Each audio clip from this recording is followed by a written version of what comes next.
Or niggas that hate you when you somewhat self-aware. Bitches rape your pockets and holler rate for a profit. You getting off topic. I need Benzes and Bentleys and coupes of all kinds just to see who my friends be. It offends me how people be overprotective of their opinion, but with their passion, they passive aggressive. Linkin Park when I spar, finding Nirvana, bumping old Nas. Heaven's a mile away if I start walking.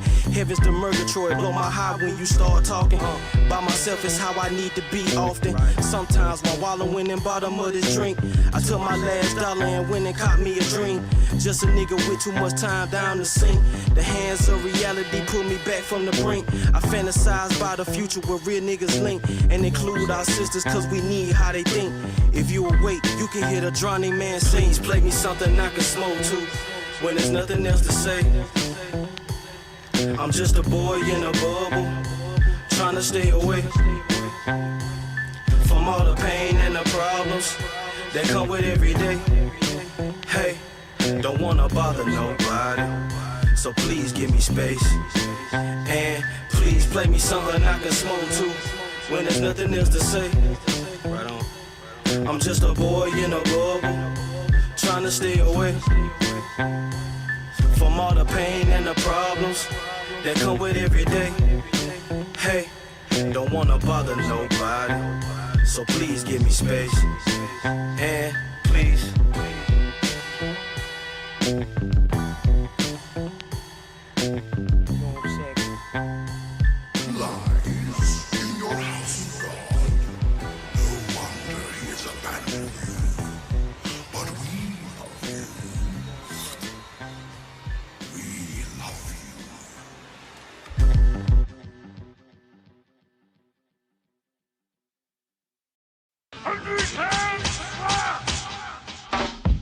Lights, scene.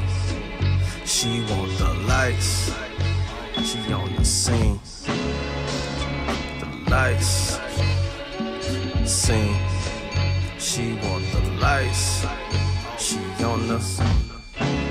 Baby should've known better what the fast life get you. The story gets dark, bring a flashlight with you. Not for once did you think while they was flashing pictures that your pretty face would be another murder case victim. She used to break hearts of the boys on the block, and now she break banks of the stars on the top. Bought cars in his name, pawned all of his chains for wild nights and champagne and cocaine. And given all of this, he wouldn't let her go, man. But one night I guess he had to let her know, man. It wasn't about the domain, it was about his domain. Tried to talk to him, but she played him like he joking.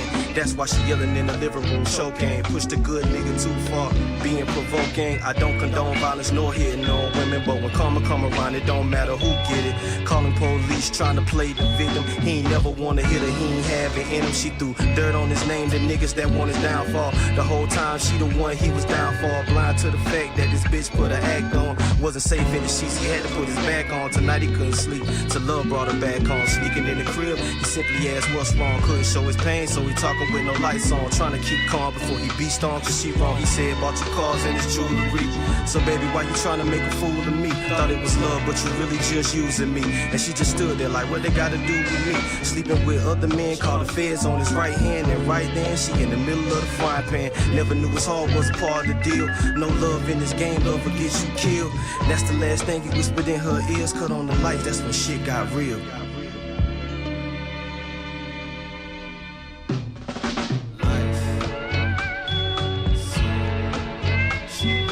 Lights on the scene. She want the lights. Scene. She want the lights. Always on the scene.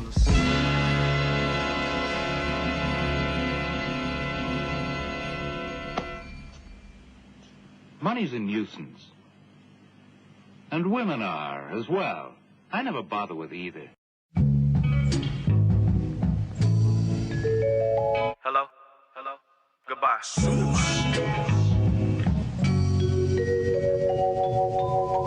Show. You know, this is a song for when all the weed is gone.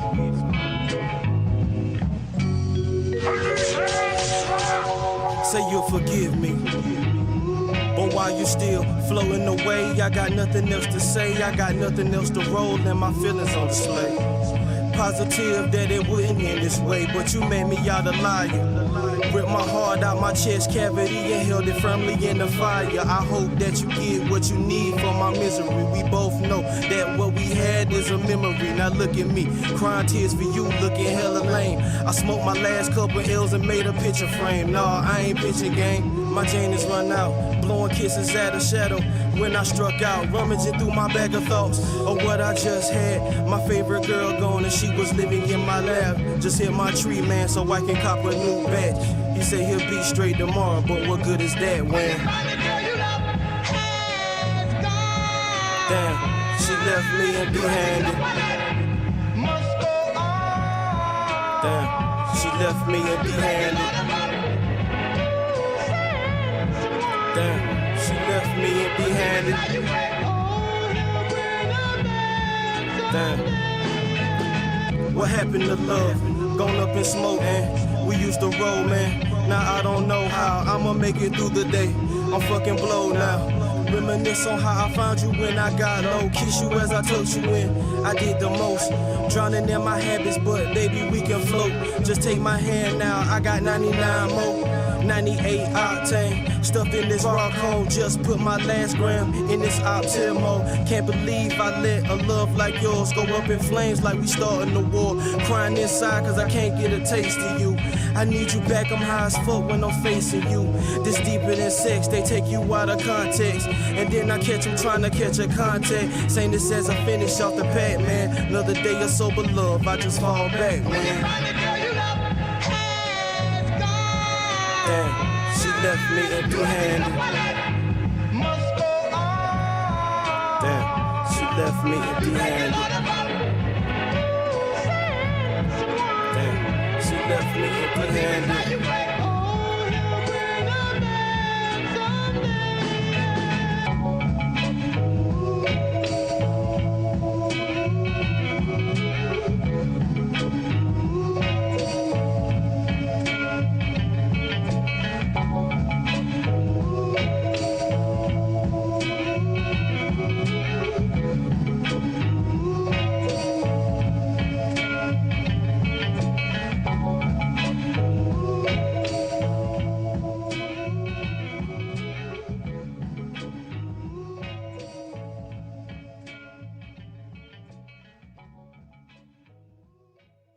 Fresh, but baby, they counterfeit. I was fat as a juvenile, running made me wheezy. School lunches with the turkey meat gave me the BGs. Now my shit smooth, dropping on them big easy. They call me show, but not the ones on your TV.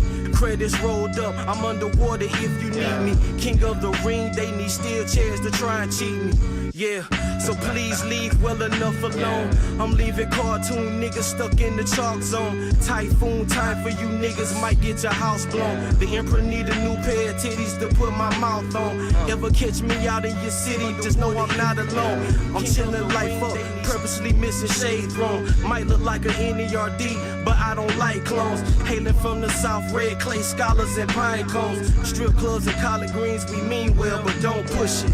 I can hear the voice of God in these burning cushions. Might be the devil in pretty bitches with burning bushes. Now I'm on my level, I'm just embezzling cheat codes. Blue DeVilles and Panthers, I'm in altered beast mode. Nigga change your pamper, the problem and the answer might catch ya. Nigga whacking off in your camper. Check. Cause these rappers got the nerve. All I do is hurry up and stay ahead of the curve. Hurry up. Shit, slide out with the low tide. Hold on, man. My whole vibe sounded like me the whole time. Whole game on my shoulders when I come outside. I never swam in open waters with one way sign. Already lived twice, this like my third child. I fell off bad, now I'm just cleaning my scales, blowing weed out, looking like a nuclear blast. Turn sideways, the kush put me on my ass. Craig on Friday, surrounded by Stanleys and Reds. Don't do the rewind, I'm going fast forward instead. Pause. Put a red dot on your head. Run his tape back, I think I missed something he said. Boy, stop. All of y'all styles come straight out the box. Come through, kill him in the parking lot. Clear that shit out with these. I gotta listen to it, I gotta hear it.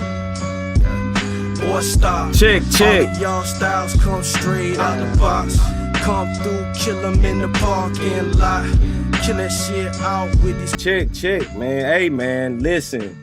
listen, man. I don't know about y'all. All right. I don't know about y'all. But we are here once again. Okay. We have made it once again. Man, hold on. Check. Motherfucking check. We here. Mel, don't you rush me. Don't you rush me. All right. You come in, you grab your vibe and get comfortable. That's what you do. All right. That's what we all do. Peace and good energy to everyone's and everybody's. What's going on, y'all? Shout out to everybody pulling up, man. Listen, this is Isha. He said, don't talk to me like that. Man, listen, peace and good energy to everybody, man. This is High at Noon issue number 88. Man, let's get it. Hey, we getting up there, man. We getting up there, man. All right, issue number 88. I'm your host, Chauvin, aka Chauvinistic, man. This is our weekly gaming update, gaming podcast. We just talk video games for a minute. You know, present, past, future, good, bad, indifferent. You know, throw a little bit of industry insight, you know. Not that I'm an analyst or nothing, but, you know, present the stories on what's going on around this gaming thing that we love and enjoy, man, so you guys can get the full perspective of this thing that we're into, man. That's all. We just try to present information. I'm not a review channel yet. We save the reviews for, you know, another time.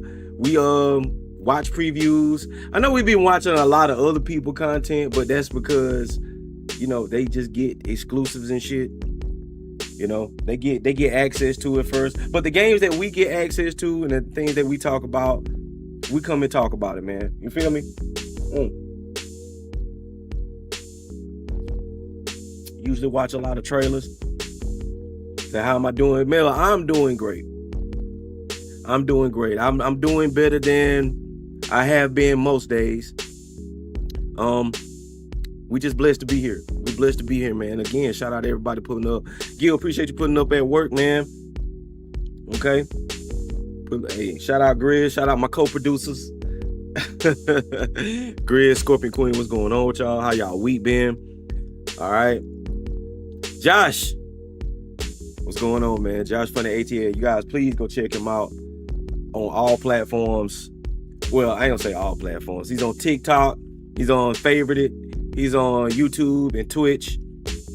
You guys go check him out, man. Listen, funny guy, man. Funny guy. Y'all gotta check out his content, man. If you just need a good laugh or you just want, you know, get some good vibes, man. A positive message, man. You guys make sure y'all go check out Grizz, Scorpion Queen. These are my gaming, say, feet finder. Listen, I told y'all I'm a roll. I can't tell y'all, but when I roll out the OnlyFans, all right, when I roll out the OnlyFans, just understand this has been a long time in the making. All right. Good morning, everybody, man. Listen, I appreciate you. What the fuck, OnlyFans? Hey, man, I gotta get to the money, All right, I gotta get to it. I don't know. Hey, listen, I tried doing it the legit way. You know what? It might not. I be hearing that the streaming sites, they got like discrepancies between themselves too. Like you got fan base, you got OnlyFans, you got Fansly, and all this other shit. Don't ask me how I know, okay? But if you know, you know. That he ain't been working out for no reason. Exactly. You think I've been in the gym just for my own health? Nah. That might be the content. That might be the content. Put all my gym content on. Ooh. The shorts just gonna get shorter and shorter.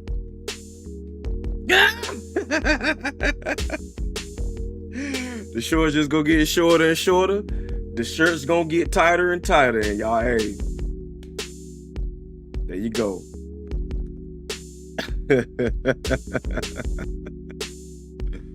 Just stand up and take your shirt off. I'm trying to see something. We do that on the OnlyFans.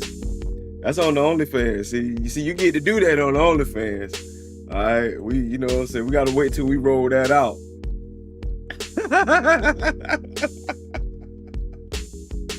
We gotta wait to roll that out. You feel me? That's funny. Listen, again, welcome. Say, stop trying to be a whore. Oh my God. Oh my goodness. Anyway, issue number 88. Ladies and gentlemen, I am Chauvin, aka Chauvinistic. As y'all can see, this what be going on, man. This what we going on. Say you ain't gonna do what is necessary to run a tight ship over there. Like, you trying to trick me? All right, you trying to coax me into hey, OnlyFans. That's the tight ship with OnlyFans. We got a direct. I'm not producing over there.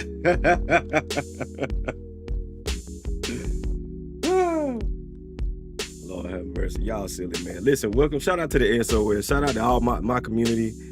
Everybody that pulls up on the late night streams. Shout out to High Noon, my co-producer. Shout out to everybody just doing your thing and streaming, man. Appreciate you guys pulling up, taking the time to pull up. I don't get to, thank you guys enough, man. Just because there's 3 million streamers every year, and the fact that y'all even got the time to pull up for me, man, I appreciate it, man, for sure. So listen, what we usually do here for those who are new and those that are not familiar with what we do here, we watch a lot of trailers. We watch content from other content creators about gaming, just their thoughts on what's going on in the industry. We catch up on the latest, and we kind of just talk about it. I don't necessarily come in here to condemn anybody unless it's just blatantly stupid. If it's just blatantly stupid, then I'm just like, eh. But other than that, we try to get excited, put some games on your radar, let you know what's on the way. I ain't really have a lot of trailers this week because we're in that time of the season where, there's really all the stuff that we want is coming at the end of the year. Like I said, September, October is going to be packed as far as game is concerned. Hella games coming out. I don't even have my list right now because there's just so much shit coming out. Yeah, so we just gonna be playing stuff. Like I said, I'm playing Death Stranding 2 right now, so I'm not really playing a whole lot of new stuff. There's some smaller games that I might get into. I know a couple people I game. I know Scorpion Queen and them. They've been playing what was it? Crime Simulator. I forgot what it was. He said, "Mel gonna be your manager." Mel gonna be your manager.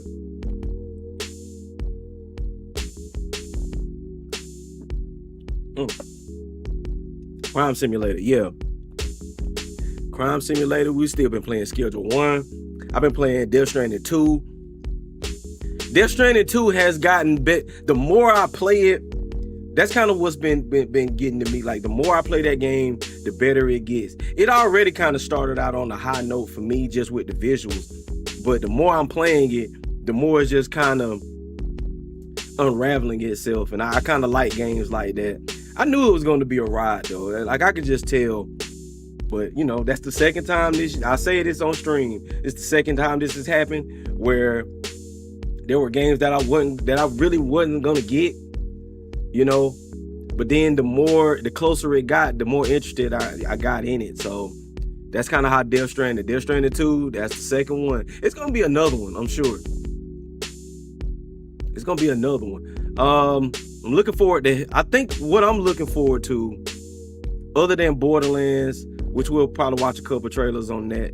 I know they got a bunch of trailers, okay? I think they've been doing like character reveal trailers, which is good.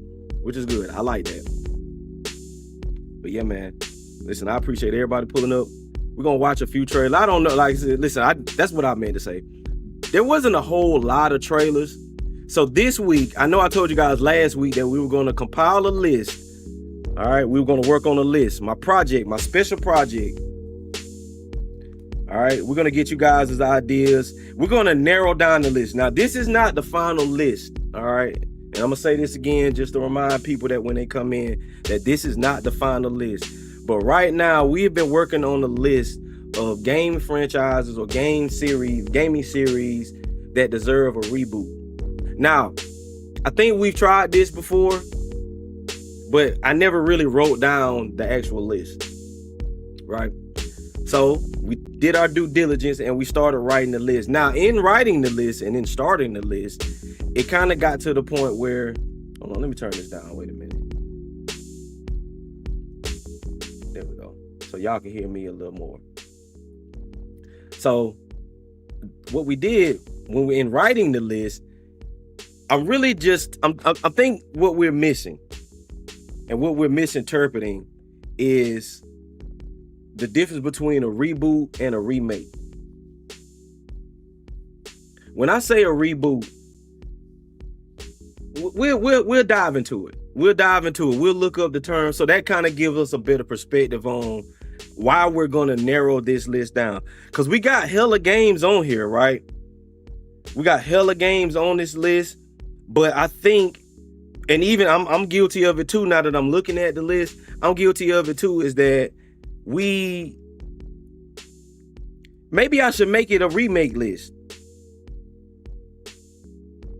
Maybe I should do that. Maybe instead of saying a reboot, maybe I should do a remake. Maybe I should do both. I don't know. We'll look over the list, but we got a lot of names on here that are not necessarily reboots. You know, they're just like remakes. And one on here, I really gotta be careful on how I talk about it, because I got a really good idea that I need to flesh out. But I'll talk about that as we go. But yeah, looking at my list, we got almost 40 games. So we're going to go down. We're going to look at since we don't really have a whole lot of trailers, what we're going to do, we're going to look at old trailers. And while you're in the chat, all right, I'm issuing this out to my community and everybody watching. If you pull up, just throw some names out here. This is the episode. This is the time we're going to take. That's what I'm doing with you guys today. All right. That's what I'm doing with you guys today. We're going to sit down and we're going to hash out this list, because the goal of this list is to narrow it down, and we're going to make an actual video, a finalized list, and we're going to make an actual YouTube video out of it. You know what I'm saying? Get our list. This is from our community, just our thoughts and what have you. And then we're going to make some actual content out of it. It can be 20, 25 minute long video, you know what I'm saying? Whatever. But we're gonna make that, and we're gonna edit it. We're gonna do all the good stuff to it, all right? And then just post it. That's our goal. That's the purpose of this list, all right? And I'm asking you guys for your help, because shit, I be done wrote down everything I played on the Dreamcast, PlayStation 1. So we'll get to that over there. But anyway, I appreciate everybody pulling up, man. Wherever you pulling up from, wherever you're sharing the link, Twitter, Twitch, fucking Blue Sky, Instagram, wherever you are, man. I appreciate you guys, man. All right. Again, man, I'm Chauvin, aka Chauvinistic. This is issue number 88, man. I can't believe, man. I can't believe, because once you get back to what you're supposed to be doing, you just never know where it goes. Again, I told y'all, I saw a video a long time ago. I think it was like La Russell or somebody. But he was like, how many people you know how hard it is to do 100 of anything? I was like, you know what? He got a point. I don't know, man. I think we just living in an age where we just got these platforms, and even here, we got these platforms to where we can just kind of share our philosophy on life. And that's not to say nobody's right and nobody's wrong. It's just people put out what they think. And whatever resonate with you, that's what you supposed to take. But it just seems like the internet be having everybody to all talk about the same thing at the same time. And everybody's out to try to be right, or everybody's out to try to make the most poignant point, you know, to say the thing, you know. And that's kind of what gets that's where the noise pollution comes in, that like you're just listening to a bunch of people say the same shit over and over. So that's just one of the symptoms of the internet, everybody being all connected. Ain't nothing wrong with it. Like I say, you just got to take whatever resonates with you, man. You know? And hopefully we put you onto some game. We put you onto some things. I've dropped a bar or two that resonated with you, okay? Cause that's what we do here. Oh man, what we got though, man? What trailers do we have? Let me look at my Discord, man. Cause I know I ain't been posting shit. Cause I ain't been watching shit. I've been watching. God damn it. Go back. There you go. Sheesh. I have been watching. Oh shit. They got a Donkey Kong Bonanza review. Yeah. That's crazy. Yeah, I ain't been doing shit but working and goddamn. What is this? Oh, watch this chat. Shut up, bitch. Oh, it's already shut up. Good.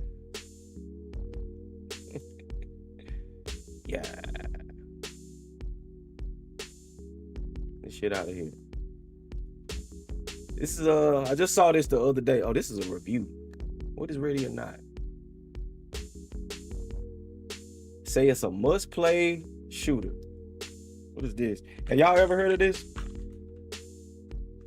This is my first time hearing about it. Ready or Not.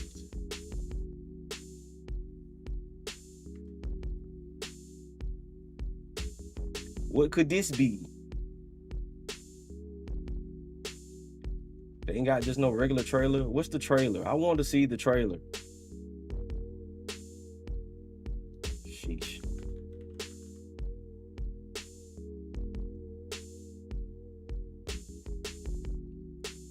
You know what? Here we go. Don't even worry about it, bro. Y'all ain't gotta get. Oh, there it goes. Okay, there we go.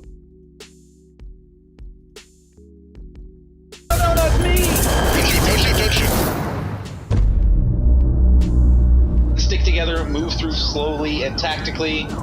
Try to stay close. I'll call out where we need to go, what we need to do.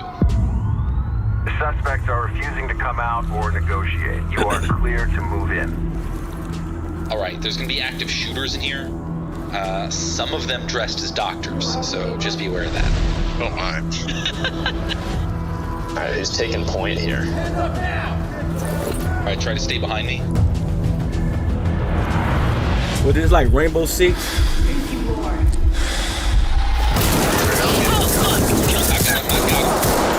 Suspect down. All right, report that body. Report any weapons you've dropped. Flashbang.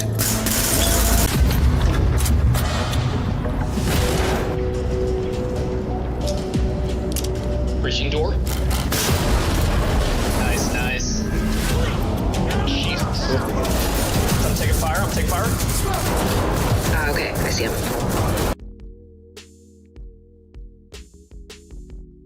Be right back.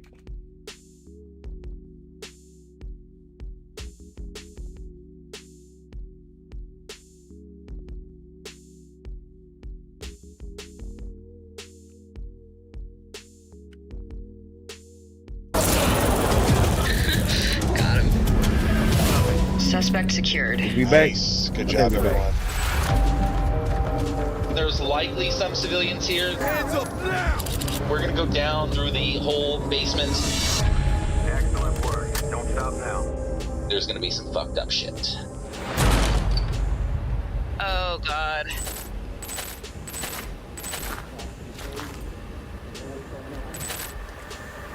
Don't shoot! Another one, hit this door, another What one. the hell? Wait a minute. Oh, nah. Breaching door. Wait a minute. Who's shooting? Back that up. So this is like some Ted I missed Kaczynski something. shit. All right, we've got a door down here, then another door up here. Let's go like 3 bottom floor, 2 top floor. Damn. I don't see anything linked Yeah, this to is the a door. Rainbow Six. Oh, there's a grenade. Bomb has been defused. Who's shooting? Fuck.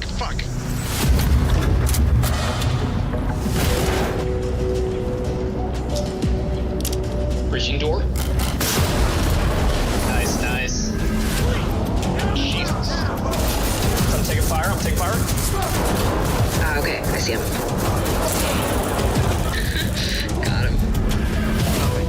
Suspect secured. Nice. Good job, Nah, that's everyone. crazy. Yeah, There's this look like likely real some live Rainbow civilians Six here. type shit. We're gonna go down through the whole basement. Excellent work. Don't stop now. Did There's he gonna take be a some picture? fucked up shit. Oh God.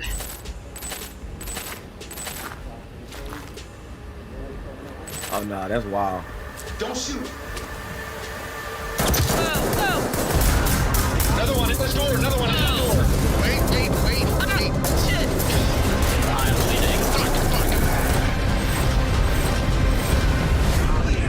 Oh shit, he's got a hostage. I have a shot. Wait. Don't shoot. Relax. I have a clean shot. I'm taking. Don't shoot. We need him alive.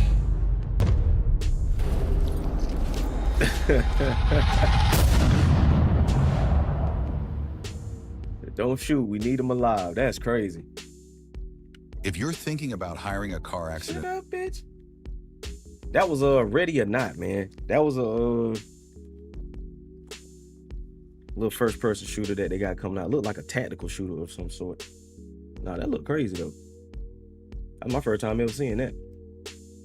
For real. Amazonian. Hi. What's going on with you? Piece of good energy to you. How's your week going? Yeah, we just got through watching the Ready or Not. Say $60. I definitely want to download. Oh, it is a paid one. 10 huge free games still to come in 2025. What is this, chat? What is this?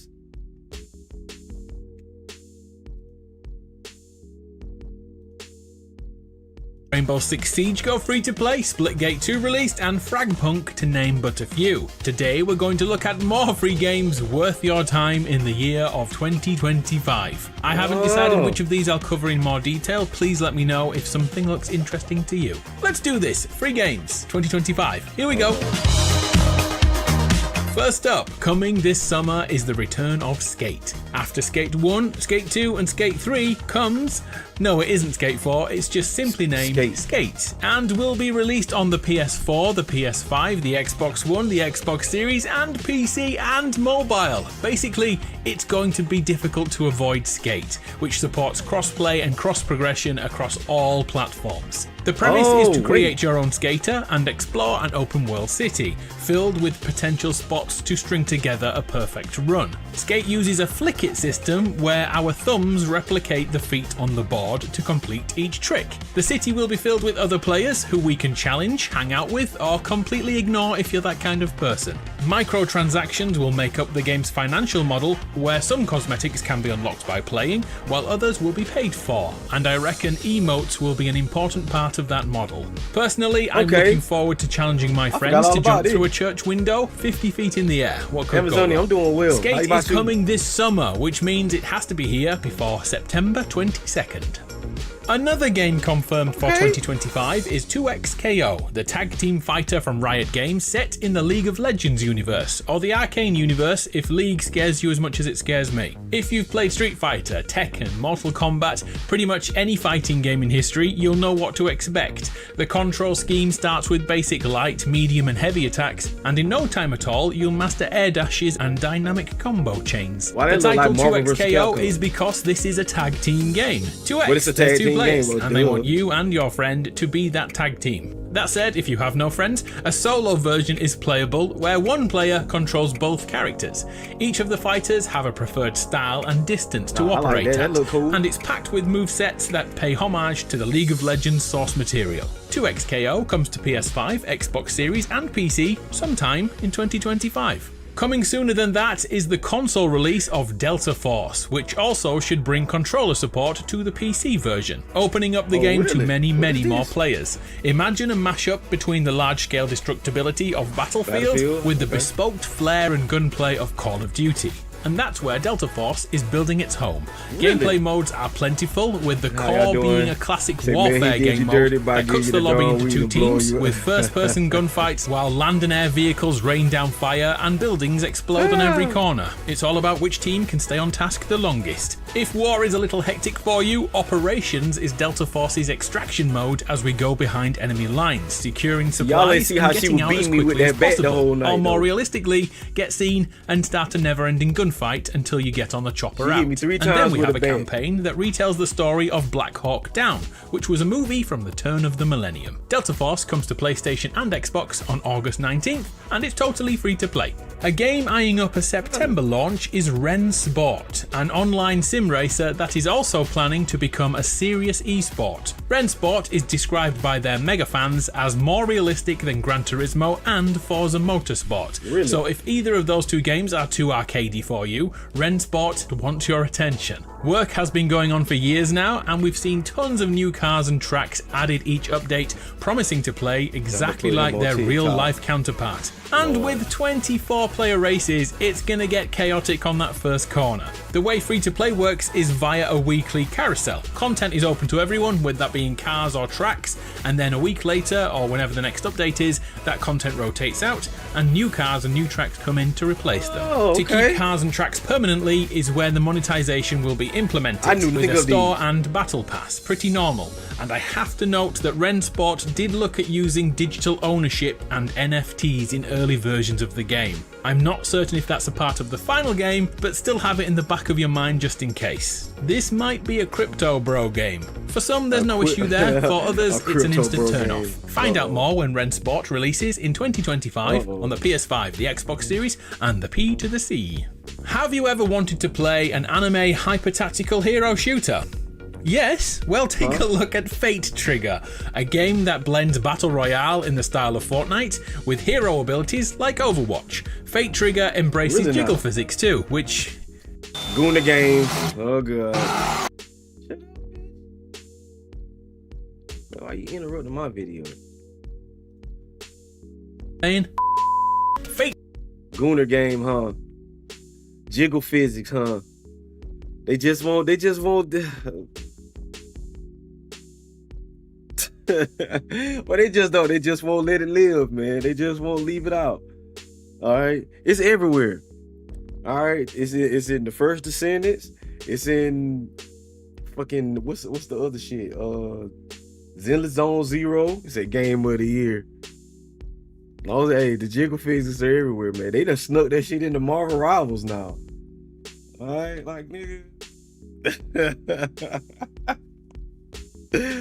I get you for real.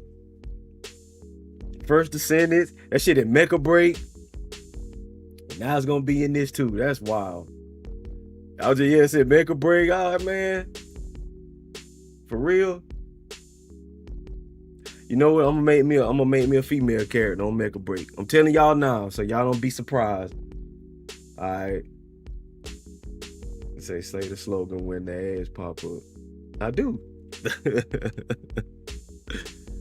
I am. He say far light with titties. That's all. I'm gonna make me that's what I'm finna do. I'm gonna go and join in. I'm gonna make me a female character on Mecha Break. Fuck it. She was in Stellar Blade. It's everywhere. He said Mecha Break is bad. I like it, man. He said ass and titties out of control. Yeah, Mecha Break is crazy. He said we used to say look at the water, now it's look at the yams. I know, right? We're like, man, they can't make. You remember? Y'all remember we used to say, man, they can't make water look no realer than this. They can't make it look no realer. Shit. They said fuck the water physics. I'm gonna give you these jiggle physics. All right, see how the yams look on screen. That's what they on.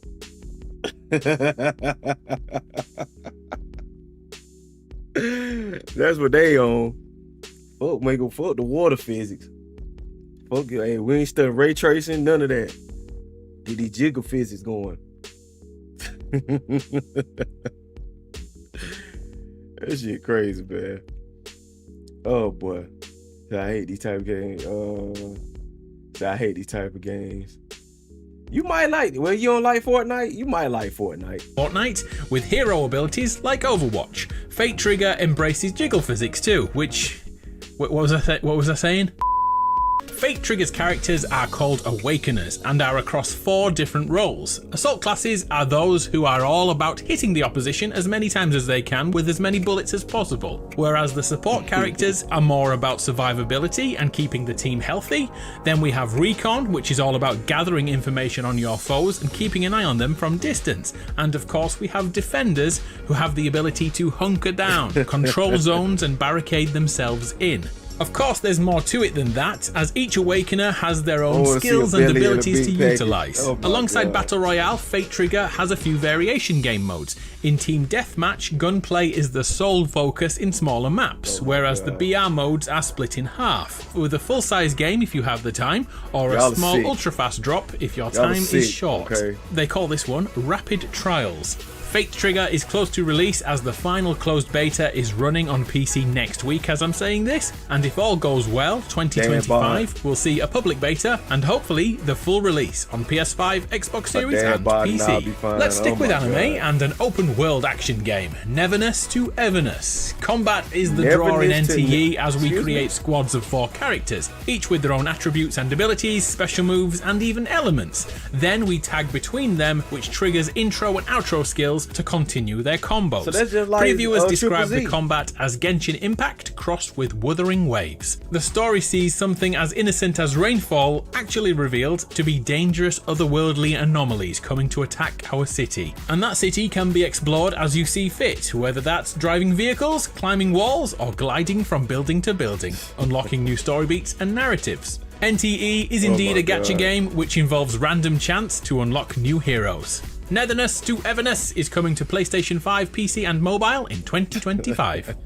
A game which does have a 2025 release date, but I'm not convinced of it at all, is Ballad of Antara, a fantasy open-world RPG made for 1 to 3 players. Gameplay resembles many Souls-like games, with melee-focused scraps that are all about timing and managing stamina gauges. In trailers, we've seen switching between characters, as an archer is replaced by a dude with a flaming sword, and this has led to many players believing the monetization in Ballad of Antara will be a gacha, as we unlock new heroes to join our gang. I'm mainly excited to see how 3-player shenanigans will work. Would we encounter other players and choose to team up with them online, or is it more like Elden Ring Night Rain, with a trio going on a very specific adventure? Either way, it looks good, and so does the premise, as we can summon a door to another dimension. Ballad of Antara is coming to PlayStation 5, PC and mobile in 2025, but I reckon it'll be a 2026 game. Let's hope I'm wrong. Hold up, Alana in Texas just plays the dreamiest protein coffee. There you go. But yeah, Amazonia, I listen, 1000%. All right, everybody, they just keep making the same game over and over and over. This shit wild, man. This shit is wild. But I mean, you can't beat free to play. I guess that's the double-edged sword of it. Like, they all be the same game, but they free, so you really just gotta go pick whichever one that really you want to stick with. You know? I ain't never heard of it. Is Ananta. We've covered it here before, but back then it was called Project Mugen. Essentially, this is anime GTA 6. And I'm bringing this up now because this September, Ananta will be showcased at the Tokyo Game Show, fueling the rumours that a release date will be announced shortly. And as the game has such similarities to GTA 6, we will either see Ananta delayed until after Grand Theft Auto 6 arrives, or they will attempt to get it out this year.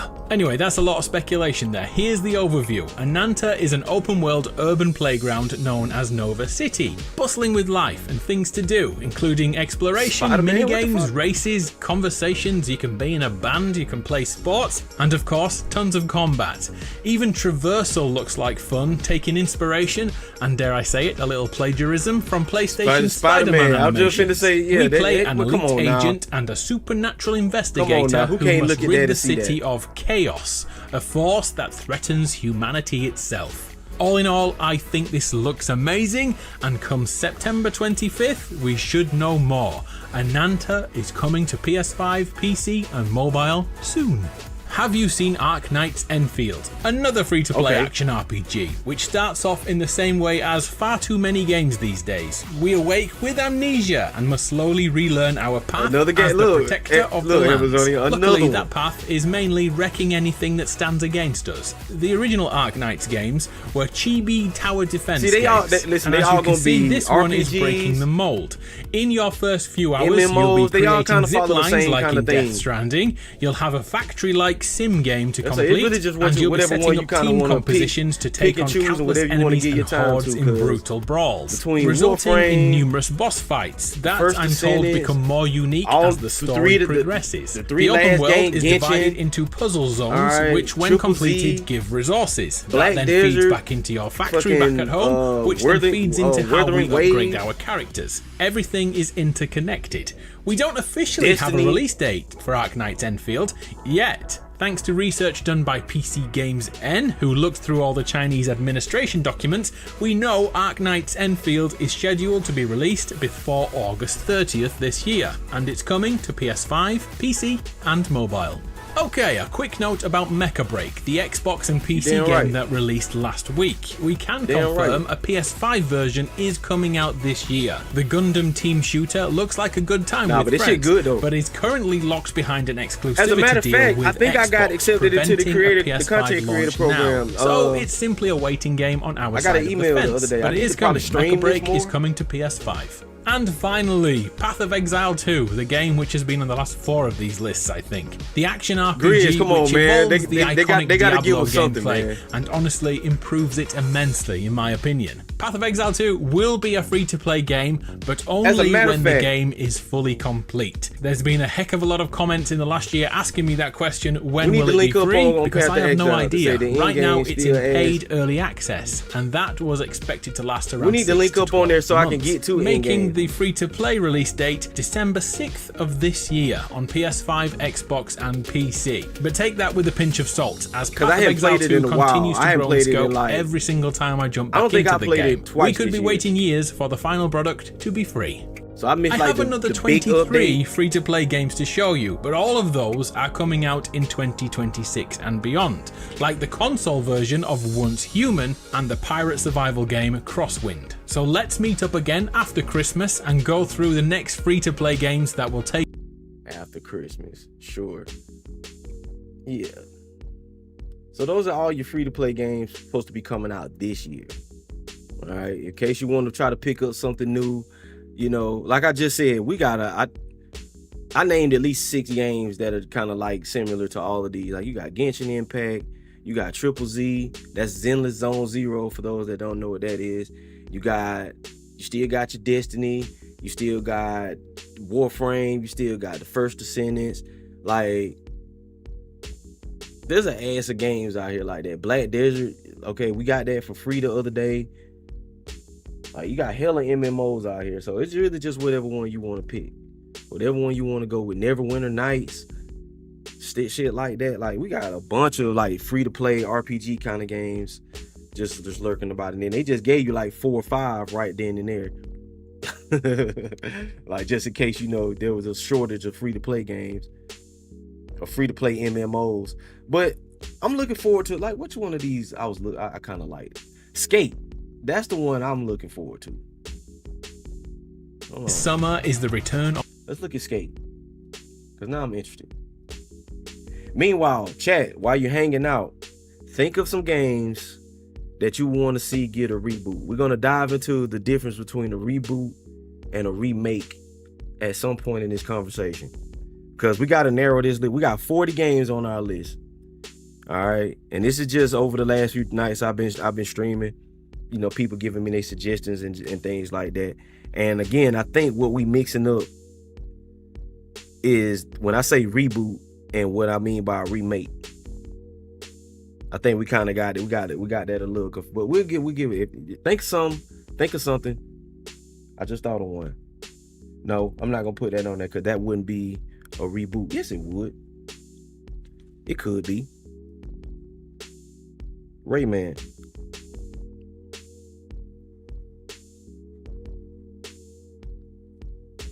There you go. Put Rayman on there. Let's see what we got, man.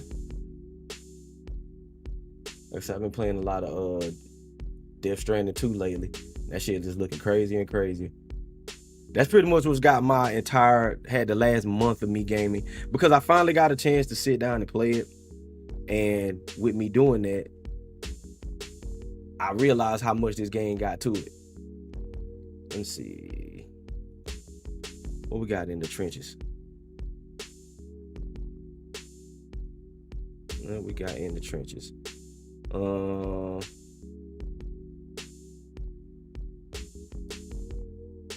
gonna play this right here for my Street Fighter 6 fans.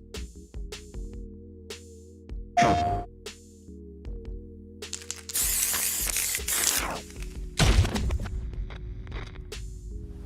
man who reached the pinnacle of Muay Thai and then became one of the Grand Masters of an international terrorist organization. The Emperor Sagat. The Emperor Sagat?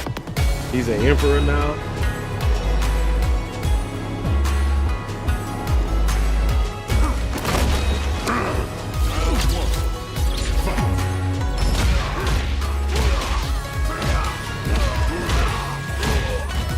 Get him now.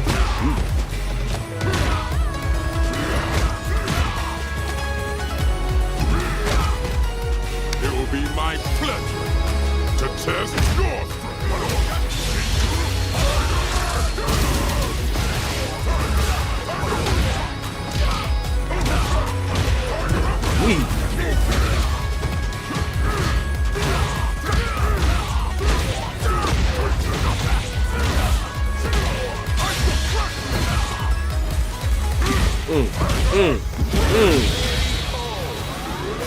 I shall fight you until your final breath. Well, hell no. Show me your strength.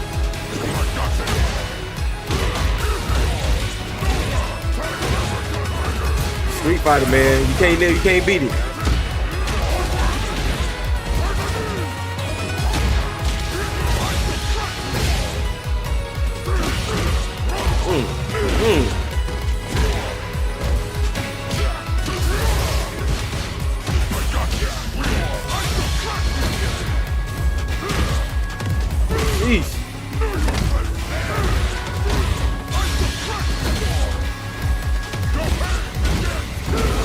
That's crazy.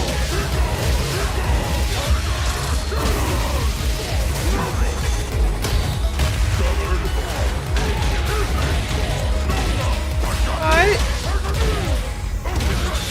You know, Street Fighter don't never look this cool until you watch other people play it. I can't never do none of this shit. I cannot lose. Not to anyone.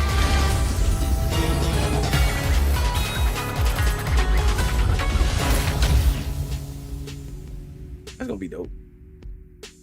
I like that. I like that. Good job for you, Street Fighter 6 fans. Like I said, that's one of the games. I told myself that when I did get, cause I did buy Tekken. Okay, I bought Tekken, and I really feel like I should have went the other way, the other route. Cause I was like, I'm gonna buy a fighting game and get into it and all of that shit, knowing damn well I don't really like Tekken like that. Like, I don't know. I'm just not a Tekken person like that. I'm always been more of a Street Fighter kind of person. Like, so I don't know why I went against my gut and goddamn Tekken anyway. You know, and that's not to say Tekken's not fun, but it's just not my type of fighting game. Like, I don't know. I can't get it. I can't get, my ceiling is not as high as some people when it comes to Tekken, because it's like, all right, I still play with one character. And I'm really trying to like master that character. Like, I'm really a high rank main, but say that shit 5 times fast. But that's pretty much it, man. I can't really get into Tekken like that. So I should have got Street Fighter, and now they got Sagat on the game finally. So I don't know, they got a good little roster over there now, for what I could tell. But we'll keep checking in on that. That was just for my fighting game fans. Like I said, we don't really have a whole lot of trailers today. Not a whole lot of new that we haven't already talked about, and I don't really want to come in here talking about the same games every week. You know, like, we watch the stream. We know if y'all want to watch watch us get hype over old trailers, you know, Summer Games Fest trailers again. That's cool, but what's the name of that game? Hold on. I just thought of something. What's the game? Fuck. It's not Stolen. It's the game that they showed with the African. They're stealing the African art. No, don't worry about it. I know where it's at. I can find it somewhere. I'm sure I can find it. Because why not?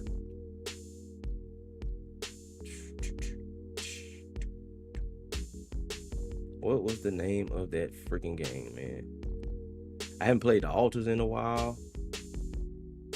Hades 2 is coming out. We already talked about that. Ain't really much to report on that front. Oh, finally beat my damn second boss in damn Elden Ring Night Rain. Shout out Josh Funny, man. We finally got a good run in where we can beat the second boss. Thank you, boy. Good grief. I didn't know how long that was gonna take. But that's all it be, man. When it come to games like that, it's really just about like getting a good team together. Oh, I know what I want to show y'all.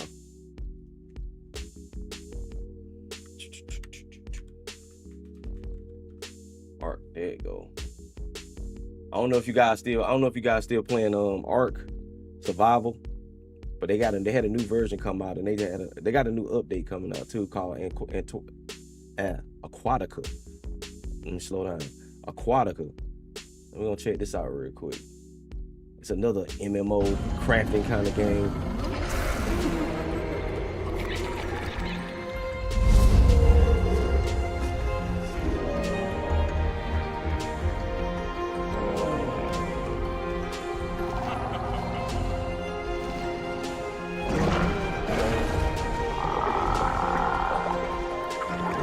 Do they go underwater? That's all I want to know.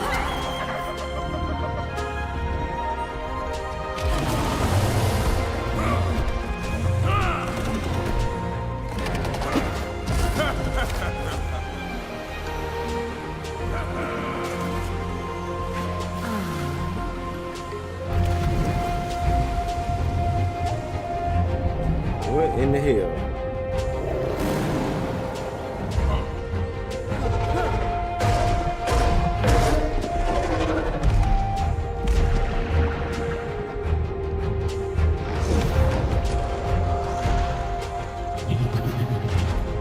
That shit look crazy as hell too. Like, what is this? You can ride a shark?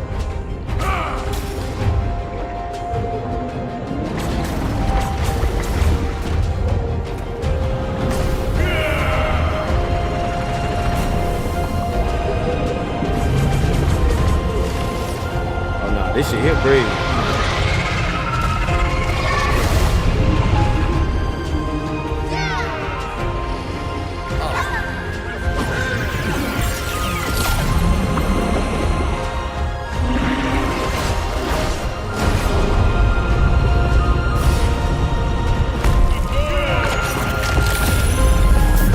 Like prehistoric No Man's Sky.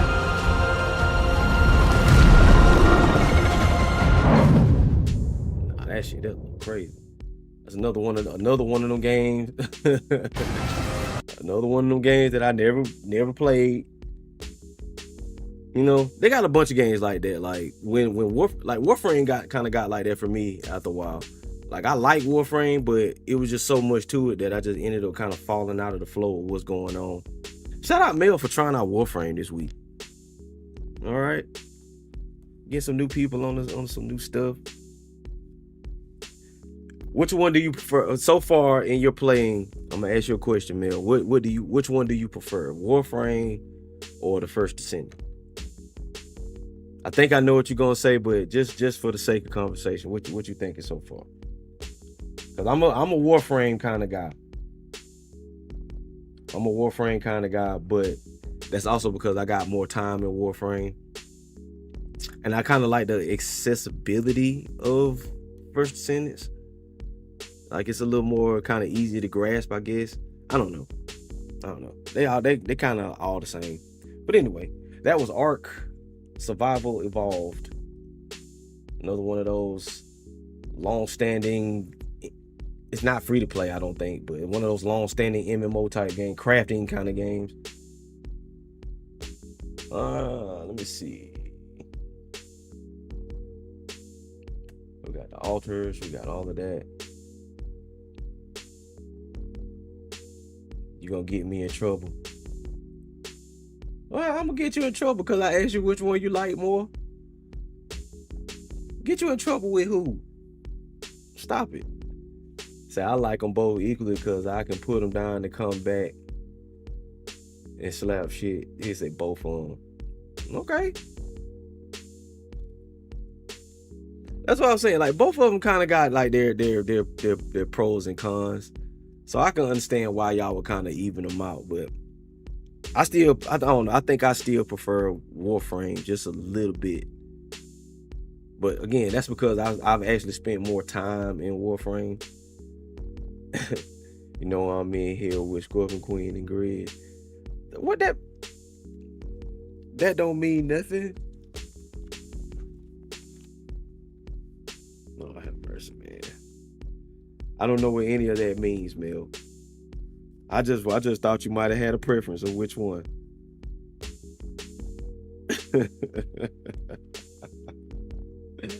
I just thought you had a preference of which one, but it's okay. Lord have mercy. Y'all want to watch a review? Let's watch a review. Say you like Warframe. Say that's cool. Ain't nothing wrong with that.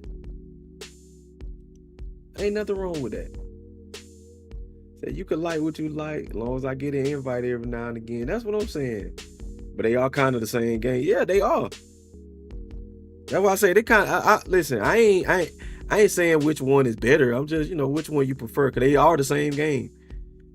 For the most part, they pretty much are the same game. Like I said, I like Warframe, but I'll probably put a little bit more time into Warframe, so that's kind of why I prefer it. Not to saying that the first Descendants isn't good. It's just that's just what I prefer. I like the frames. The Warframes are actually a little more. I like those. They're a little more varied. I like the powers. I like how the variety in them. Shit, you still got to do the same thing to unlock them. Okay, you got to wait on them to get them unlocked. So it's all the same shit. Well, yeah, that's what I was saying earlier. Like, we got all these games, all these free-to-play games. They just meant to be time sinks, man. Just meant to be time sinks. And ain't nothing wrong with that, but, Oh, that's what I wanted to look up. What is this Delta Force thing? Y'all let one slip under my radar. Say it's supposed to be coming to PC, supposed to be coming to console, so it might get controller support. 4 days ago, Delta Force just had its biggest update. Say, when are you gonna play Warframe? I don't know. I can't even lie to you. I ain't even finna sit here and lie to you. I'm gonna get back. Okay, I'm gonna tell you guys. I'm gonna get back to like my variety gaming after I beat Death Stranding, cause I'm engrossed in it now. I'm invested now. So once that relinquishes some of my time and attention, then I'm gonna get back to playing some other stuff. Cause I'm gonna need shorter games to play after that. Say, nah, you like it? I do like it. That's what I'm saying. Are you talking about Warframe? I do have it. I have it downloaded. It's on. Don't let me lie to you. It might be in Steam. I think I got Warframe on Steam somewhere. Say it's gonna take you 12 years to finish it. Talk about Death Stranding 2. No, it's not. No, it's not. So I'm not trying to hear it. Stop it, man. It's not gonna take me that long. It's not gonna take me that long. I feel like I'm making some good progress. If I didn't have to go, I'm just saying for right now. That's all I'm saying. For right now, Mel, like the next couple of weeks, I'm gonna like really kind of dive into Death Stranding. Like I could be playing it now, you know. But that's what I'm gonna be playing for the next couple of weeks, just to kind of try to push the story and finish it, but not rush through it though. Not rush through it. I'm not trying to hurry up and beat it, you know, or nothing like that. But I do need to finish it so I can get back to some of my other games. I still mix it in. That's why it's gonna take me a while to finish it. So you might be right. It's probably gonna take me a minute to finish it. He say if you play Night Rain, that's what I'm saying. That's what I'm saying. Every now and then I still mix in my other games. So I'm not gonna sit here and say I don't know when I'm gonna beat Death Stranding. All right. Okay, so you're right. All right, I take it back. Let me rewind. Come back, rewind. All right. You're right, Mel. It might take me a minute to beat Death Stranding because I'm purposely taking my time playing it, but I still play other stuff in the meantime. So, you know, I could set aside some time for something else. You know, I could set aside a little time for something else, man. I'm trying to think of some other games I want to play. You know, when we gonna finish our Borderlands? Huh? When are we gonna finish our Borderlands 3 playthrough? Huh? And Mel, hold on, you ain't the only one that can answer that. You ain't the only one that can answer that. That's what I want to know. When are we gonna finish our Borderlands 3 playthrough?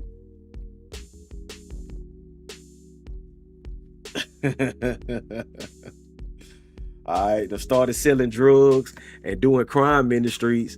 You done forgot all about the mission. We supposed to be finishing Borderlands 3.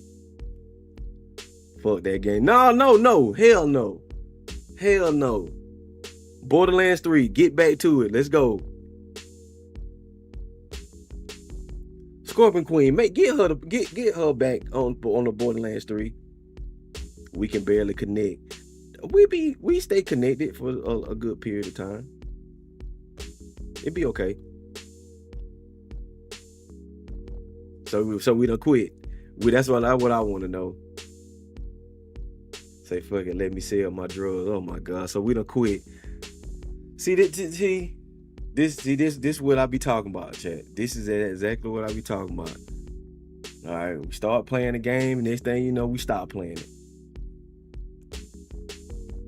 All right, hadn't beat. Is anybody gonna carry me an FBC Firebreak? Are y'all ready for Grounded? All right, wait a minute. I'm putting out my APB now. Who is gonna be my Grounded 2 squad? Because I'm not missing this one. All right, I'm not gonna fall behind in this one, because Grounded is gonna be one of those games that it's gonna be just like those other MMO, those crafting games and stuff like that. All right, y'all saw what Grounded 1 became. I say I'm playing this one. Me too. Like, I started playing Grounded last time. It was in early access, and it was cool. All right, it was cool, but I fell off the train. This time, I think I'm gonna try my best. I think we July 29th. I'm gonna look it up in just a second. I think I'm gonna try. Yeah, I'm gonna look it up in just a second. See if we got any more trailers, if they got any updates or anything. Say we can barely connect. We stay having problems. I guess, man. We'll move on. We'll move on from Borderlands. So I guess that means I can delete it.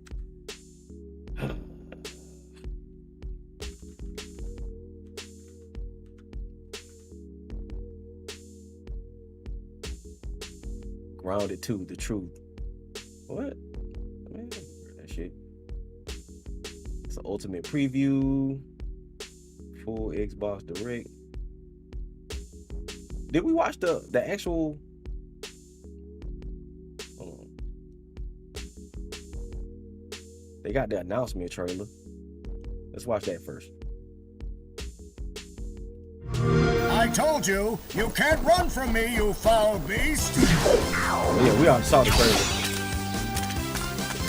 Said we can try again. Don't delete it yet. With new flexible legs, the yoke girth action figure can ride anything. If we're not going to finish it, then don't worry about it. Breaking news. There's been an explosion at Brook Hollow Park. Chaos descended on a ceremony commemorating the 2-year July 29th, anniversary we in of there. when 4 teenagers were miniaturized against their will and left to fight for their survival in the backyard of a deranged scientist. Formerly evil company Ominent Practical Technologies was set to dedicate a statue of the 4 teenagers, fast food science robot Burgle, and Dr. Tully when an explosion erupted. Dr. Tully and the teenagers' current whereabouts are also unknown.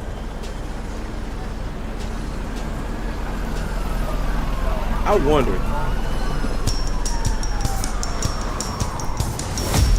Is this just gonna stay in the park? Yeah,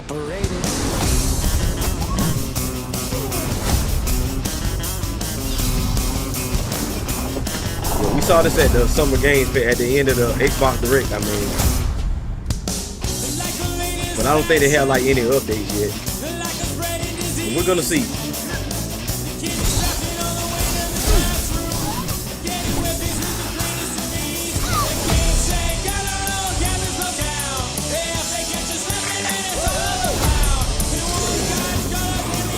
And see, it's in early access, so you probably can get to the end of the content for a while and then come back to it.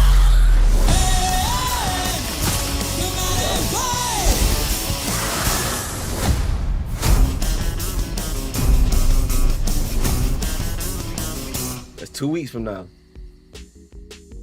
Play it day one with Game Pass. That might be kind of dope. That might be kind of dope. Let me get this out of here. That's the full direct.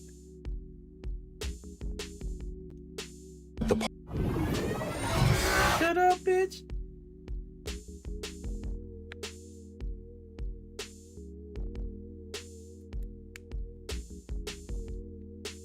Get this shit out of here. There you go. Really quickly, right before our teens were shrunk. And that means that the park has been sort of turned upside down and is in a topsy-turvy state. And that leads to... Gatorade Zero has the #1... Shut up, bitch. V-Dubs. V-Dubs is on the way. What's going on? Good afternoon. Appreciate you pulling up on us.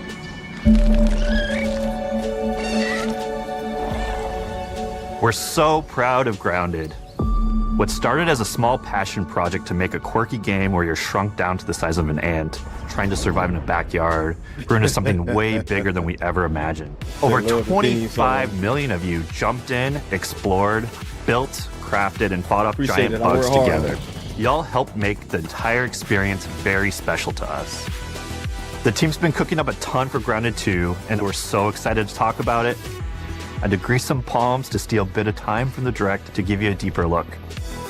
There were so many possibilities and ideas that didn't make it into the first game, so with the sequel, we have the chance to dream bigger.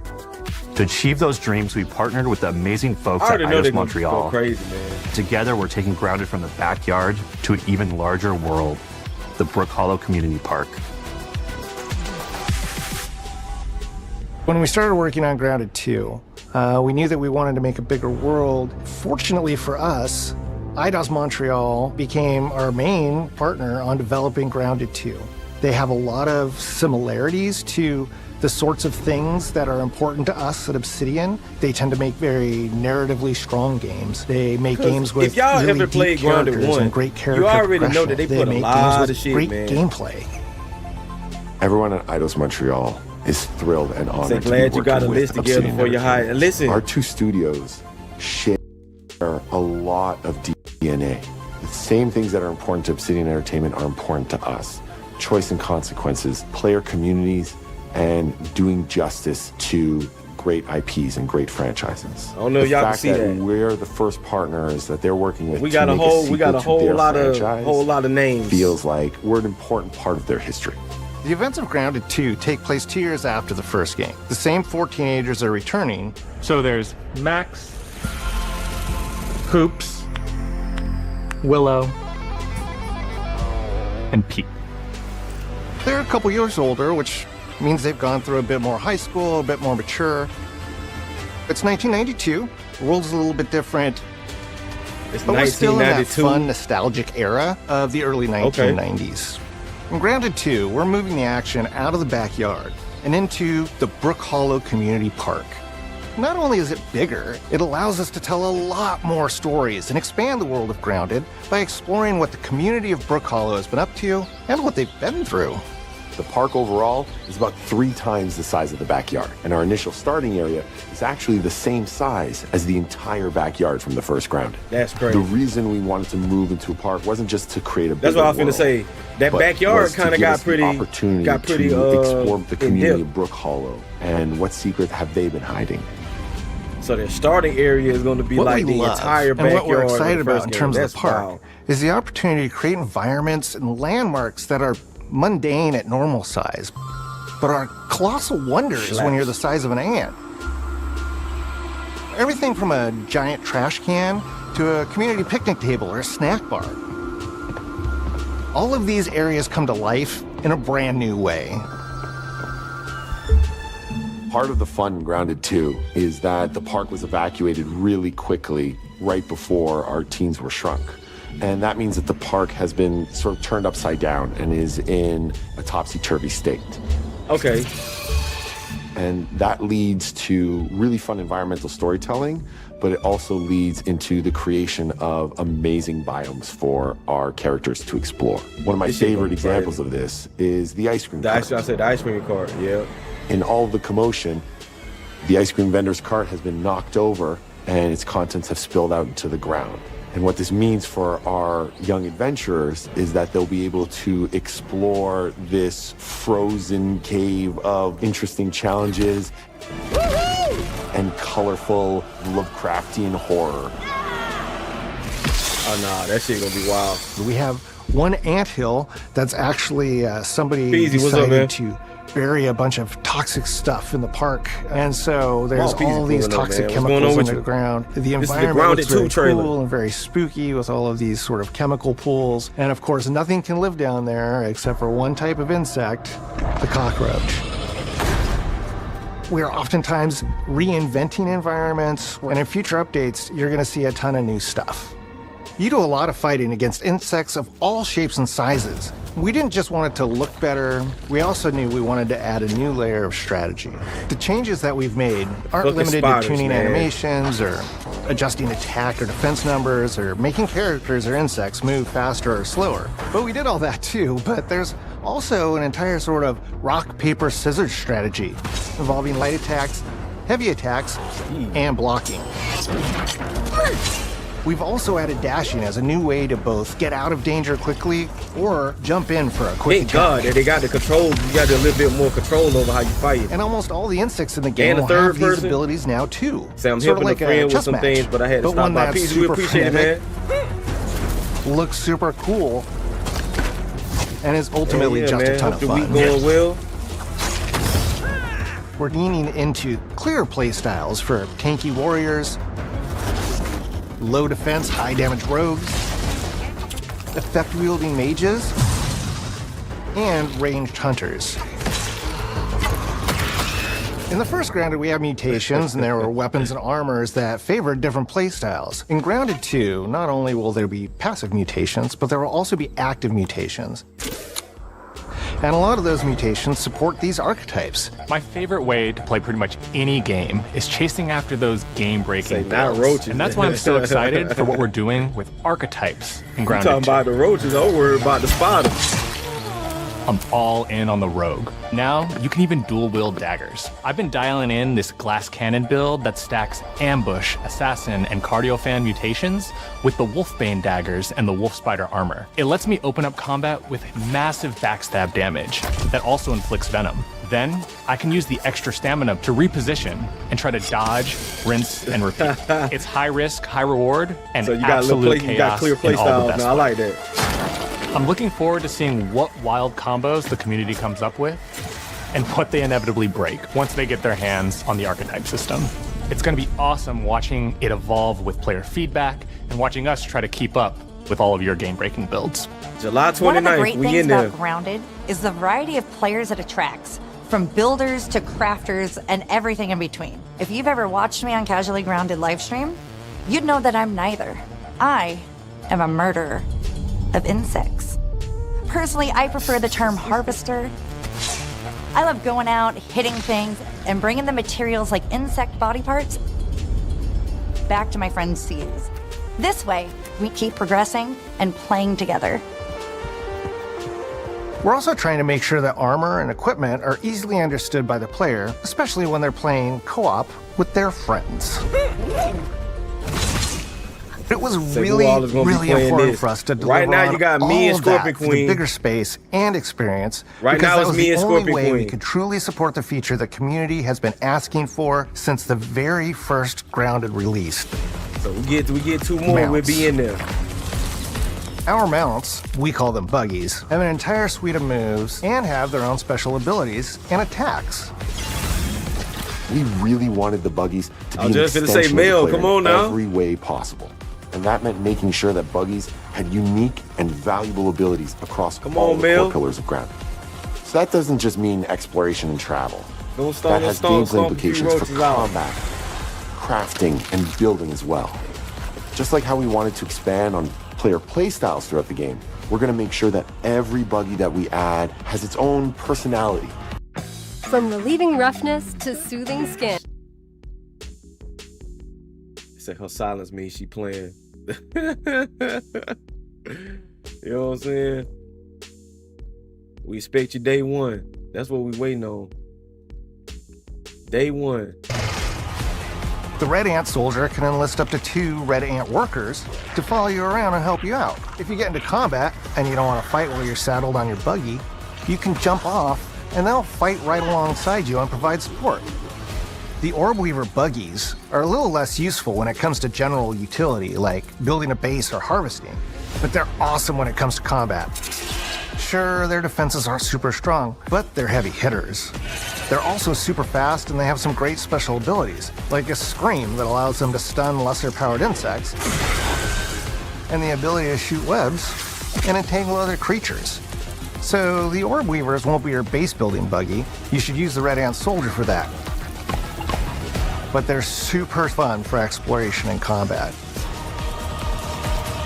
Red Ant Soldiers and Orb Weaver Spiders will be available at Game Preview launch. There will be others in the future, but those are the 2 we're starting with.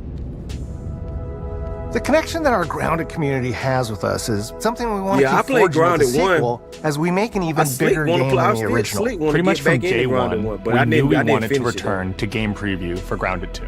So I think I'm gonna just start. It comes with some trade-offs, like the game's not done and it's out to the world. But there's so much value in building it alongside the community. Say the game's not done. Buggies change how you traverse and navigate the park. I'm pretty sure they're gonna give us that pretty soon, like in the game. What we're doing with Grounded 2 is we're actually keeping zip lines held back, so we can see how players engage with buggies, and then we can tweak zip lines to bring them back over time to really complement that buggy experience and make exploring the park far more fun. That kind of feedback loop helped shape the original Grounded, and we wanted to shape the design for Brook Hollow Park, archetypes, buggies, all of it. We also learned a lot from that first time around. One thing that stood out immediately, players blaze through our content, especially the story. That makes sense. Story, characters, world building, that's kind of Obsidian's thing. It's the flavor we bring to the survival looking at you, genre. Grizz. So this time, we're starting with a much bigger Blaze through our story, blaze through our There's been an content. explosion at Brook Hollow Park. Chaos descended on a ceremony We'll be playing it- commemorating we'll be the playing it 3.5 anniversary hours. of when 4 teenagers were miniaturized against their will. One of our favorite parts of the first Yeah, game was come watching on. the community Come uncover on. clues and spin up theories. This time Yeah. around, we're leaning even more into that, and we'll be keeping a close eye on what our players discover and you how put they some of them interpret crafting it. abilities Because to you use. never know what might inspire us as development moves forward. We really started to hit our Make us a groove at the fortress. end of Grounded 1. We found that being open about what we were planning and then following through was key to building trust with the community. As a small team, we had to experiment with update pacing and scope, and what we found resonated the most with all of you were bigger, beefier updates, even if it took us a little longer to land. So that's the plan. Larger, more complete updates spaced out just enough so we can take your feedback seriously and make every drop count. You can expect in our big updates New buggies, new biomes, new building pieces, all the good stuff. And we're launching with a public roadmap so everyone knows what to be excited about in the future. Called me a scavenger. All of us at Obsidian Entertainment and Eidos Montreal are super excited about how close we are to letting all of you players get shrunk a second time and explore the all-new park on buggies in Grounded 2. If you're a returning Grounded player, we're really looking forward to you experiencing all the improvements. If this is your first time getting Tiny, then all I can tell you is that a world with an entirely new perspective and an entirely new feel awaits you in Brook Hollow Park. It's time to ride together and survive together. Say keep the road, man. I think they'll probably still make it a part of it, though. I don't think they're gonna get rid of it. They usually be a little they be more transparent with like what they're trying to do with Grounded. And that's kind of one thing that I liked about Grounded 1 is that they kept us in the loop of what was going on and what they were working on. So they'll probably still keep the roadmap. It's just they're gonna make bigger updates. They probably make bigger updates. They're probably gonna take a little longer to come through, but that's fine. Don't change nothing. Don't change nothing. All right, do it. Keep the momentum that you had in Grounded 1, because Grounded 1 turned out to be pretty good. They ended up fleshing that one out over time, but keep Grounded 1 energy and put it into Grounded 2. So we'll be there. We'll be there. Just keep making it better, like y'all did Grounded 1. I'm here for it. But that's one of those things that I always say, like, we got to be patient as far as, that's why I was joking with Grit. That's why I was joking just then, say we're going to probably burn through that content in a couple of hours. But it might take a day or two, a good weekend, which I'm not tripping on. Because Grounded always ended up a game you can come back to and still like have content. Like, that's one of those games that I was saying, like MMO, like Warframe. They just kept building on it, so you can always come back to it. And I'm not mad at that kind of gaming, because I understand, looking at how Grounded 1 ended up and looking at how Cyberpunk ended up and things like that, if you take those final products and if that's what they would have led with, we probably wouldn't have got that game. We probably wouldn't have gotten those games at all. Or, it probably would have took way long. We probably would just got Grounded 1 like 5 years ago, 3 years ago or some shit like that. So games like that, they're like a project. They got to keep building up over time. You feel me? And I'm not mad at that. I'm not mad at that, because sometimes your game just be too big for your vision, or your vision be too big for what you can put out right then. But it's like, man, we got to start giving them like this idea right now and just building on it, because that's how Grounded 1 launched. It launched in early access, and it was in early access all the way for like 3 years. Matter of fact, I want to say they stopped working on Grounded 1 at one point because something came up. I think they was like on the verge of closing the studio. It was something weird happened, and they had stopped working on Grounded 1 for a while. You know what I'm saying? They had stopped working on Grounded 1 for a good little while, but then they came back, had some new updates, and then they went on and fleshed out like the rest of the game. So, it takes time. We got to be patient. That's one of those things, as us as gamers, we got to learn to like be patient with projects like this. Like, we can't just be, I want this right now.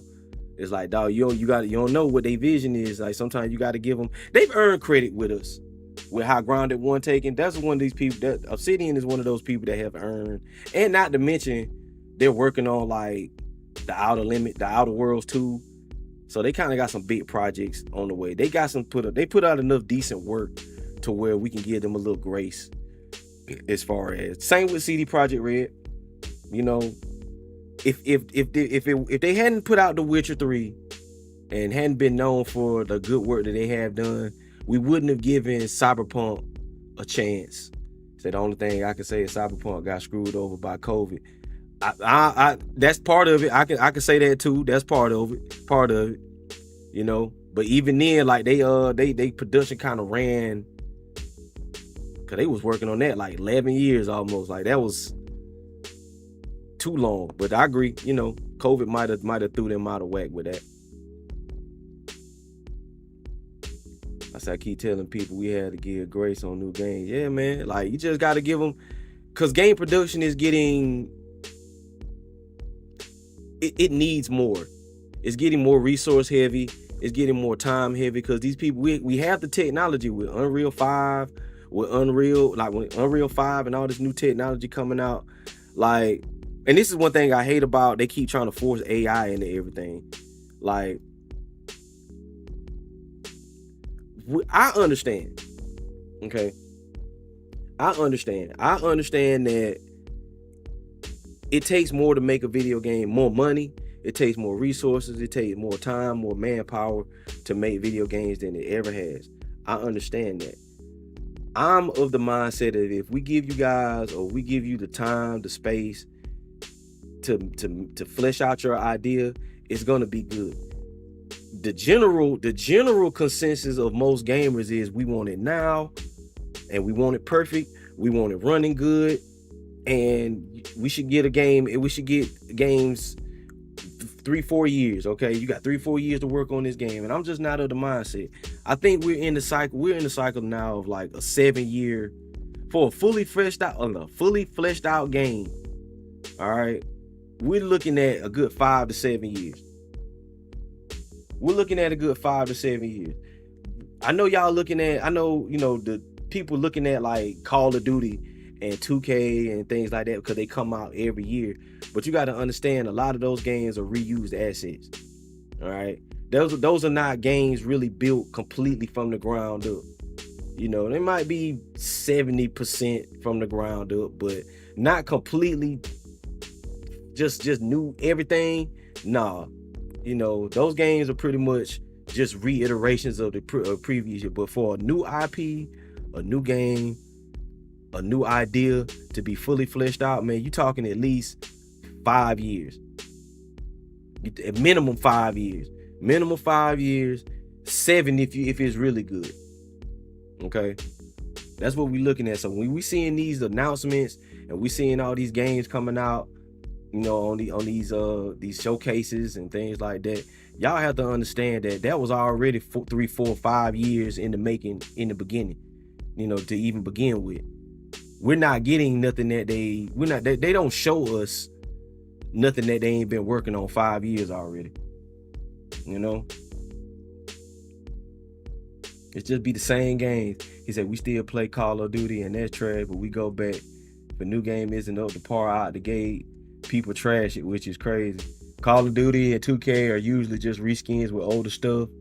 Yeah, that's what I'm saying. It's just the same thing over and over. Like we talked about earlier, like Amazonian made the point of like they just keep making the same game over and over. No bigger culprit of that is Call of Duty and 2K. And when I say 2K, I mean the NBA 2K, WWE 2K, all right, the wrestling games, fucking FIFA, Madden, all of that is in the same boat. Even NCAA, and as good as NCAA is, it's really just a reiteration of last year's engine, which is also a scaled down version, or like a sped up version of like the Madden engine. Yeah, they all play the same, but for like new games, and this is why we're going to get into our reboot list. I know y'all can't see that, but we're gonna get in our reboot. I know there we go. That's our list right there. Don't worry about the others, but that's part of our list. We got 40 games. 40 games. We're gonna play a game called Reboot or Remake. Reboot or Remake. That's what's gonna be our topic, our main topic for today. 2K is bad. WWE used to be a heavy product with a great story by THQ, which I thought they would come back and he said I can add to that list. I'm sure everybody can. I mean, we already at 40, but the purpose is we're gonna narrow it down. We're gonna try to get more names, and then we're gonna narrow it down. Because I think what the problem is, again, like I said, been saying all day, I think what we've been mixing up is what is a reboot and what is a remake. You know what I'm saying? So we'll kind of dive into that a little later on. But we're up to 40 games right now. We're up to 40 games. We're good. What time is it? It's 1:30. We'll try to watch a few more trailers. We're gonna watch a few more trailers, kind of get caught up on whatever we're playing now, and then we're gonna go down our list. But feel free, add some names to the chat, man. Add some names in the chat. I'll put them down on my list. We'll add them. Cause even me, like even some of the games that I've added, they're not. They can be, all of these can go either way. They can go either way. It just depends on what we want to do with them. Okay. It just depends. And some of these, maybe we're thinking more in the case of like remakes, like Dino Crisis. I'll give you one. We put Dino Crisis out there. Do we remake the first game, or do we just reboot the series from the first game? Because, and what I've come to understand is a remake is more so like you pretty much take the game and just you restructure it, not start it over. Like reboots are pretty much starting over, but we'll dive into the definition of all that later. All right, just putting that in your back of your mind when you think of adding something to the list, and I say reboot or remake, think of like Resident Evil 2 remake, if that makes sense. Say Sly Cooper. Sly Cooper could stand a reboot. Just start over. Just start the whole game over. With that in mind, Jak and Daxter. Put that on the list. All right. See, now we're at like 43, 42. But anyway, let's see if we get a few more. Excuse me, I gotta sneeze.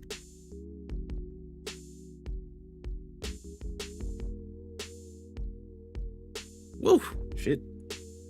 But yeah, that's Grounded 2, man. We'll be playing that later on this month, July 29th. Mel, come on, get with it. Go on, get with us. All right, we're gonna have Mel, Scorpion Queen, probably the usual squad. Okay. What one was that? That was 13. That was a month ago. Now they got a deep dive. Excuse me. Games in this podcast range from E to M. Hey, what's going on, everybody? Welcome back to the official Xbox podcast. I just be happy the to only see podcast coming. I just be happy to see regular looking black folks just like involved in this now.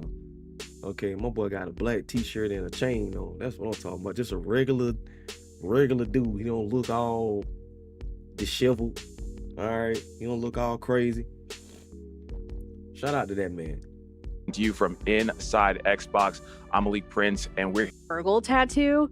Where all we're doing. The Grounded 1 and A soldier, you can cut down your grass and pick up the grass. It actually has a mage and a rogue are the basic D&D types. Here. And these aren't classes that you'll select, but there are things in the end. right out the gate. But let's talk a little bit about archetypes in the game. Like, you all are taking an interesting philosophy with this, obviously not wanting it to lean in too much into like kind of class-based systems. But tell us a little bit about the archetypes. We need you for Grounded 2, man. Grounded 2. We're starting off with 4 of them. There's like a warrior, a ranger, a mage, and a rogue are the basic D&D types. And these aren't classes that you'll select, but there are things in the interface to help the player understand, like, if I want to go do this today, maybe with all of my friends, I'm going to be the ranger who's going to support them from a distance. Oh, I should take this armor. I should take this weapon.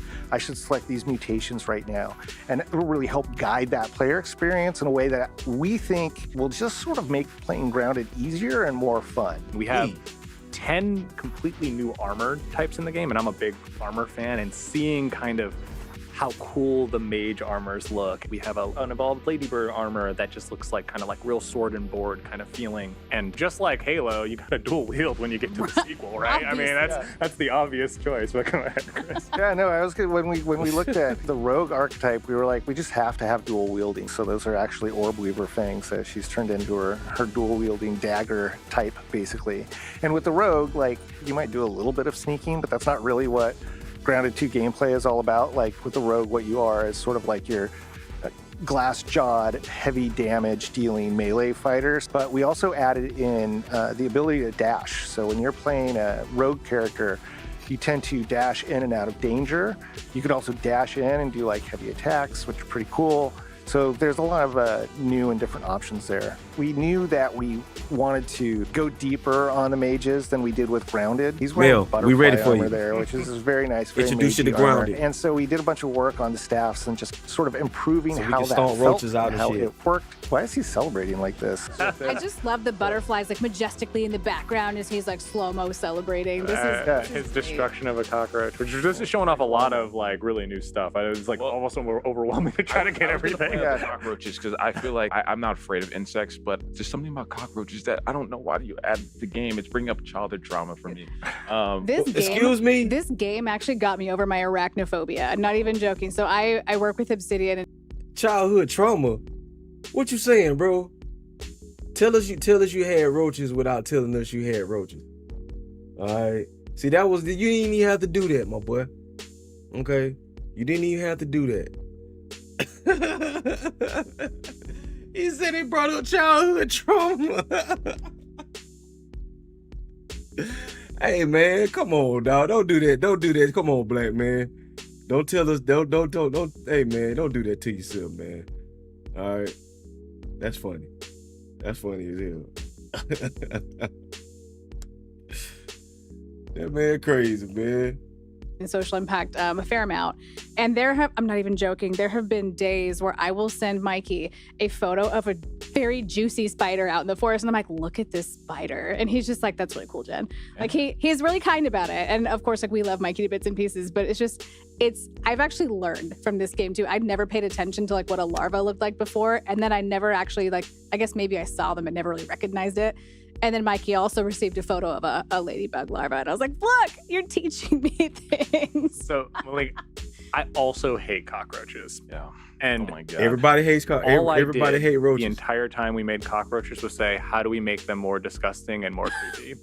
Mainly because that is the way that I got you have childhood to trauma experience for them. roaches and I think, too. we got some But secrets it's with from the going to cockroaches friends' will house do. and We're going to let seeing people them. discover Listen. those over time. But to Jen's So point, do I. the more you That's why I'm experience and laughing, play, because it's you like, do get damn, more black man, comfortable. And I why do you think put it us out helps a there little like that? bit. I don't know. I still think I hate cockroaches. I don't think I can. Because I stay by Oak Tree Grove. It does help you kind of So appreciate they used to the just bugs a be little more around. and we hope that we make them. I got trauma because they used to always just fly at my head. I didn't know roaches Let's fly talk until about they the flew community at for me. a second, because again, as I mentioned previously, and as you And I all don't have know mentioned what ad it nauseam, was. There's just so much community Why do they involvement. always And fly so right at your head? Obviously, there was a lot for the community involvement in Grounded 2. I never Talk understood to me that. about what that was like. Like, how have you leaned in already? Obviously, you talked about the features from Grounded 1. How do you plan on leaning in future updates, and what does that look like for all of you? As we were going through this initially, we were like, we're always going to be compared. They to always the just completed fly Grounded at me. 1. Like, it's like, bro, But come on, man. We felt like the risk of putting out the game preview early access thing was so much more worth the reward of what we get and what it evolves to. If you think about them in where June Grounded was- 1 started to where it is at today, it is like an astronomical difference. It's like Yeah, that's where mind-blowing. my Not just trauma all come of the in players, at. but all of that came. That progress Like, came my from God, the player like, feedback that we y'all got. Keeper just mode, can't if you're crawl nowhere. familiar Y'all with gotta Grounded, fly at me too. Is an example of something that came from the community where you Yeah, that was my crash course into into learning that roaches fly. Certain creatures came from the community, like the they mantis, just fly which we at your evolved ass. and actually made a little bit smaller and more present in Grounded 2. Even in pre-game preview and early access, we've actually already been practicing and gathering kind of community and playtest feedback throughout the course of development. It's fun to be a part of like where you feel like an insider. You're like, oh, I suggested that thing. I made that thing. So it's so good. I think it's a proven formula, right? Build the base version of your vision for what Grounded 2 can be, but then utilizing the community and their feedback to really like bring it to life and have them develop alongside. And we've seen things like cosplays. And That's why I say they're all gonna these keep their community roadmap because interactions they where got too much really are just input. falling in love with They the got world too of much Grounded. input for Well, Grounded I'll jump 1. in real quick and just say, the And other they thing with already been kind of community, early play testing and Grounded building 2. So this game Grounded 2 was that we knew that we wanted to have a partner in development. And so it took us a while to figure out who that partner was going to be, but we're pretty excited about working with IDOS, who is up in Montreal, IDOS Interactive.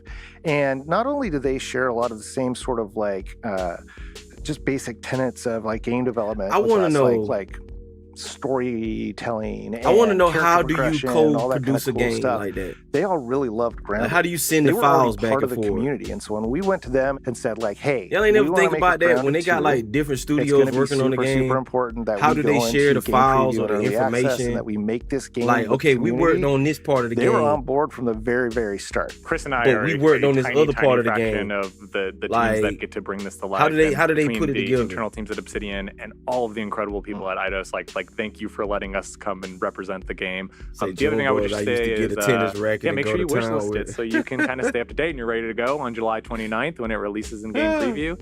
And we can't wait to hear your feedback. I hope you share racket. that with us as soon as possible. And I do have one last question, like in the spirit of feedback. Okay. You've seen some stuff about the game, and you're a super fan. Yeah, yeah. What do you want? Ooh, this is a fun question. So, okay, we started with spider shoes. Spider shoes. Okay, I got Spider that one. Yeah, shoes. we'll make a note of that one. Oh, goodness.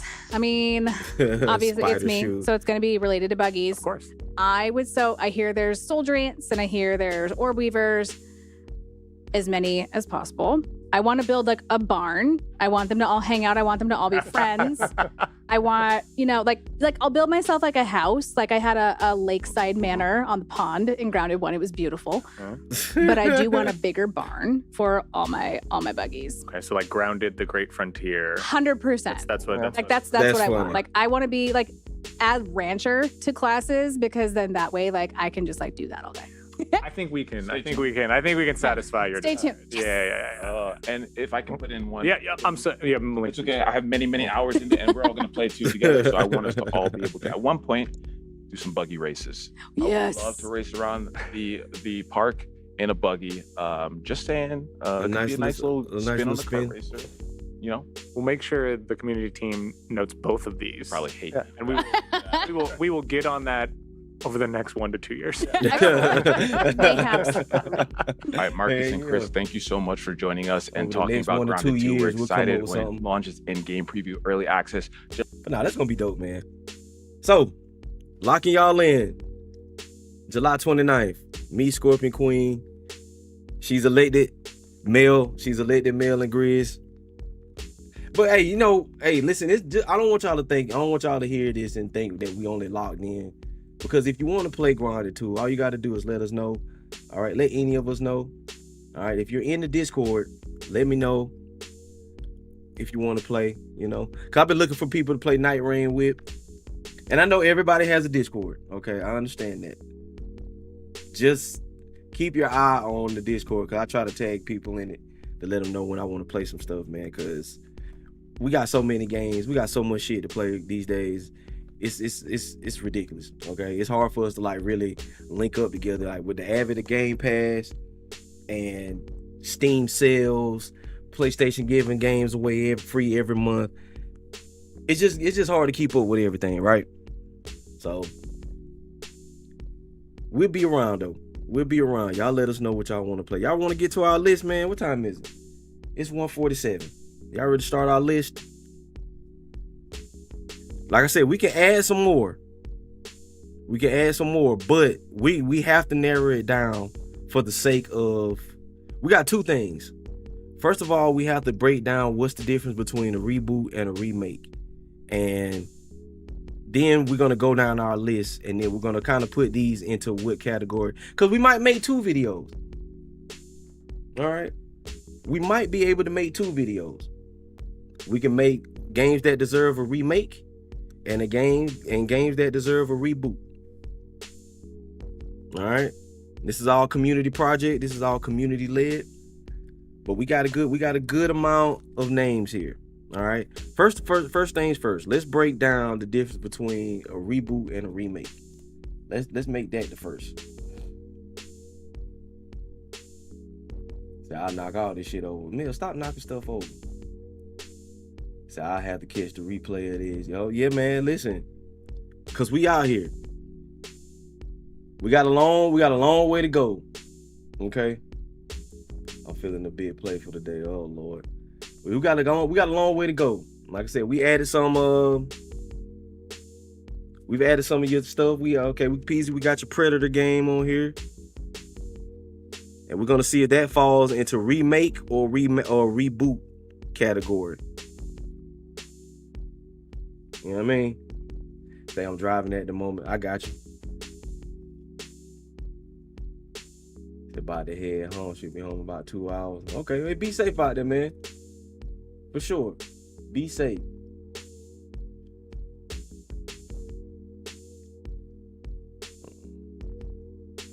Oh, wait a minute. They got a review. He said, I'm locked down. I want to see that too, man. Listen. We got a good little list, man. We got a good little list. And that, again, there's some other things we can add. Because I don't really see a whole lot of like turn-based RPGs. And where is it? I know I put it on here. There it is. Yep, I added it on there. Said wanted to draw some joke and whatnot. Oh, okay. Hey, yeah. Let me see. Got that. Because we're really trying to make a video. Like, we're trying to make a legit video, a real list of like games we think should get a reboot. You know what I'm saying? That's why I say some of these are going to fall into one category or another. They're not going to all be reboots. Some of them don't really need a reboot. Some of them are already rebooted, from what I can tell. Okay. Let me see. We're gonna go. Let's see what this watch this. What's the mission? We explore. Like I said, then we're gonna break it down. Where no one has gone before. This crew. All right, Beezy. Be safe out there, man. Shut that shit up. I'm sorry. What's going on, man? Peace of good energy to you, man. Appreciate you stopping by. This is issue high at noon. Issue number 88, man. This is our 88th vibe session of doing this, man. Listen, we want to watch a little review right quick. I'll catch up with y'all later. Appreciate you, Peasy, pulling up, man. I'm beyond thrilled to. So I hear you want a new 3D Mario. If that means you're looking for a console-defining platformer with satisfyingly expressive movement, innovative mechanics that constantly evolve, and expertly crafted challenges that unleash the interactive potential between the two, then I'm beyond thrilled to share that Donkey Kong Bonanza is all of that and so much more. Bonanza is no mere side project from the team behind Super Mario Odyssey. It's a brilliant successor to that masterpiece, a tremendous reinvention for one of Nintendo's original mascots, a groundbreaking adventure in every sense of the word, and one of the best 3D platformers I've ever We just played. hang out, watch some trailers. We got a list. Hold on. So our next segment, we're working on a list. We have up to 40 games right now. We're gonna not play a game, but we're gonna work on a list. We're gonna go reboot or remake. We're gonna drop some franchises, some series that have been long gone. I've been meaning to put Splinter Cell on there. So if you can think of one or two to add to the list, we're gonna go down the list, maybe watch a few trailers here and there. Okay, we're gonna put it in the remake or reboot. And then we're going to narrow down our list so we can make a couple of YouTube videos later on. And do the whole YouTube thing. Gonna make some content out of it. But right now, I want to use this time to talk with the community, get their thoughts, get some ideas on what the list should be. Because we didn't really have a whole lot of trailers to watch this week. NBA Street, we already got it on there. Matter of fact, before we even start, NBA, NFL Street, NBA Jam, and NFL Blitz. I put all of those in the same category. Because you really can't reboot sports. Like, the sport is like those are gonna be sport games. They say you're gonna play Donkey Kong. My bad. I wanted to see it. I'm sorry.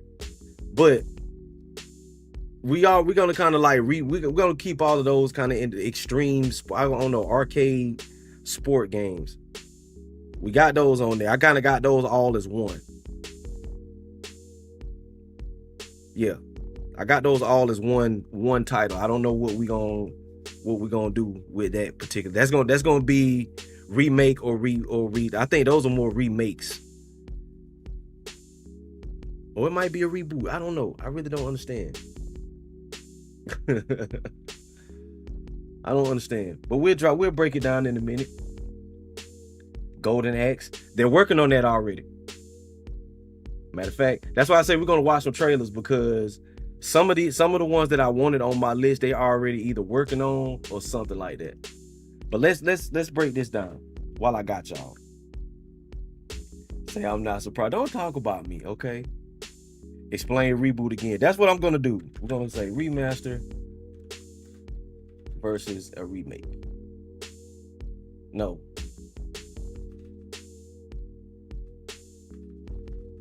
A reboot versus a remake.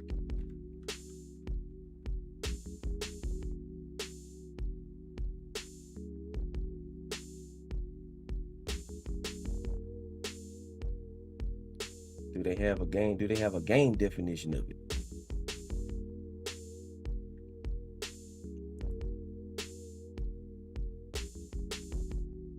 Fuck it. Let's just look up the damn definition. Say check Discord. What you got? What you got, man?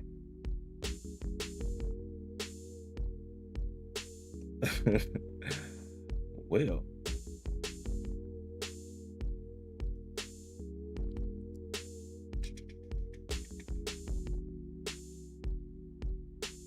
Well.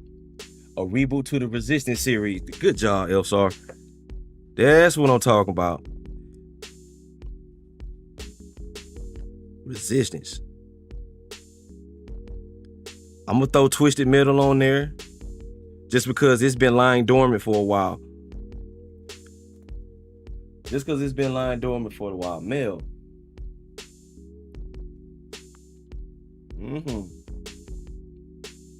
Good one.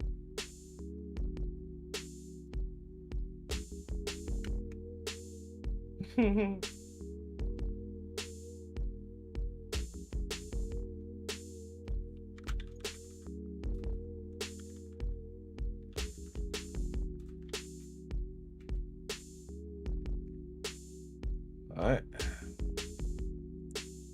That's a good one. Now, what we're gonna do, we're gonna drop the damn definition. All right. We're gonna say a reboot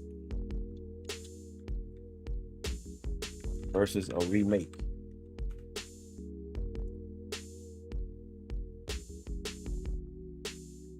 Biker Mice from Mars and Road Rage. Road Rage, for sure.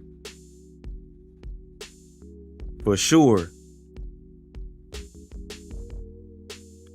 You know what, Josh? I thought about Biker Mice. I thought about that.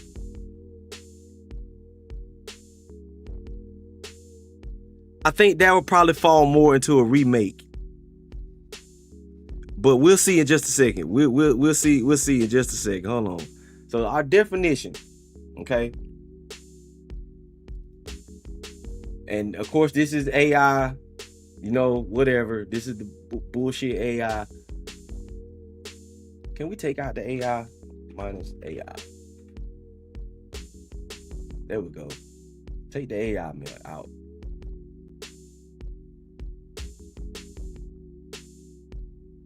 And the reimagining. Sheesh. Can y'all read that?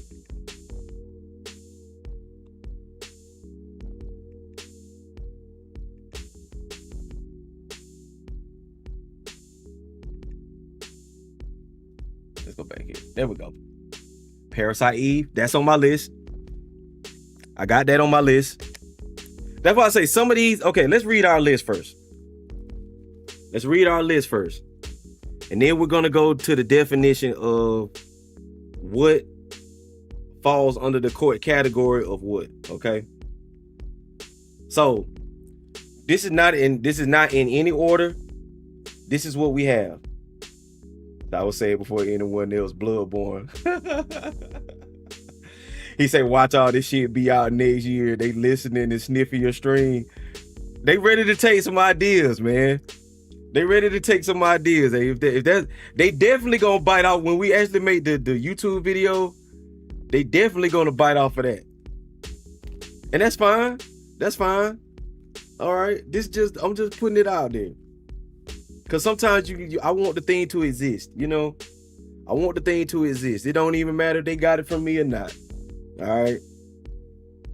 I would love to be a part of the process of helping some of these games come to life. But, you know, and to be fair, some of these are really niche. Oh, shit. Throw that on there. Some of these are really niche. Some of these didn't have but maybe 2 games.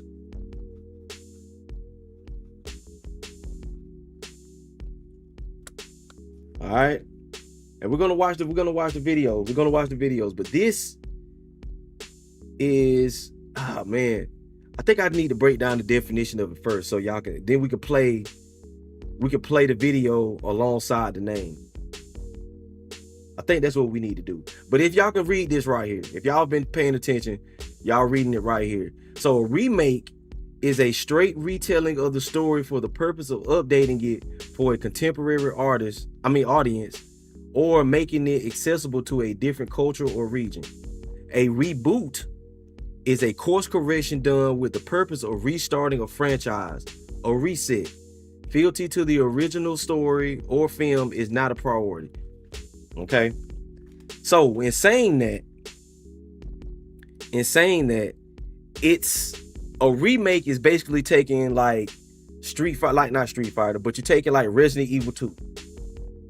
That's why I use Resident Evil 2 remake as an example, because it's still the same story. It's still the story. It's still the same premise of the Resident Evil 2 story. Like, it's nothing really changed as far as like how the story went. They added new elements. They changed the graphics of it. They changed the gameplay of it and everything, but it was still the same story, the same setting, the same characters and everything, right? I guess a reboot would have been like, I don't know, shit, like Chris Redfield or something. Like if it wasn't Leon Kennedy in Resident Evil 2, like it was somebody else. You know what I mean? Like, if that makes sense. Like the story just would have got told in a totally different way. It would have been a whole new character. It still have been Resident Evil 2, but it would have been told from like the perspective of somebody else. Like they just would have reset the timeline. And this is why a lot of games like Resident Evil, they fall more into the remake category than they fall into the reboot. They're not going to reboot Resident Evil. Like, let's put that out there. I guess that's the best example. They're not going to reboot Resident Evil. Now, they're going to remake the old games. Like, you might get a new, say, Marathon could be considered a reboot before that whole downfall happened. What would Marathon have been a reboot of? Destiny? Marathon would be considered a reboot. What would that have been a reboot of? Like Destiny? I'm thinking maybe Destiny. So in that vein, I guess that's true. That's true. Say Marathon is an old game. Is it? Huh. Never knew that. I never knew that. I thought Marathon was like, just like, I don't know. I thought that was new. I thought they were just calling it Marathon. I never heard of Marathon. What was Marathon before that? A reboot of Stolen Art Asset. Ah, that's funny. That's funny, Elsa. Say it's a reboot of Stolen Art Assets. Yeah, there you go. That's funny. Yeah, it came out in the 90s. Hold on, man.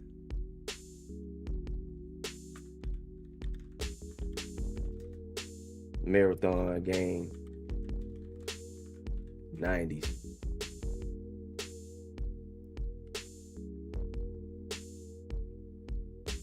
Marathon 1994. Oh, wait a minute.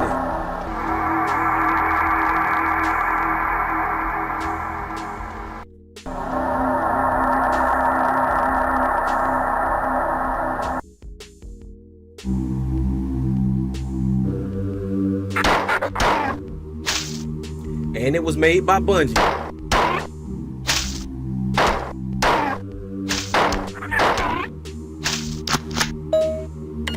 Okay. That's a bit of an obscure reference, but I like. Yeah, okay. Okay.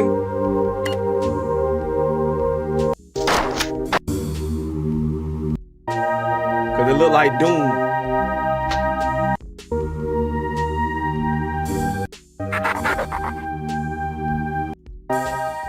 Okay, so technically that's a reboot.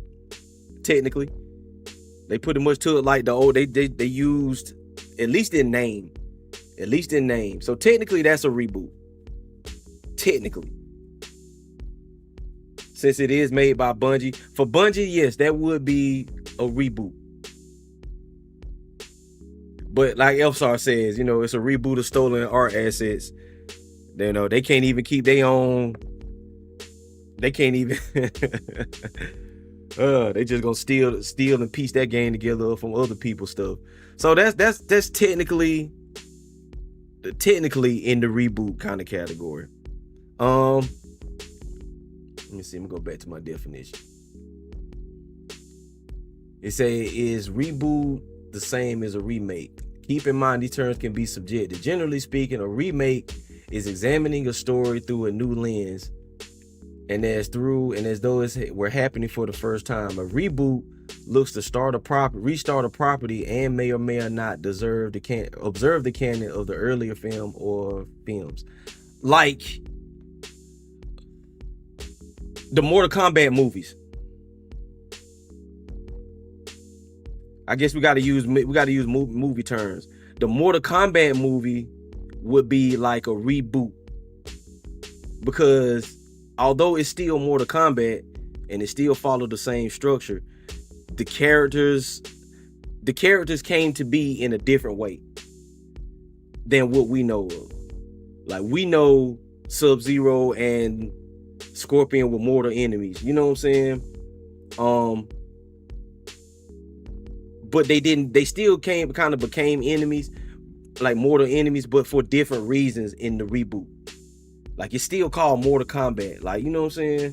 So that's kind of what I'm thinking. We got to think in the vein of, if we didn't know these games as we knew them, and they just started fresh.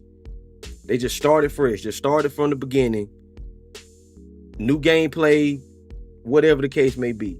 They Double Dragon said they got Double Dragons coming out with 4 players. Yeah, like, that's probably more of a that's kind of more of a sequel now.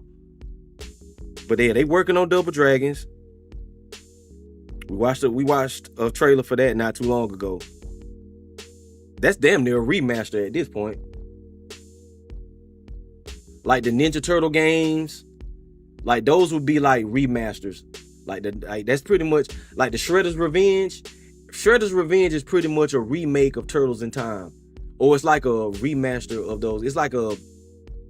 It's not necessarily a reboot, but it's like a remaster of Turtles in Time, if that makes sense.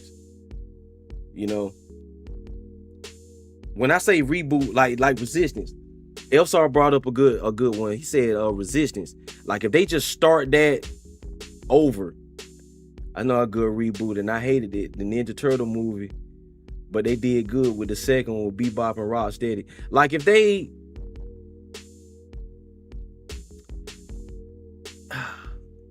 how would that, I'm trying to see how that what category would that fall over?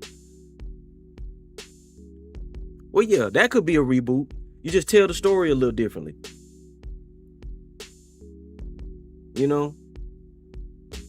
That's pretty much what a reboot is. You pretty much start the franchise over from the beginning. And just tell it, and like you said, you can make references to previous lore. You can make references to like how it used to play, but it turns into a whole new thing. You're saying if they made the Ninja Turtles women, make 2 of them women. That could be that's kind of like a reboot. Now we starting to think of it. If they just started Ninja Turtles all the way over and made like, I don't know, Michelangelo and I don't know, you know what I'm saying? They made them like, he said, nah, Venus was ass. But if they put her, you know what I'm saying? They sure gotta have women and everything. I'm just saying, man. I'm just saying. I'm just using this as a reference point. You know, if they reboot, but that's why I say it's difficult. That's why I say it's difficult. I don't know if you could reboot the Ninja Turtles because they're all dudes. But in the terms or in like the vein of what a reboot supposedly is, okay, whatever a reboot supposedly is, then it's like, all right, make one of them Venus or whatever, you know what I'm saying? Or make one of them like a girl. And you just telling it from the beginning. Like, so yeah, that would be considered a reboot. Like you just reimagine the original story. It's still the same. It's still going to play out mostly the same, but you add like a whole new perspective on it. You add like new characters and new ways of the things that we knew happening. You know? So what game series could they start from like fresh over? Like I said, you got remakes and you got remasters. So keep in mind the terms can be subjective, but we already just read that. Now, a remaster is pretty much just doing the same game. You just updating the graphics of it. So we're not talking about a remaster. Okay.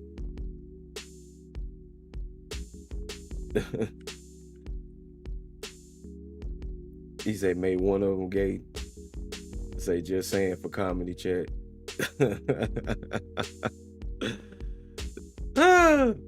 Yeah, see that's a reboot.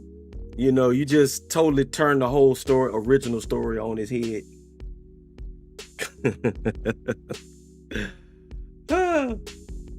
So you got to kind of keep that in mind.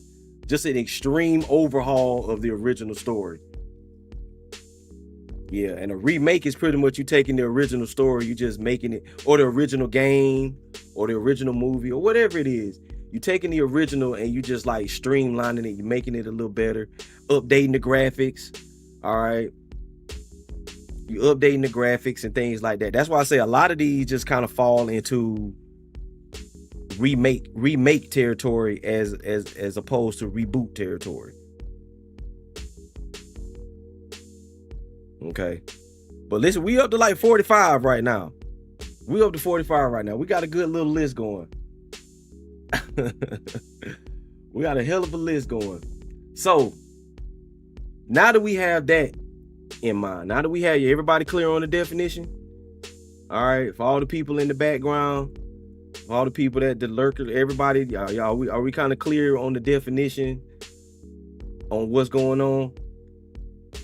Because I know it can get tricky, and it's going to get tricky on this list. All right. Matter of fact, I'm gonna turn the page.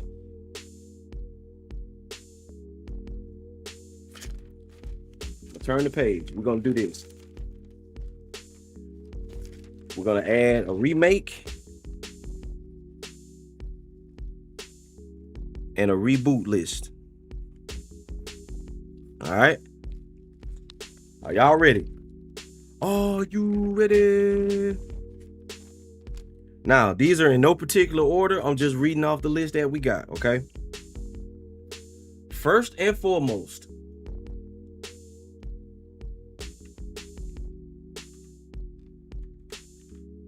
we have the Gex series. All right. I don't know if you guys remember this. This was on the old PlayStation. This was like the first mascot kind of platformer that we had. This was in the vein of like Crash Bandicoot or whatever the case may be. Let me see if we can get some Enter the Gecko.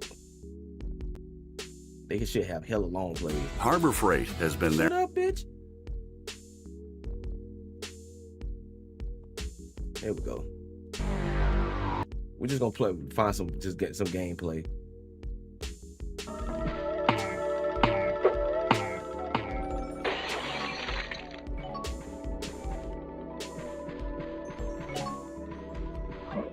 So this little gem, this was back in the day. This was like early 90s. This kind of gave you your Mario vibes. This is like this lizard dude. What's harder, getting through this level or divvying up the checks? And he used to make like these little quips and shit. He said they recently released a remake. Did they now? See, that would be a remake. A remake would be... Let me see. Did they got a remake?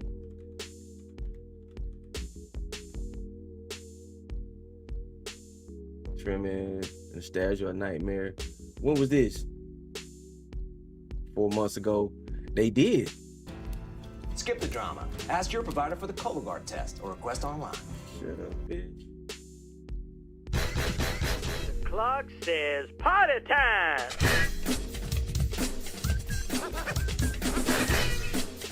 It's a collection. This ain't really the whole thing, though. Sweet. Like now, this is okay. Now, this is why I asked, does it do when we say a reboot? When we say a reboot or we say a remake, does this fall in the category? If it's the same, because this looks like just a collection. That's the trilogy.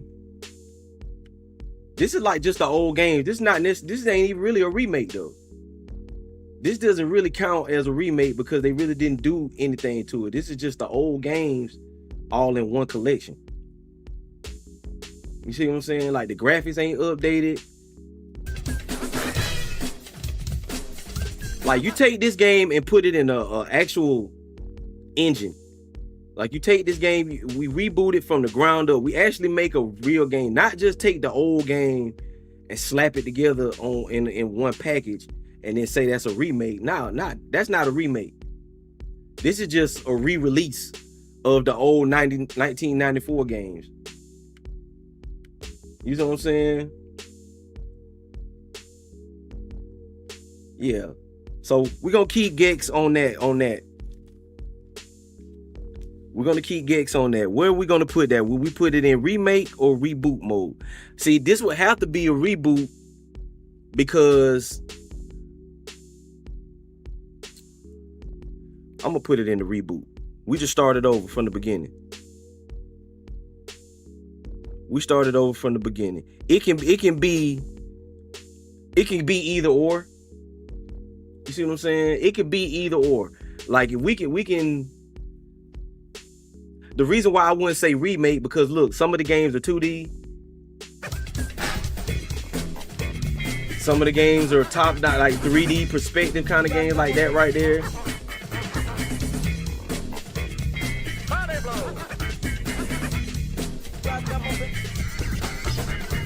Native widescreen. It's tail time. Yeah, you see what I'm saying? You got to rewrite some of the jokes.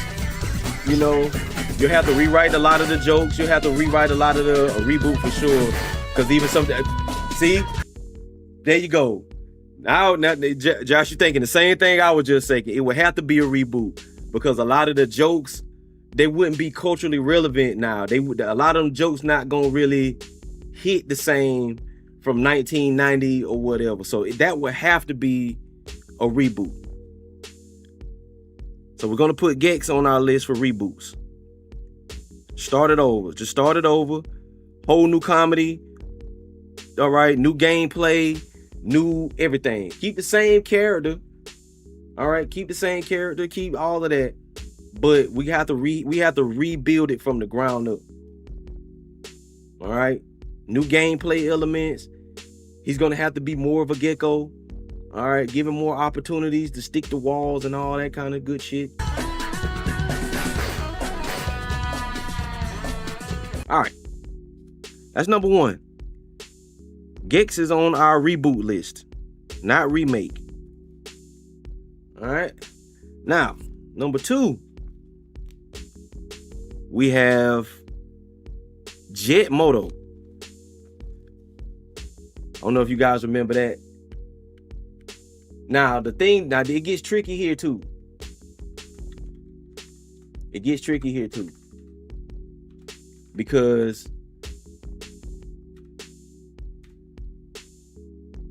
let's go. Same old phone? Nah.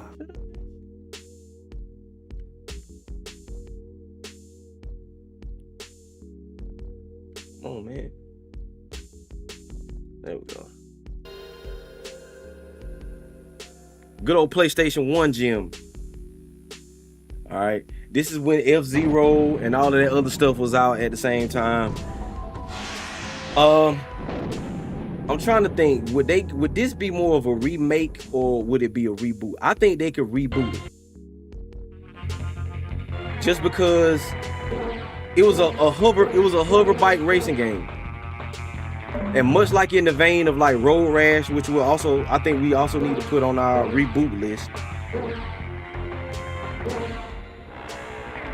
Y'all don't remember though, Jet Moto had like real corporate sponsor, had Mountain Dew. Had Mountain Dew sponsoring the game. Let me look at the racing, man. I want to go to the actual race.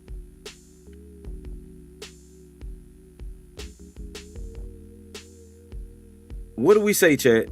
Are we saying reboot or remake? I'm saying reboot. Just because we hadn't had a racing game like this in a while.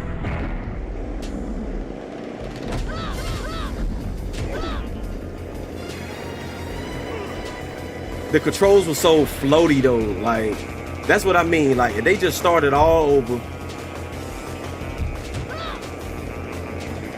I think they can reboot this. She was almost like Wave Race 64.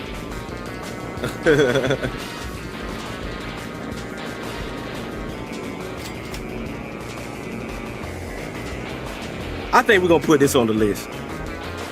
Personally, I think we're gonna put this on the list. This is gonna go on the reboot list.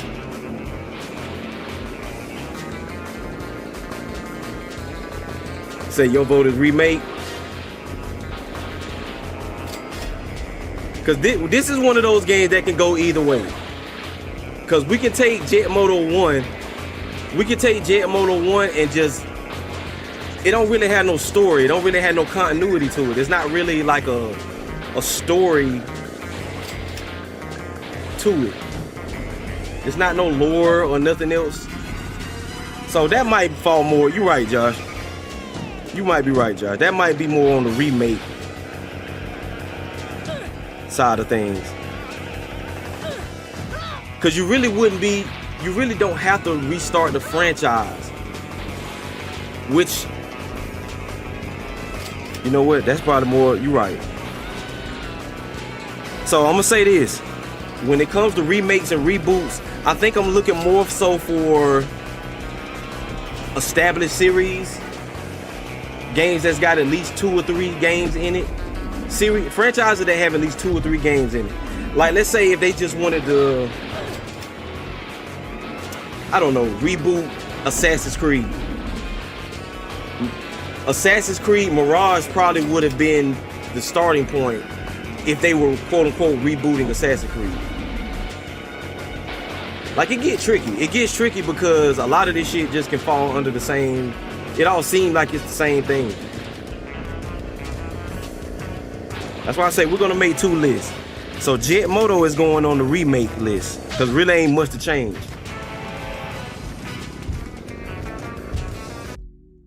Chad, are we in agreement? I think we're going to go remake or reboot. I think we're going to say remake for Jet Moto. Going once, going twice. Sold. What's next on our list? I know y'all heard me talk about this game for a while. Y'all heard me put this into, well, you know what? Before we do that, before we move on to that, technically, Road Rage will be a remake. Road Rage will be a remake. Biker Mice from Mars will be a remake.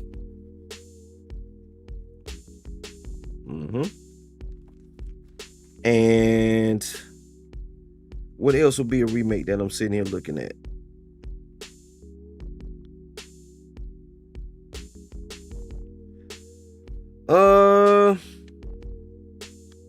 Spyro got remastered.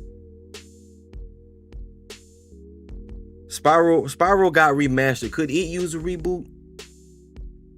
I don't know. Y'all think on that one for a minute. Matt Hoffman, because we got the Tony Hawk games. I don't know if you guys remember. I gotta told y'all I was gonna give y'all the video.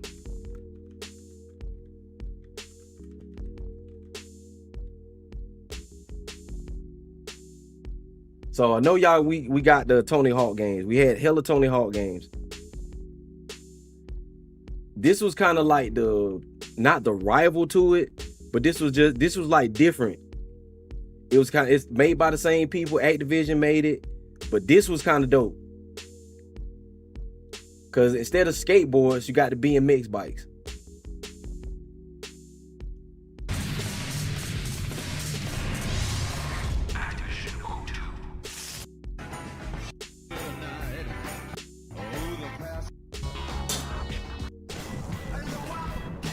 Like, look, probably got to mute that because it's got like copyrighted music in it. But anyway, said Matt Hoffman was fired, right? So technically, this goes in the remake because it'll be in the vein of the Tony Hawk sport games, and we got all 4 of those. We got Tony Hawk 1, 2, 3, and 4, all out right now. They remastered, they redone everything, tweaked the controls and all that. I think Matt Hoffman's BMX deserves that too. There was another one. What was the rollerblading game, Grizz? There was a rollerblading game that was dope as hell too.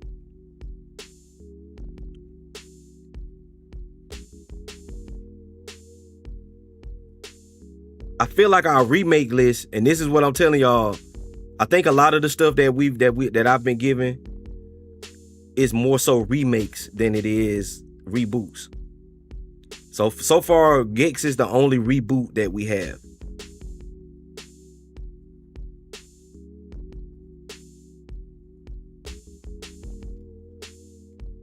But yeah, this is Matt Hoffman, man. This was fun as hell too. Had a good ass time playing that. I was like, man, yeah, they finally got a BMX game. Aggressive Inline. That's the name of it. They need to change that name. they need to change that name, but yeah, they need to remake that.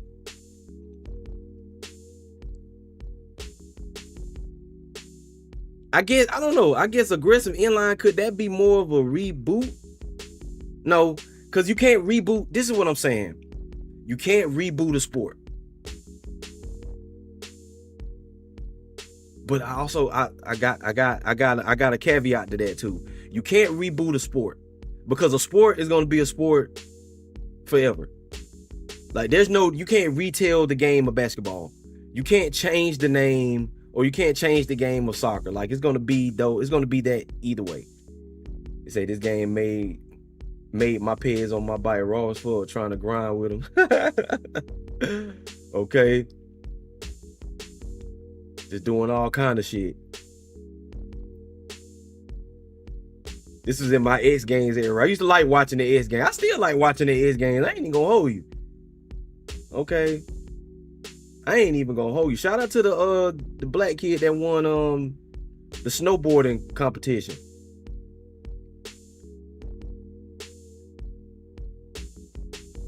Still watch X game. Hell yeah. Rematches a fire ass alternative to FIFA. Right. But see, you can't retell. You can't retell the story of soccer. Like, it's gonna be soccer no matter what. So if it's a sport game, it's pretty much a remake. All right. That's where your NBA jams. That's where it gets a little muddy. That's where it get cloudy at. That's where your NBA jams, your NFL blitzes, and all of those. Those will more so be remakes than reboots. Because you can't really change the game of football and basketball. You know, all you can really change is the gameplay. Man, he was supposed to fall just then. You can only change the game of, you know, of basketball so much. Say Zell Powell is dope at skateboard. That was his name? Yeah, man. Hey, listen, he killed it at the snowboarding competition. I was like, oh man, that's dope. Nah, he was going crazy. Cool Borders. Cool Borders would be a remake. Okay. So we're gonna put that in the category. All right. So right now we got 1, 2, 3, 4, 5, but they're all sport related. They're all sport related. We have 5 remakes so far. Let's keep going down the list. Army of Two. Next up on our list, we have Army of Two. Let's look at that real quick. It sounds like it's finna rain. Remember Army of Two? We absolutely do.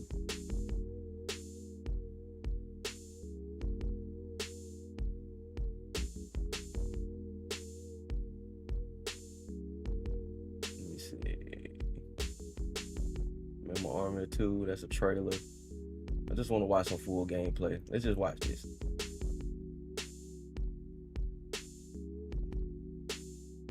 I ain't even gotta tell you shut up. You already muted. Army of Two. Where do we go? What say you, chat?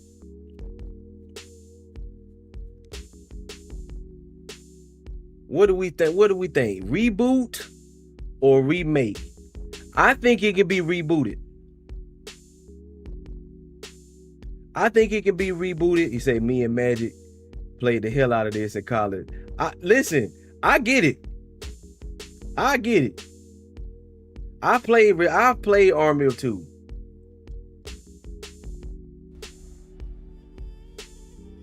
Richard Dalton.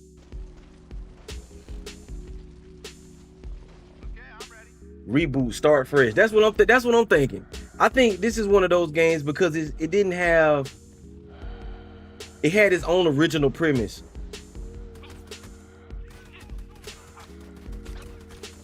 I'm gonna put Army of Two in the reboot category. Since we can't get damn co-op in Halo, since we just somehow can't get co-op in Halo, why not just make a game totally centered around co-op? In the days when we got games of like It Takes Two and Split Fiction and things like that, Army of Two, I feel like could be done right. Say I would play Army of Two. Army of Two, I think that'll be a good one for a reboot. So we put that on the reboot category. And by law, since it was kind of in the same vein, we got Army of Two. Because this came out around the same time. We're going to put Kane and Lynch in there. We can start fresh, retell the story. Two psychotic motherfuckers. Co-op, little split screen thing. If we put Army of Two in there, I think we can put Kane and Lynch in the reboot category. Okay, Start the whole story over. Don't take the first game and just add graphics and shit to it. But take this premise, okay? Take this premise, how this game is, retell the story, start the characters over. Maybe make one of them black.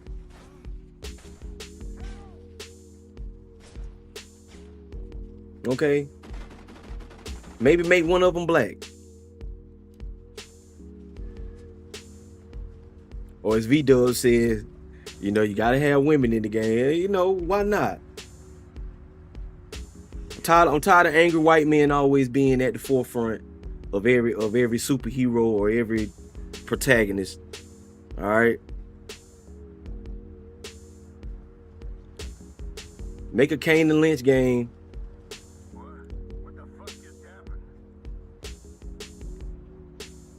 I want to get some more action. I like it because this was in the vein.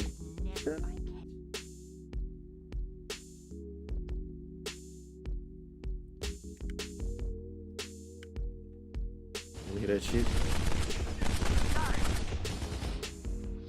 Got him. I think we got them all. All right, we putting that on the reboot list. Because the thing about this, chat, I want y'all to realize, like, that's why I said earlier, a lot of these may not just... Loach, what up, man? My bad. One of the things that I'm saying that on this list is that they don't necessarily have to be great games. Like, Kane and Lynch was not like a top 10 game. It wasn't selling out the ass or nothing like that. But it was one of those early 2000 games that you were going to play with your people. Like, you know what I'm saying? You might rent it, or you might have bought it. It was, you know, and hung out. You might have played it for like a weekend or something like that. So Kane and Lynch had a good co-op strategy to it. So I'm going to keep Kane and Lynch on the reboot list. Okay? Let's go. Let me see. Josh said Golden Axe earlier. I think they're already working on that, honestly.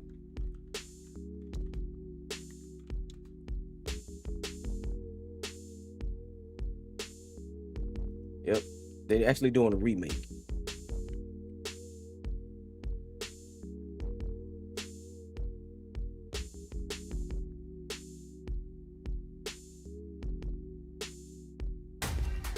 Matter of fact, I'm gonna watch this real quick, so we can get some Sega stuff off the list. Let's get some of this Sega stuff off the list.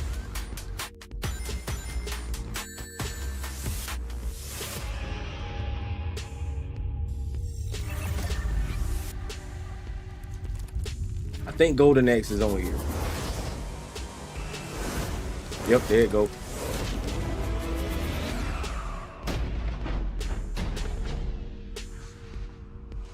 Did you save the game? Really? Of course I did. Man,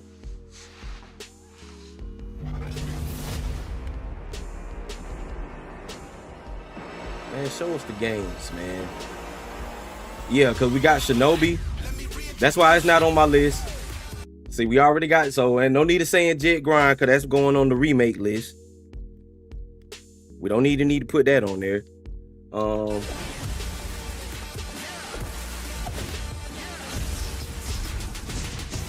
They're doing another Streets of Rage, apparently, which I'm not mad at, okay? Because we got Streets of Rage 4, but this looks more in the vein. And this is interesting on this one, because I always said I wanted to remember the Warriors. Does anybody remember the Warriors? I always said I wanted a Warriors remake or reboot. Well, I guess that falls more in the remake, because they don't really have to do anything to that. They don't have to reboot it.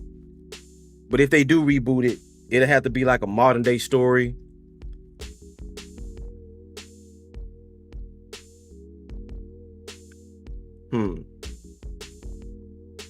We'll talk about that in a second. So we're gonna put Streets of Rage. Streets of Rage is going in the remake list. We're already getting Shinobi. That's in August. Y'all be prepared for that. There you go, Josh. Got a Golden Axe. and Crazy Taxi.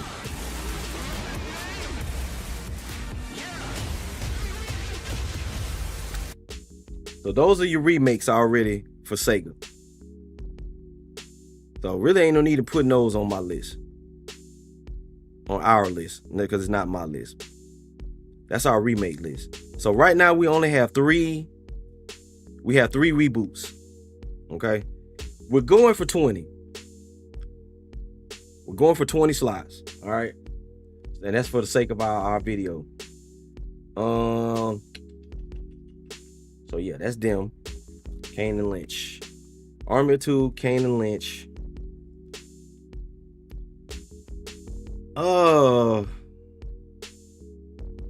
Midnight Club. What do y'all think? Midnight Club. What do you think? Reboot or remake?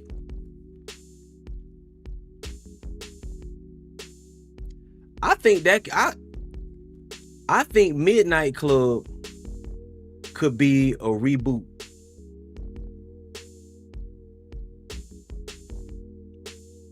Say remake. Let's look at it. Let's look at it.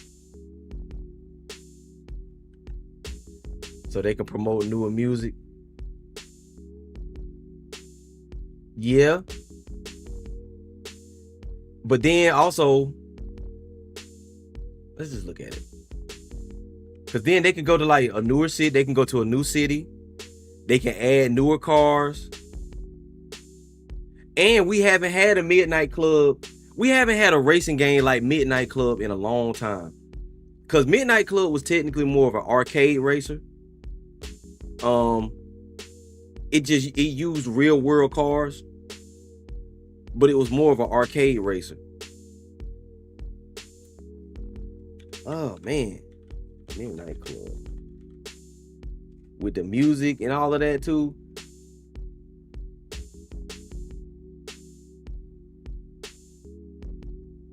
The evolution of Midnight Club. So they were in LA, they were in New York, the dub edition.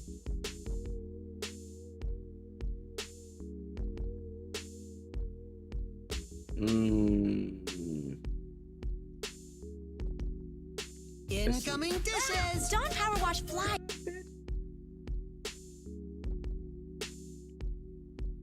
Newer music, new cars, new city.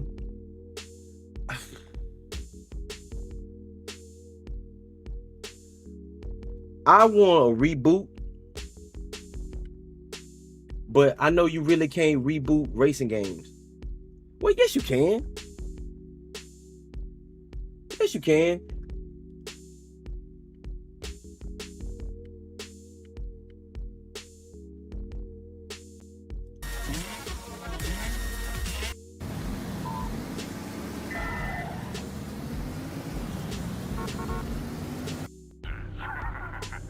That's crazy. When the hands go down, we go, yo.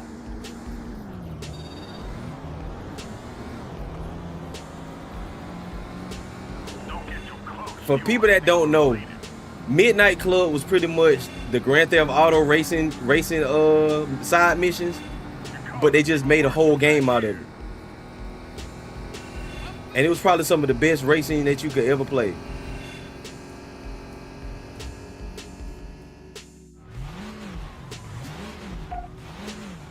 Midnight Club 3 Dub Edition.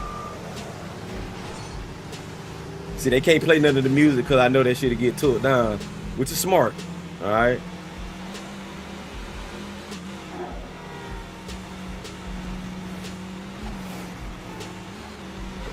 I think it can go in the reboot. If they just came out now, if they just came out and just said, hey, Midnight Club, new Midnight Club. We're not going to give it Midnight Club 4. We're not going to call it Midnight Club 4.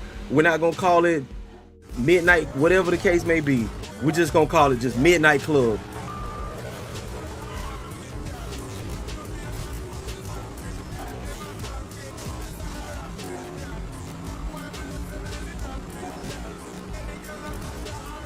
I'm going to put it in the reboot.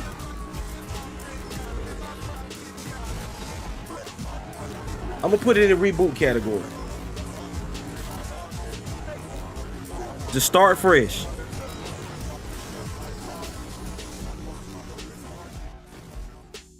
Start fresh.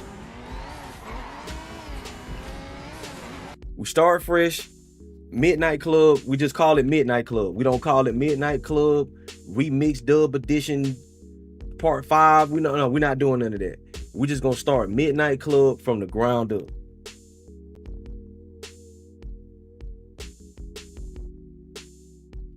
We're not gonna use the same tracks. We're not gonna use the same city. We're gonna put more cars in it. We're gonna add more stunts. I think because shit, that's why I'm thinking maybe Jet Moto can go in the reboot list too, as well as Road Rage.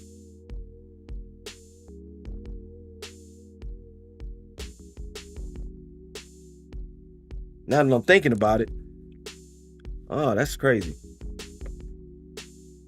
Because if you just start them over from the beginning, even if they didn't have any lore, you could just start from the beginning. I think, and I know some of this is like a little older than some of y'all.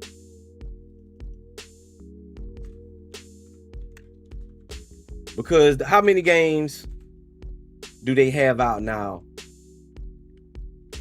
How many games do they have out now? Let me put that out here. That are like Road Rage.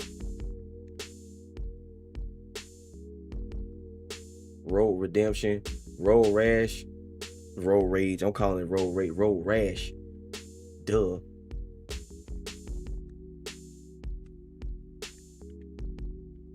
They don't really have a lot of these out. Oh wait, they did reboot it. Duh.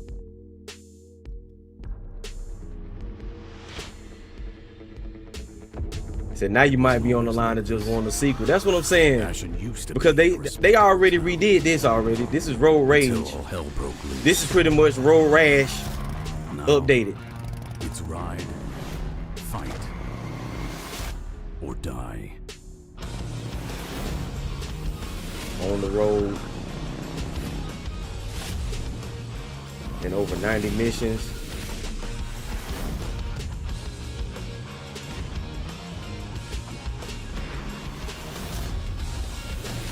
Yee.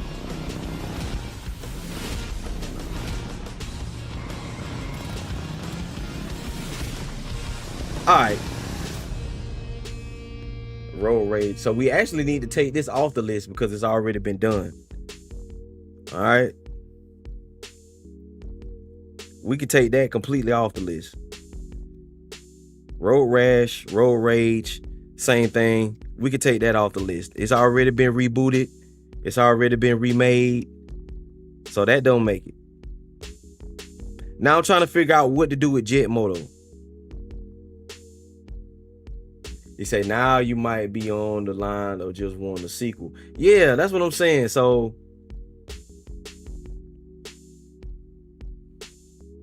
that's why I said Midnight Club. If we just start Midnight Club from just scratch, we still make it Midnight Club, but we started from scratch.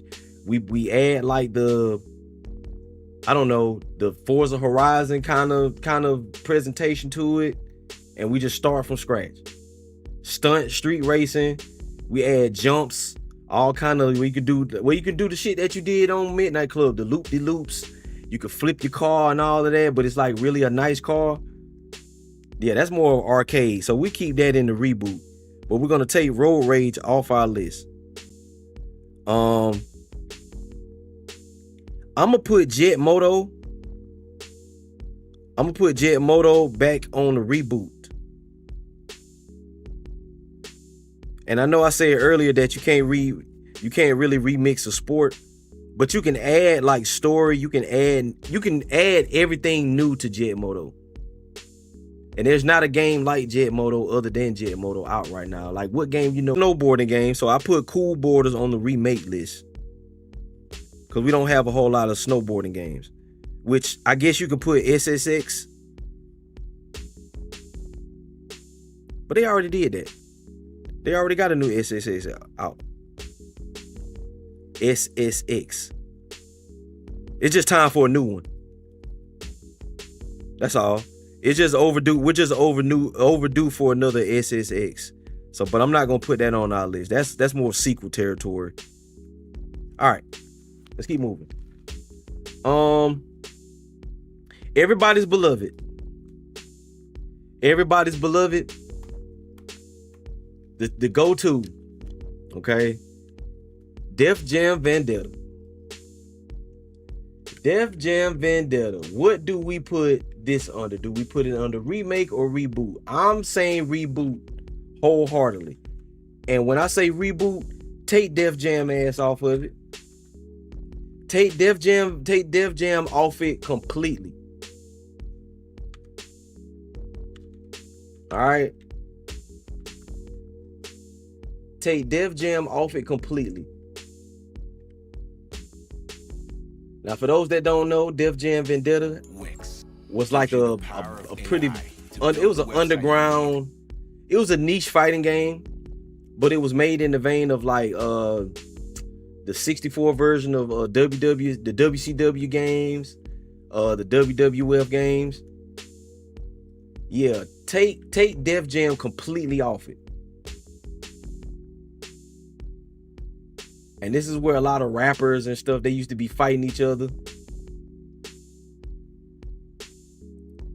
Say it wasn't under, it was in a weird spot. Yeah, like it was popular because it had everybody's favorite rappers on it, but it wasn't like, it was Def Jam Vendetta at Evo or no shit like that. You know what I'm saying? Like they wasn't having like Def Jam Vendetta tournaments or nothing like that right there. But it was a popular game though. For sure. It was a popular game though. DMX, you want a shot at me, you gotta make it past these brothers. It's a dangerous world out here. Seems every time I turn around, there's another young buck wants to take me on. I lay down for no man. Said it wasn't my hood though, but facts, yeah. But nobody ever beats me. Yeah, that's all.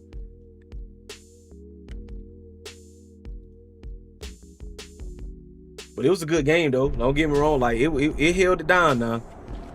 That's why I say it's more of a niche title. Like we played it, we loved it. Our group of friends, we all love these games.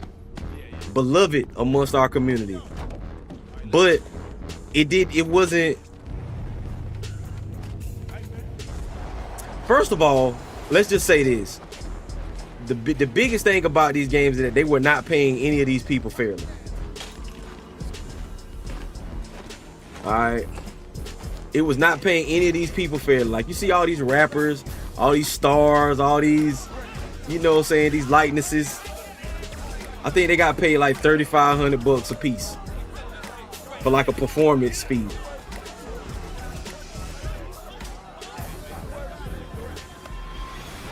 And that's all they got. But the game made way more than this. Now, can y'all just imagine? I say reboot. We're gonna reboot. I got some ideas, man. I got some ideas for Def Jam Vendetta.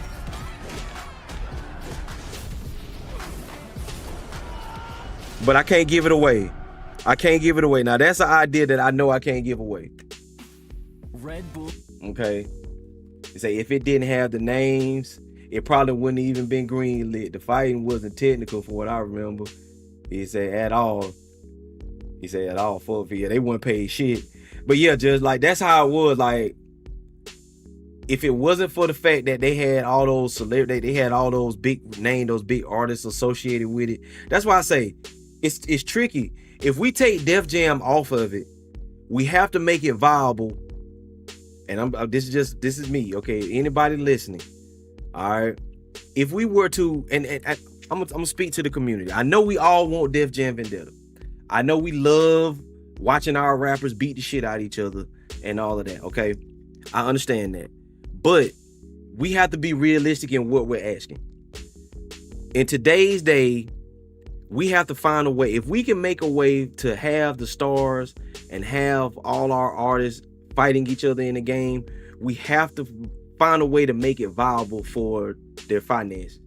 We have to make a way for them to like actually get paid from what they're doing, not just off their likenesses, but get paid fairly for what they're doing. Because that's the reason why we don't have one. All right. Not to mention everybody's all signed to different labels, so you got to work out contracts and you got to do all that. Like, listen, it's too much red tape to go through. Everybody's independent now. Everybody's signed to this label and this label. Like we just seen the Clips. The Clips just got off Def Jam, so they can put out their last album. So we can't say, oh, we're gonna put the Clips in the Def Jam. Like that's just not a thing now. Okay, so we have to be realistic in the artists that we want or how to get star power. That's too much money. Exactly.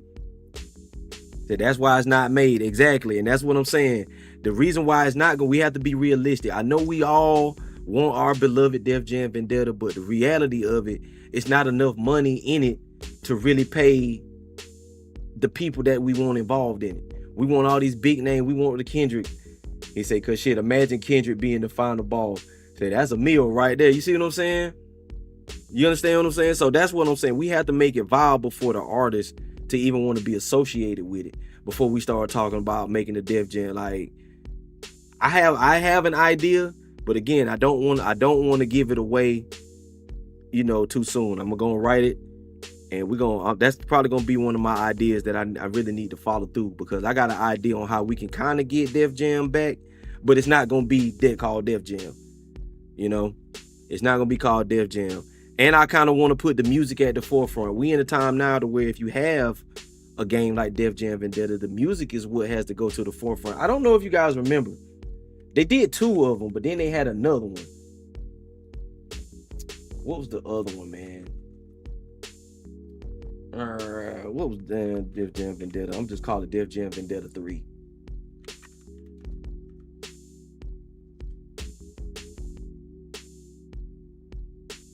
What was the name of that one? Icon. All right. Start your summer with better sleep during Ashley's.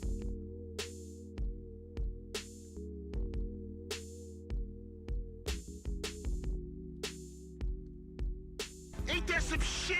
I mean, look at it. You walk into a store with your hoodie and your headphones on, and everybody's got to keep their eyes on you. You drive past a police car, you turn down your radio. Don't we all? For real, when is hip-hop not been the tongue? All right, you got it. Funk Flex, all the DJs. It's not even about just the rappers. It's not even about just the rappers. It's about like getting the presentation together, man. You gotta have certain names associated with it, so we'll want to play it. We gotta keep making moves, man, or the so-called beef we got gonna turn into a bloodbath. And after all the smoke clears, after it's all said and done, who gonna be sitting on top? He said that's the tiny Tina of the series. We don't talk about Icon. Excuse me, Mr. Carver. Can I have your autograph? For sure, little man, you got that coming. Here, give it here. What they call you? Kevin. I'm Jake, man. Y'all staying out of trouble? Yeah. Now that this shit don't even look. It don't even look good. Look, they can't even play the song. They can't even play the audio because it's a song playing.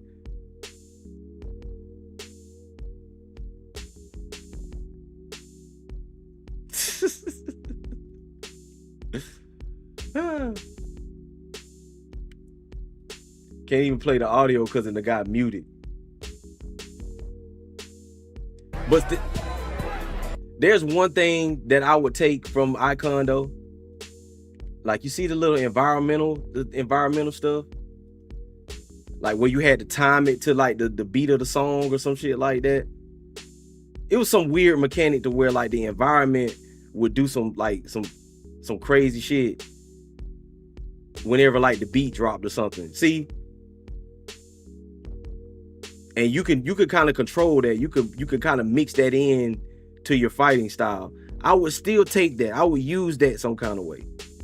But I don't want to give away too many of my ideas. But we're just going to put that on the reboot list. Okay? But we're not going to call it Def Jam. We're going to take Def Jam off of it. We're going to leave them out of it. and we're gonna make it. We'll reboot that whole series, so we're gonna put that on there for sure. I almost can't give that one away because I got a pretty good idea for that one, and I know motherfuckers like to steal. All right, so we got Jet Moto, we got Gex, we got Midnight Club, we got that, we got Kane and Lynch, we got Army of Two. Let's see. We got Def Jam Vendetta. That's how many we got on our reboot list? 1, 2, 3, 4, 5. We got 6 on our reboot list. Let's keep moving. So far, on our reboot, we have Gex, we have Army of Two, we have Kane and Lynch, we have Midnight Club, we have Jet Moto, and we have Def Jam Vendetta. He said, what is going on here? That is Def Jam Icon. That's the Def Jam Vendetta nobody talks about. But I was just using that as a reference point for our reboot list. So that's what we got on our reboot list so far.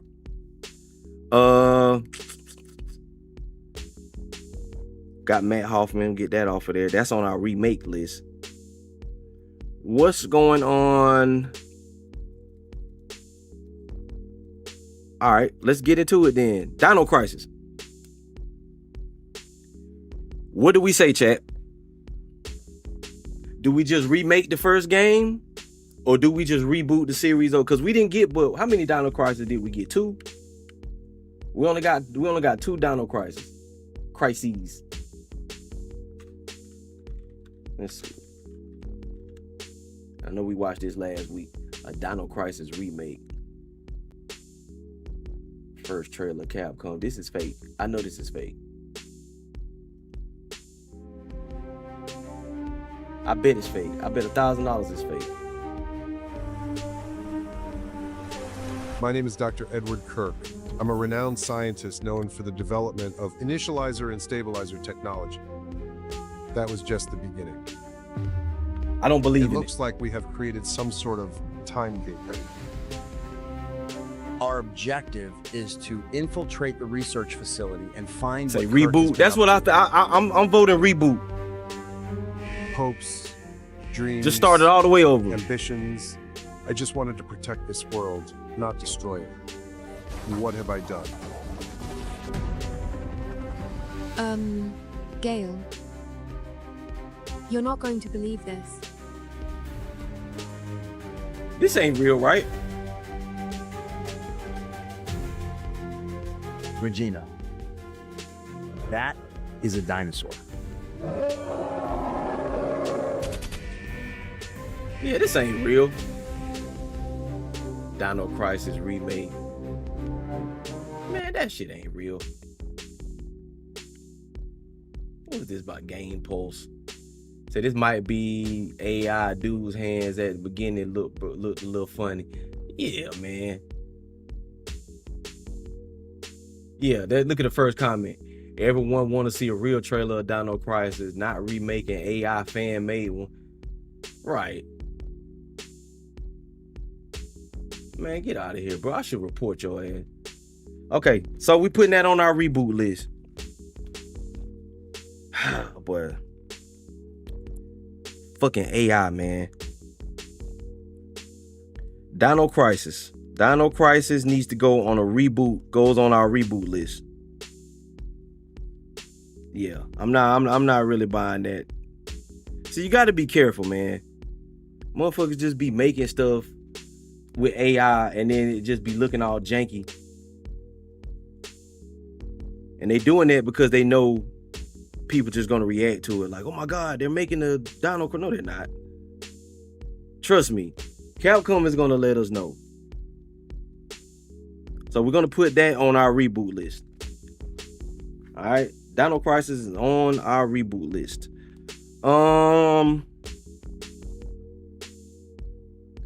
What did I put on?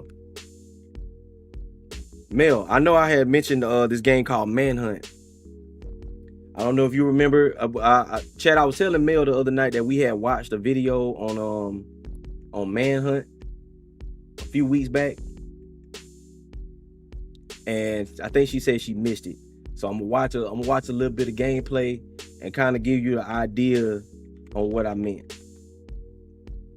I think we need to reboot this. See, they got a remaster, a remake. Manhunt X, Day by Daylight.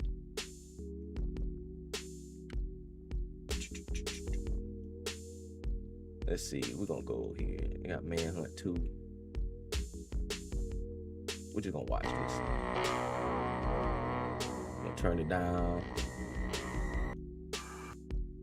There you go. So, this is Manhunt. Now, if you guys would just imagine with me, I guess I gotta show you guys Splinter Cell a little bit too. He said that might only need a remake. You think so? Just remake the first game? I think so too. I think if they just take the first game and just remake it, modernize the graphics, keep the same gameplay, because this was also like a really original kind of game. And this was it was really a stealth game. For all intents and purposes, it was really a stealth game. What I'm thinking, I think that might go more on the I agree. They could take the first game and just remake that one. So I'm gonna put Manhunt, make a modern day remake.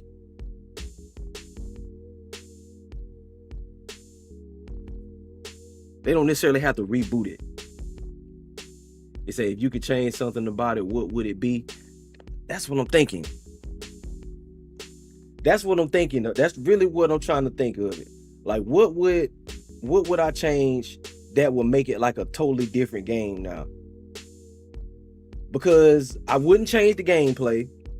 I keep it stealth oriented. I might give them more guns. A few more guns. Maybe add some executions with the guns, maybe. But that's still more like along the lines of remake. That's not changing the fundamentals of the entire game. That's why I say so. Remake. This probably fall more in the remake category than the reboot category. So that's what we'll do. Let's not think on it too long. We'll put that in the remake category because I don't really know what else I would change. Chat, if you've been familiar with this game or if you ever played Manhunt, what would constitute as making a reboot for the series? Because the story was already kind of deranged anyway. I don't really know what else you would change.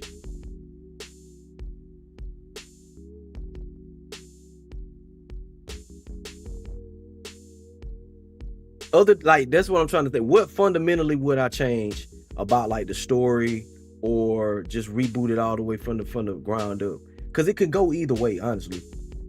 But if they just took this first game and just updated the graphics, put it in put it in Unreal 5, all right, make the shadows and stuff, make those like more realistic.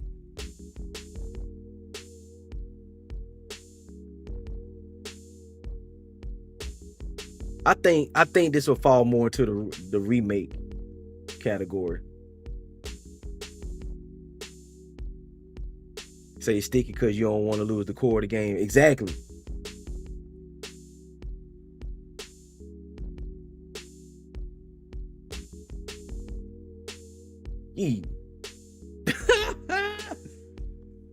Yeah, so you want to keep that. All right, you want to keep that part of the game, okay? Yeah, I think you want to keep that. You don't want to change too much of it to where you lose what Manhunt is about. So I think this falls more to the remake category as opposed to the reboot. So we'll put that in the remake category. That's what we'll do. All right, let's keep it moving. So far we have 1, 2, 3, 4, 5, 6, 7 games in the reboot category.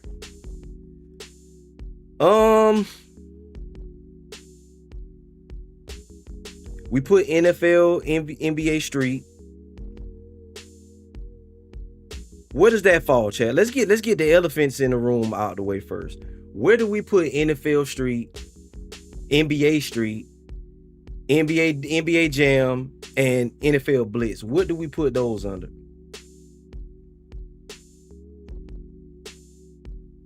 Because it's like you can't really change the game of football. You can't really change basketball. Just roster updates pretty much. I kind of want to just put those under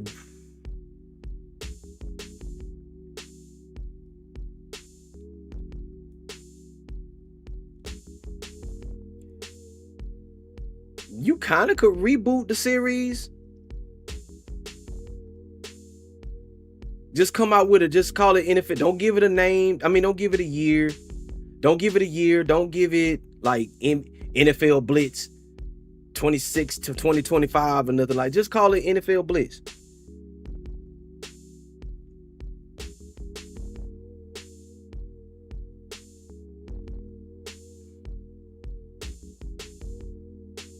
Or call it NFL Street. 707 football. Because as we all know, NFL Blitz, he said, I want a good Tecmo Bowl. Even with that, no matter what we call it. We can call it Tecmo, we can call it fucking Blitz, we can call it NFL Street. All of those need to be separate. They need to be different from NFL. They all need to be different from NFL. They need to be different from Madden. You know, they need to be different from 2K. They need to be their own thing. You see what I'm saying? So what would we call them? What would we call? I'm gonna put that on the reboot. Arcade sports game.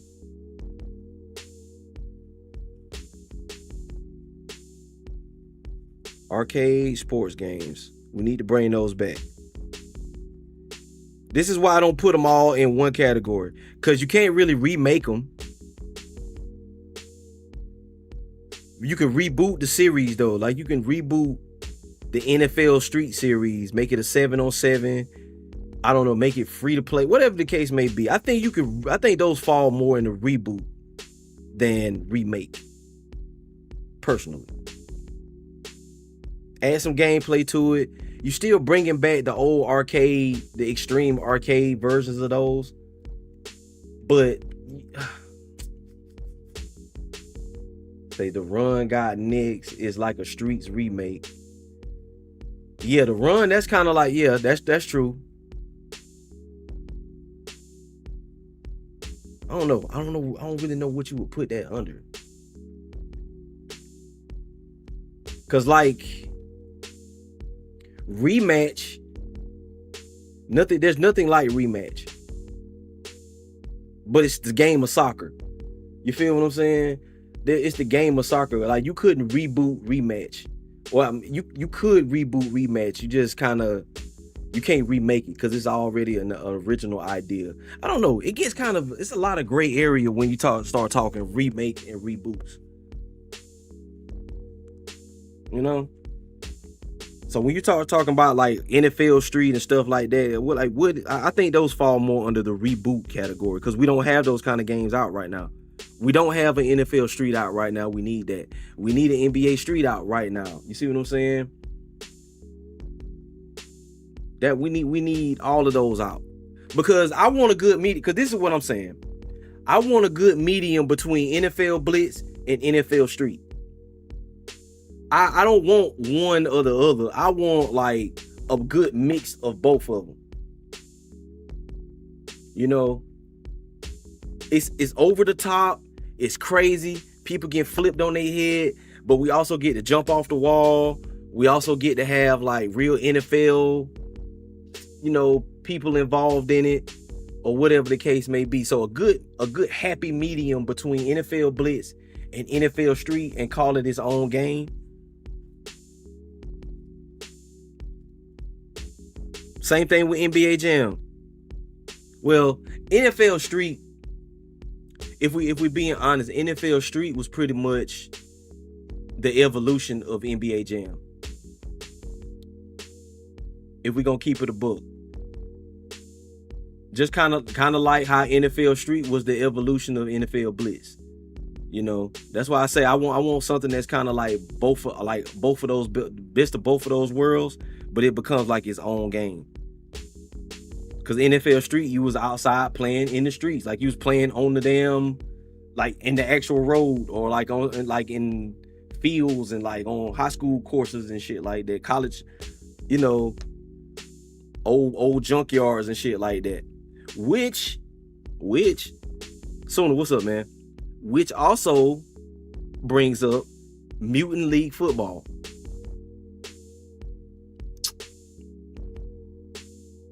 Which also brings up Mutant League football.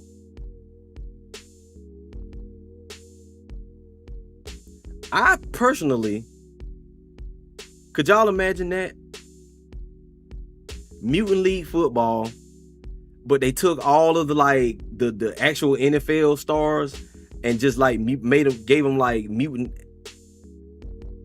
aspects. Like they gave them like real superhero, like superpowers and shit. Made a real Mutant League football. That might be the motherfucking move. Okay. Instead of just having that, let's just make Mutant League football. Reboot that. Make it like NFL Blitz. Make it 7-on-7. But everybody gets like powers and shit like that. Like, and make the environment hazardous. Make the field hazardous. Mutant League football. And then that way you get like a real mixture of all of that. It ain't gonna be just Blitz by itself. It could be wild and off the top and like over the top, like Blitz and NFL Street, but it also can be like real, I don't know, like real crazy if you throw the Mutant League aspect in it. I think that'd be dope. That way you get real players doing like real shit. Like your running back super fast, like he's super fast. Like he's super fast, like lightning fast, flash fast. I think that'd be dope. We'll put that in the reboot category. We'll say a Mutant League football game. All right. We're making progress. Dino Crisis.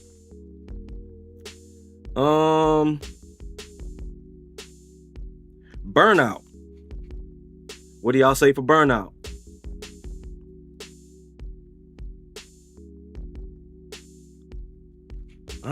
Burnout. Do we reboot or remake?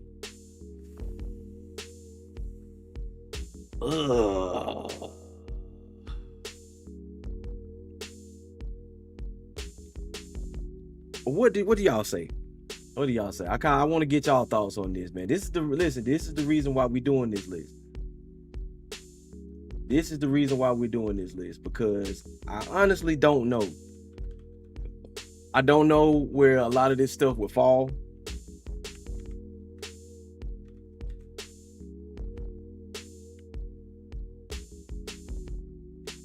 I really don't know where all of this stuff will fall. Burnout game. The evolution of Burnout.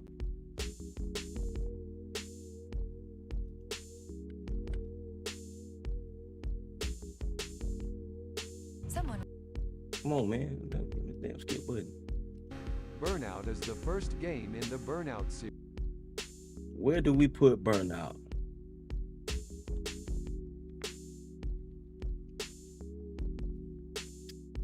Do we just remake Burnout Paradise? Or do we come up with an entirely new Burnout?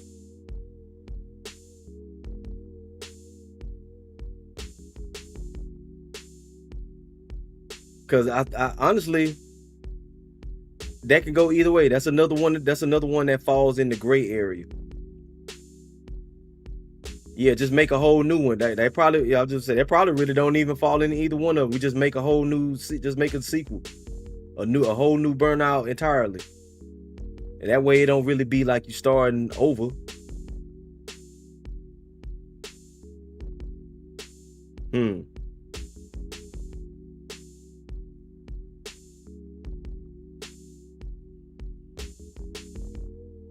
All right, so we're not gonna put Burnout on there. Yeah, listen, man, Burnout was special just because of that right there. Just because of that right there. I think that's the first one I played was Burnout 2. Burnout Takedown, Burnout Revenge, Burnout Legends, Burnout Dominator, Burnout Paradise. Game types like Burning Root, Marked Man, and Stunt Run. This game was shipped with 69 stock cars that are progressively unlocked by winning events. Each of these cars has an enhanced version that is unlocked by completing a Burning Route. 6 of the stock cars have carbon versions that change the boost type from the original version. Since the game's release,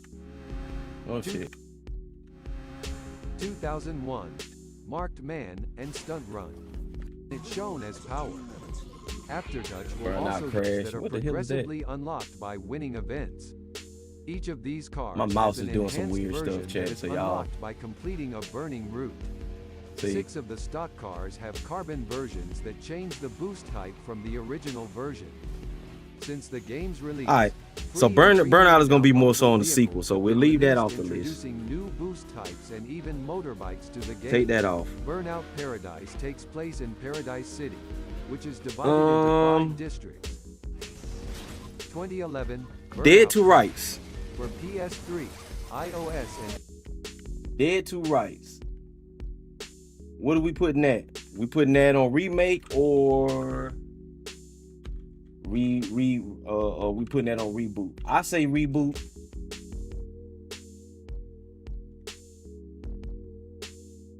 That's what I say.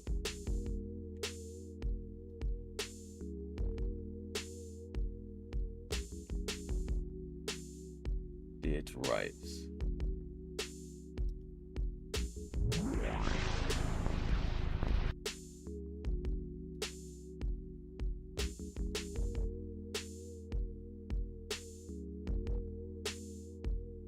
Reboot.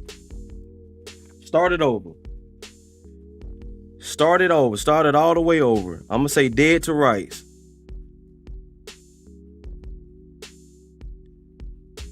Dead to Rights goes on the reboot list.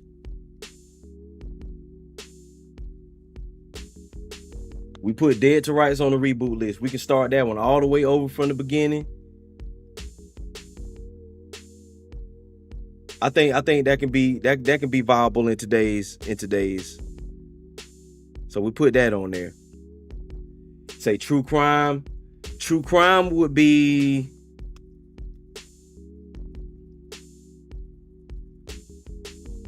because what did True Crime started what? LA? When True Crime LA, then True Crime New York. Would that be more of a sequel?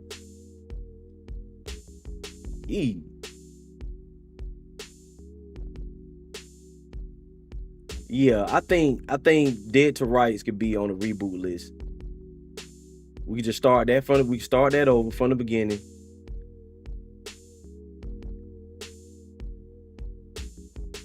Keep the aspects of it. Keep these takedowns. Keep the dog and all of that. Keep that mechanic. Keep all those mechanics. But of course, update the graphics. Maybe tweak the story a little bit. Maybe tweak your main character, depending on where you want to go with it. And just reboot the series from the start. See, change all of that. Definitely keep the dog though. Definitely keep the dog. All right, so we're gonna Dead to Rights. True Crime was. Let me see. True Crime, Streets of LA. Cause I like true crime as well.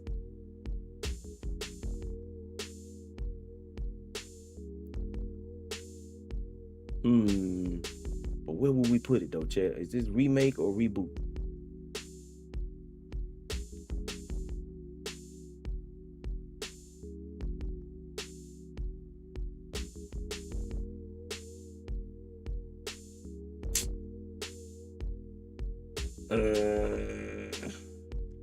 We'll put that on the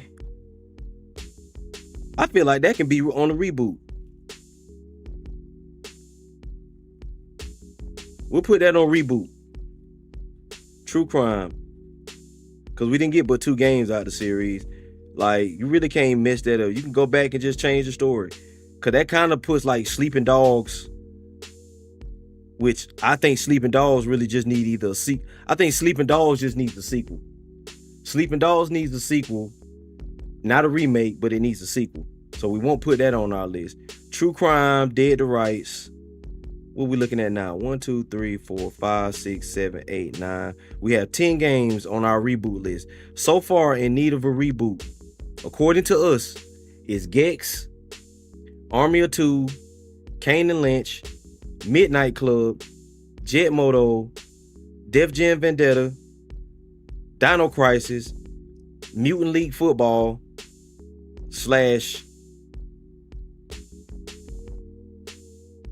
Mutant League Football, Dead to Rights, Ross the Boss. Appreciate the follow. What's going on with you? Appreciate you. So right now we got Dino Crisis, Mutant League Football, Dead to Rights, and True Crime. Those are our 10 that we have right now. But man, we got hella names to go. Hella names to go. Now, in the vein of Sega doing this, we just saw the trailer earlier that Sega is supposed to be doing like remakes, right? And I'm guessing that's what these 2 will fall under.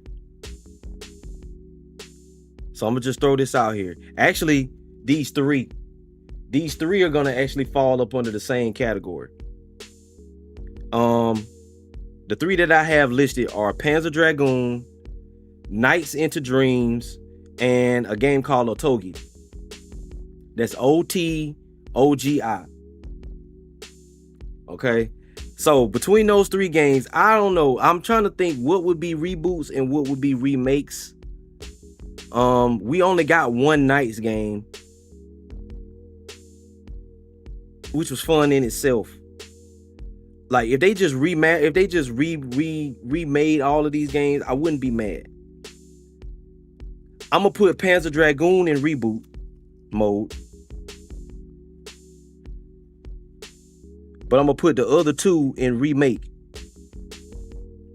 And the reason I put Panzer Dragoon in reboot mode, the reason why I put Panzer Dragoon in the reboot category is because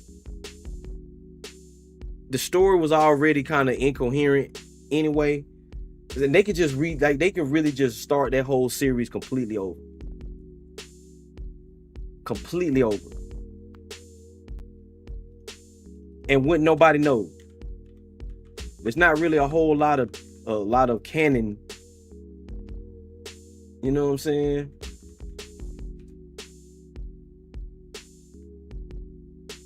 Let me see if y'all remember these games, man. Oh shit, they already made a remake. Oh, well, that shuts me up then. Huh. All these games that just go under the radar. Come on, chat. Y'all supposed to be Sega Saturn heads in the house. You kind of have to be to carry a torch for Panzer Dragoon, a 25-year-old cult classic 3D shoot-'em-up series where people ride dragons like fighter jets, dodging and weaving past giant creatures and shooting down airships. That context is important when looking at Panzer Dragoon Remake, which is a new version of the 1995 original with modernized control options and reimagined environments that bring the world to life in new ways. The shooting, flying, and enemies you face remain mostly preserved though, which means Panzer Dragoon Remake feels rooted in the past. And that includes the limitations and old school frustrations native to the time. And this is why I'm saying they need to make a reboot. Just start it all the way over. Don't make a remake. This is what I mean, chat. You see how they pretty much just took the old games and just remade and literally remade them? That's not what I'm talking about. Take the premise of this, take the gameplay, the idea of it, the structure of it, the idea of the game, and bring it and just redo it completely. You ain't even got to call it that. Like, you know what I'm saying? If you call it Panzer Dragoon, cool. If not, that's also cool. But that's what I mean by they need to make it. Don't just take the same game and then it have the same issues from when it first came out. You play as a man who, by chance, finds himself creating a psychic link with a blue dragon and chasing down another guy riding a black dragon. It is nonsense, but this is an on-rails shooter campaign that lasts for less than 2 hours, so there's not really time for much of a story anyway. It's all about dodging and weaving Give it a around the story screen to avoid projectiles while shooting enemies with your laser, which can fire rapidly or lock onto multiple targets. Both weapons are important. Lock-on shots make it easy to grab and take down a few targets at once, but you can't use it to shoot down incoming enemy projectiles, which is essential. It takes some getting used to because your first reaction might be to try to dodge, but that never works well. Finding the rhythm of switching between offensive and defensive shooting creates a rapidly rising and falling tension as waves of enemies ebb and flow, and it's easy to get overwhelmed if you take too long to clear the screen. Panzer Dragoon Remake isn't all that impressive to look at by modern standards, but when you compare it to the 1995 original, there are lots of improvements to appreciate. It completely reimagines I'm gonna put that on the reboot. Building out the environments and adding lots and lots of additional detail. Put that on the Every reboot crack list. and crevice has received similar treatment, creating a series of fully It can still be on rails. I ain't really mad at that. Crashing down on you before the first boss are still here and feel more like the impressive events that they were probably supposed to be. The gameplay remains unchanged for the most part, but there is at least one new mechanical feature, a modern control scheme option. The original controls are still the default in Remake, but they sync both moving and shooting on the left analog stick. With these controls, it can take a long time to push the dragon to a far corner of the screen, which can make it tougher. Would you make it open world? Attacks. The new control option I ain't gonna say separates open aiming world, and but shooting, more which open increases sky. your mobility and feels more like a modern game. Still, you're I not think going I'll to make it dodge more and open like sky. incoming fire. That's what I mean by But yes, you reboot heard it. Like that we're gonna right. change some of the It is less than fundamentals. 2 Don't hours make it long. so much on Closer to rails. 1, in fact. That's because Panzer Dragoon is built like an arcade game. You have 2 shots to fly and shoot your way through its 7 levels. You can earn extra lives depending on your performance that restarts you at the beginning of a level when you die, but when you run out, it is game over. Ah, there's that old school sting of losing all your progress right near the end. Then again, once you do finish it, there isn't much more to do except replay it on hard mode, which is more taxing but not necessarily more satisfying. Without a leaderboard or any means of memorializing your best runs, there is little reason to go back more than once or twice. Panzer Dragoon Remake is a cool window back to a neat little corner of video game history. With modernized graphics acting as rose-tinted glasses, Yeah, we're definitely gonna put this on the reboot list. Original, this is a neat little arcade shooter that keeps things exciting for an hour or Yep. two. It's just enough to make you wish that the developers had gone a little further and built this remake up with more levels, or maybe gambled on a fully modernized take on the original's simple concept. Yeah. So we put that on the we'll put that on the reboot list. Now, the reason why, what's the other game that I said? Nice Into Dreams. That would be more so of a remake. Cause they could just take that and just update it. Nice Into Dreams.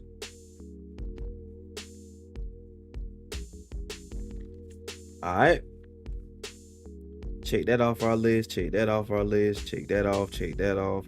Now, there was another game. I don't know. I know a lot of y'all probably never heard of this game, okay? You never heard of it.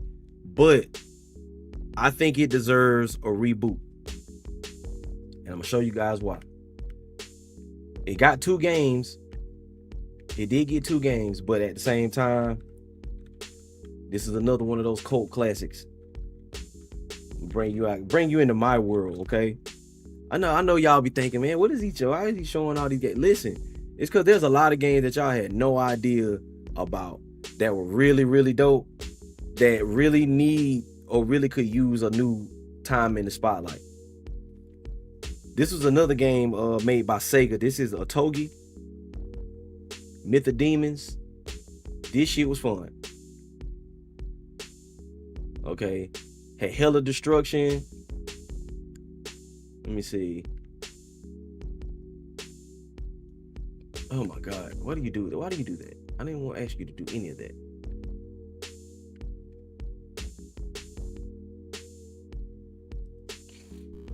Like this was on some anime kind of stuff. Ooh, Cyberpunk has a new whatchamacallit. We're gonna watch that too. I actually got 2 trailers to show y'all.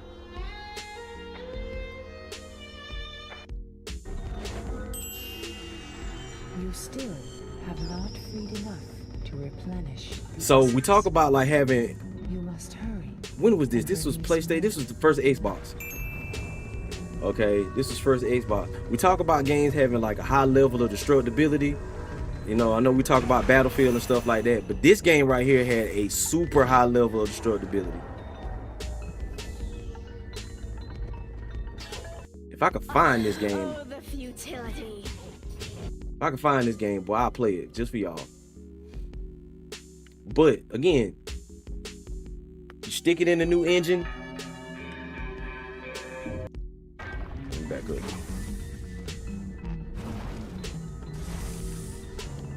You put this game in a new engine, update the graphics, get the control, get that camera down. Look at the destructibility. Like you can knock the enemies through the walls, you can knock them through the pillars.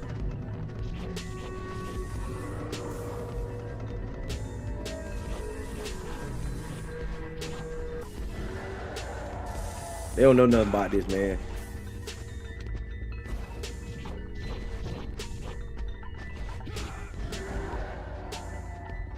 Add more destructibility, of course.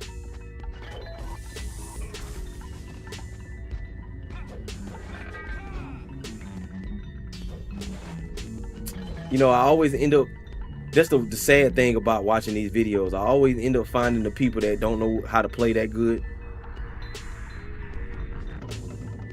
But yeah, here we go. We got a boss battle. I'll show y'all this. Oh, that's right. He lost.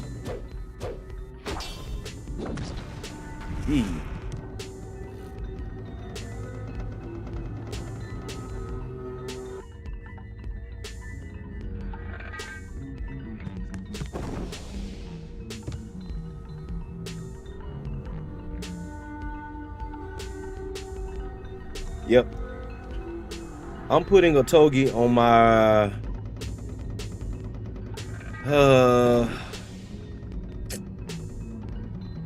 I'm gonna put a Togi on my remake list, because not a lot of y'all played this.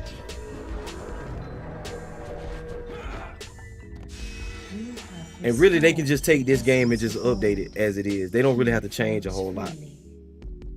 See, I think the thing is, like, when you reboot a game, you have to change so much to where people would notice or care. And then it feels like a whole new series, as opposed to just making a sequel or making a remake. I think a Togi just needs a remake. Just remake the first one.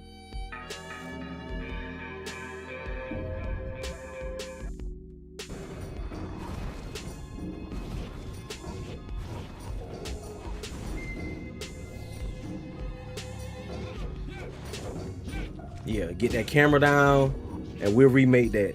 I don't know if you guys ever heard of this game, but listen, y'all go dig in the coffers. You might be able to find it on Steam.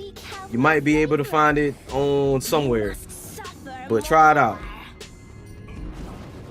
I'm gonna see if I can find it on GOG and I'm gonna play it for y'all. That's my goal. Play a Togi. So y'all can see why I ran and rave about this one. This is one of those cult classics, man. That y'all, I almost didn't play it either because it just looked crazy.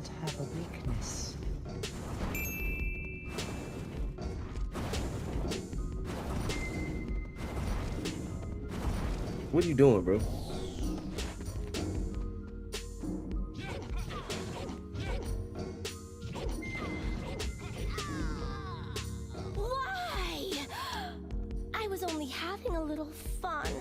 I don't want to hear that shit.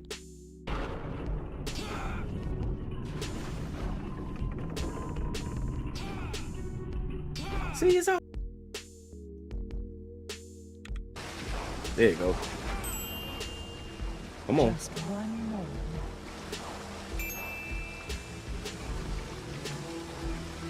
There it is.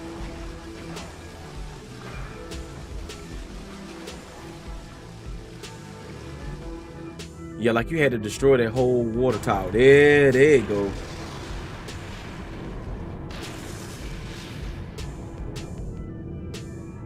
All right, let's keep moving. So far, we got 1, 2, 3, 4, 5, 6, 7, 8, 9, 10. We're at 11 games for the reboot list, and we're 1, 2, 3, 4, 5, 6 for the remake list. Oof. We got one from Mel. Mel contributed this one, A World of Kieflings. Mel, let's see what this game talking about. I know you asked me to watch the trailer, but what is this about? A World of Kieflings.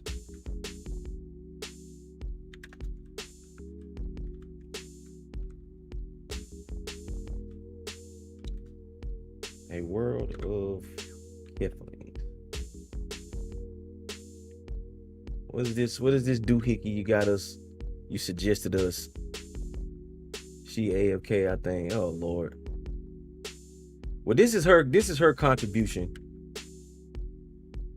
Oh my God, man, my damn mouse. I really gotta fix that shit.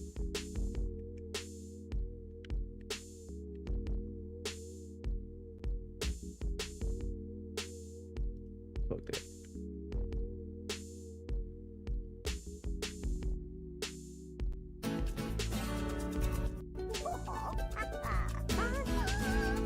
I think we put this under the remake.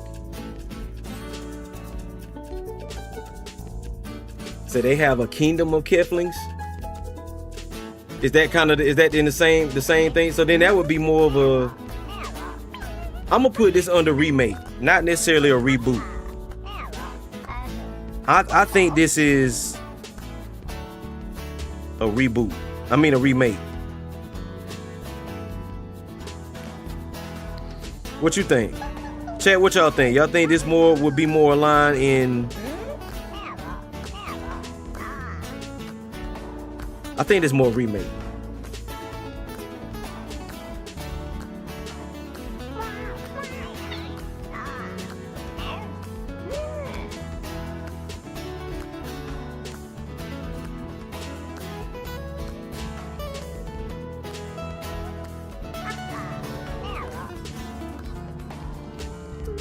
I think this is more aligned in the remake category. Say Kieflings was my shit, just bring it back. My cozy game. I think this we might put that in the remake. Cause it ain't really much you need to change about this. You know what I'm saying? We need that. Say I was at peace playing this. That's your game. That's your jam. All right, I think we'll put that into the remake category, not necessarily reboot, because there's really not much you need to change about that. You know, just update it, you know, and bring it back to modern gaming.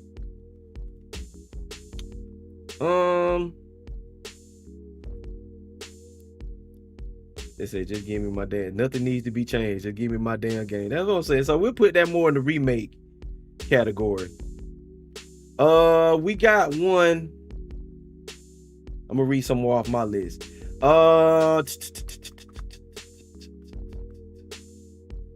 Prototype.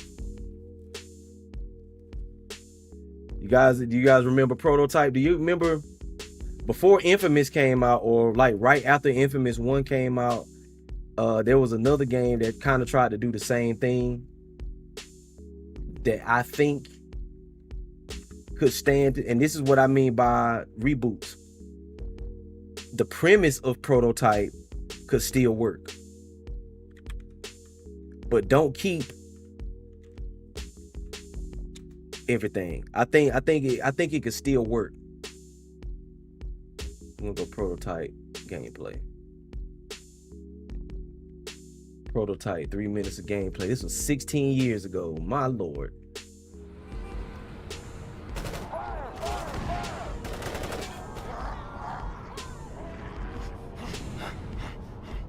I think this could go more into the I think Prototype could go more into the reboot category.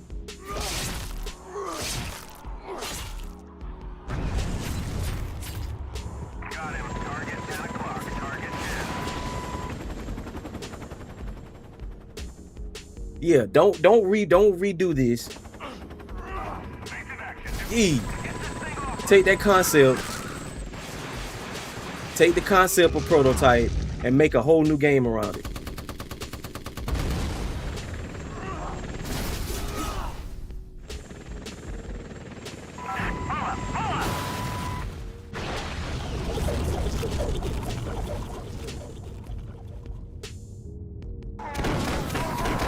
Yeah. Sheesh. Oh, nah, he going crazy with that grenade launcher though. Yeah. We're gonna put this into the reboot category.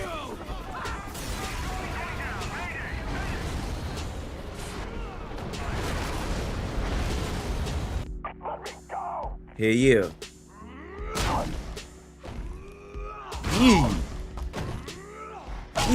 Oh my God. Yes. Come here. Yes. She. Yeah, definitely. Oh man, wait a minute. Yeah, this definitely needs a reboot. This definitely goes into the reboot category. For sure. They could redo this. They can make it better. They can take it back to the lab, start over, and make it better. Hell yeah.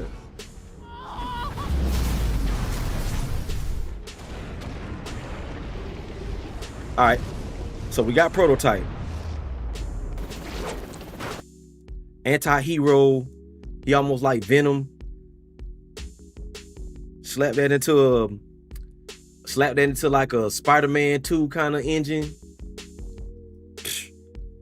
Slap into a Spider-Man 2 kind of engine. You say better graphics, and this would be fire. That's what I'm saying. Start from the beginning. Just reboot the whole thing. So Prototype, yeah. Hey, you're welcome. You didn't give me this one. T gave me that one. You gave me Keflings. Keflings is going in the remake category. Let me see. Because we got some offshoot ones here. What do y'all say about Parasite Eve? Say it was you? Okay. Thank you, Mel. You did. You gave me Keflings. You gave me Prototype. Army of 2. We talked about Army of 2. Army of 2 is on our reboot list. For sure.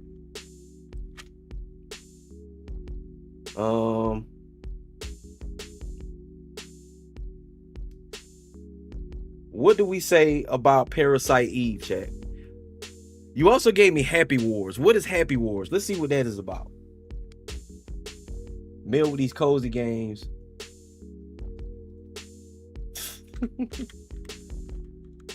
Happy Wars.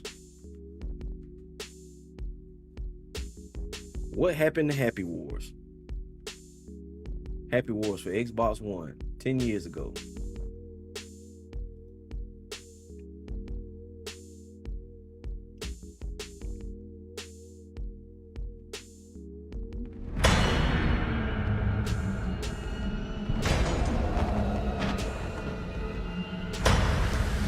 Happy Wars.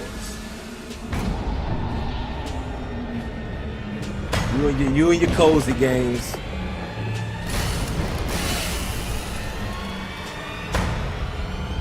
I slick remember this though. I never played it, but I remember it though.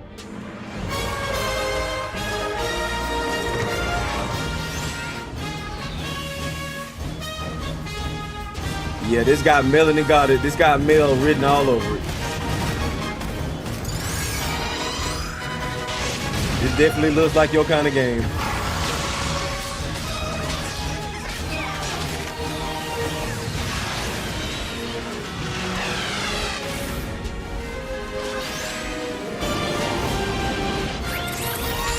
Reboot or remake?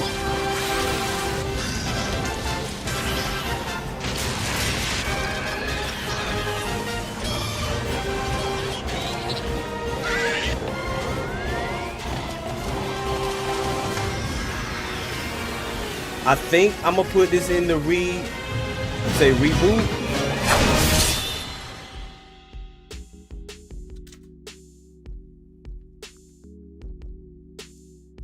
Okay, I'm gonna ask you the same question, Mel. I'm gonna ask you the same question Loach asked me earlier. If you were to reboot Happy Wars, what would you change about it? Cause that's kind of the question. When we talking reboots, we talking about we changing it from the ground up, like we changing the story. And I think when it comes to like party games or like games like that, there's really not much of a reboot to do. Reboots is more so for like story games, single player story games, certain racing games, things like that.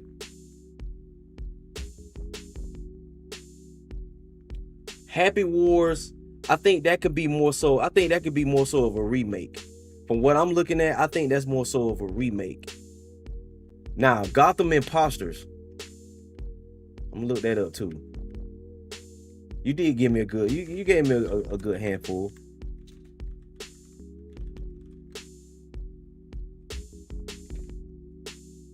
Cause I had never heard of this shit.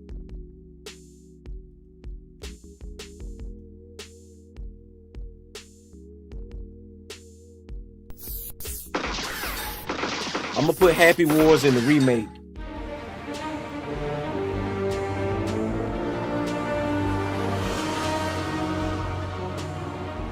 Now, Gotham Imposters can be rebooted.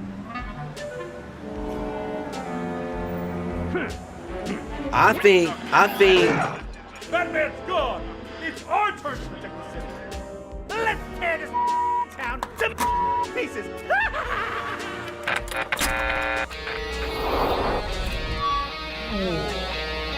I feel like this can be rebooted.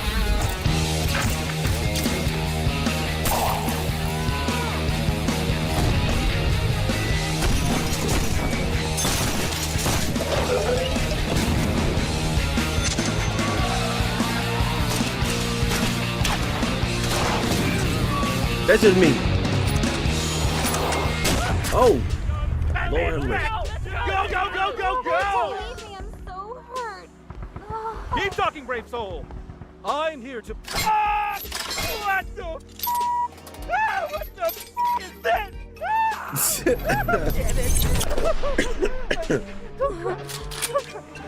Naughty little bat. I want gameplay, man. I want gameplay. That's what I want. I want gameplay real quick. But Mel, I think this could probably be more so. You probably can fit that on. I'll put that on the reboot list. At Harbor Freight, you can afford it.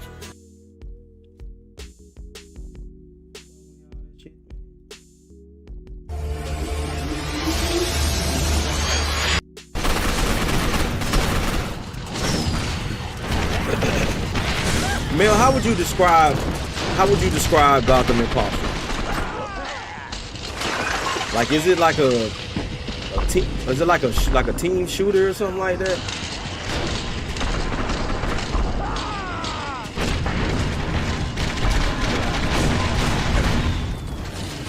That's what it looks like. Now you know what a hero looks like. It's a team game. Look like a 6v6.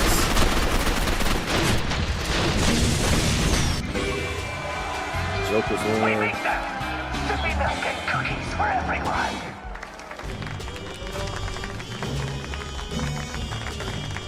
I think that could be rebooted. I'm gonna put that on the reboot list. Gotham Imposters.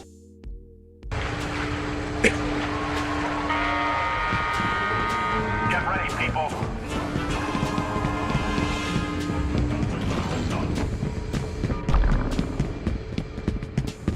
Hey, at least it'll be better than Suicide Squad. It'll be better than Suicide Squad turned out. Next time. Okay.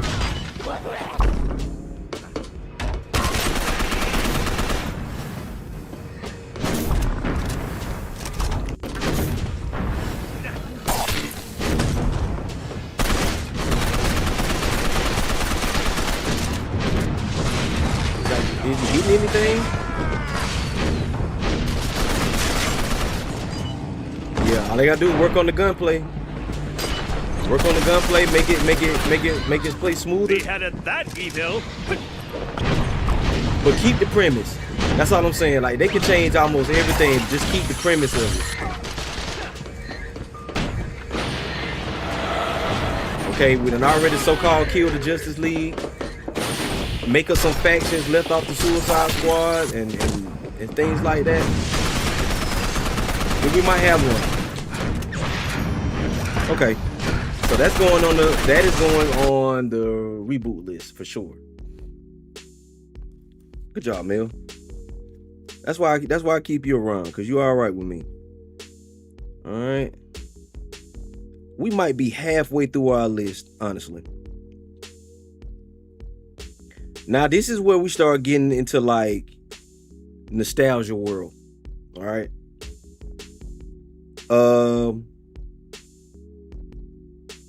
This one right here kind of falls into the gray area. This one kind of falls into the gray area. Left 4 Dead. All right.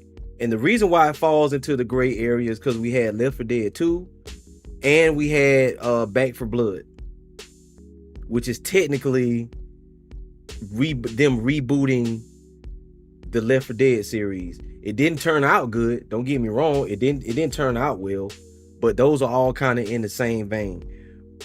Do we take Left 4 Dead? We take Left 4 Dead and just start all the way over? We start fresh. We take the concept of what Left 4 Dead is, and then we just start fresh from like the ground up. I vote to put that in the reboot category, just because we need a new Left 4 Dead.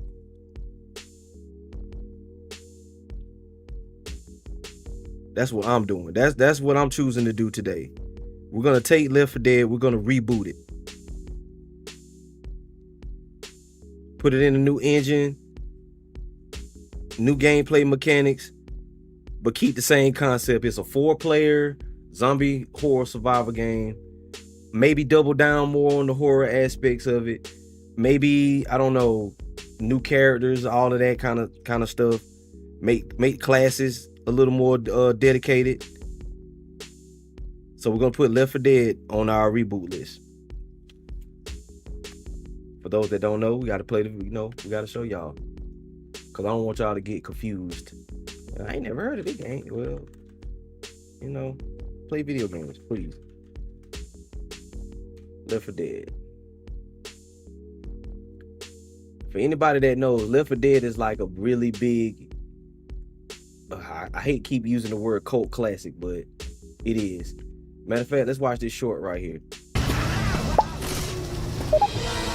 Left 4 Dead 2, The Difference.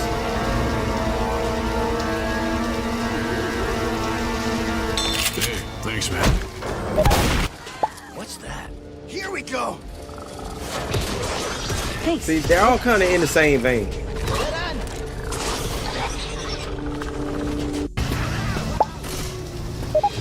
that ain't nothing but a short. That ain't the whole thing.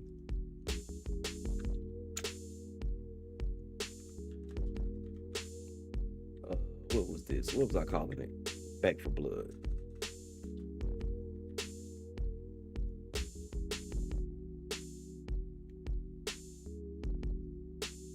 Back 4 Blood proves Valve carried Left 4 Dead. Left 4 Dead versus Back 4 Blood. That's the gameplay stuff.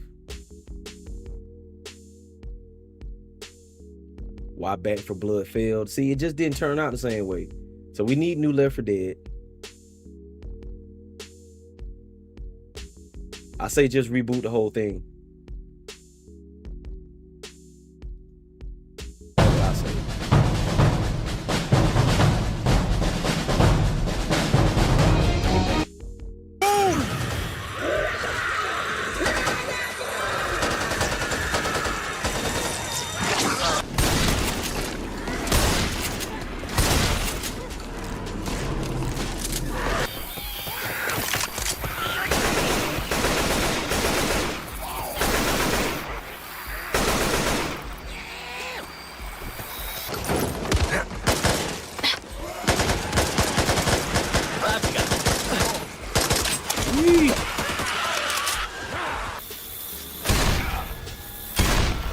stream.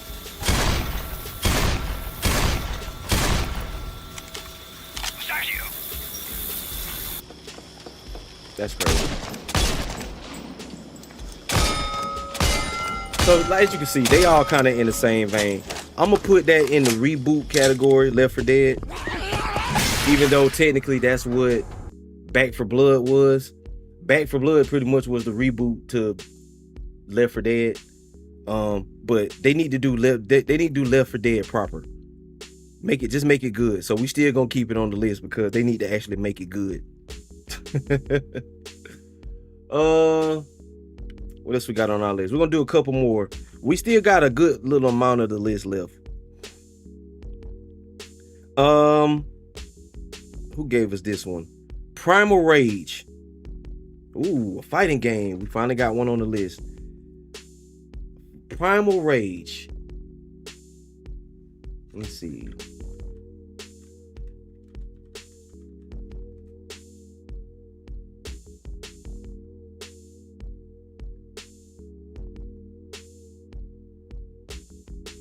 Let's get back. Come on. There we go. Now we got another one, chat. Let's go Primal Rage. This is another one that Combo Breaker 2023. They actually had Primal Rage at a what? At a fighting game tournament? That's funny.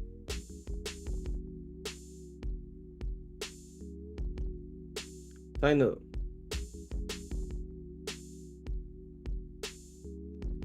I think my internet clocking out on me again. They supposedly working on it, so I ain't even tripping on that.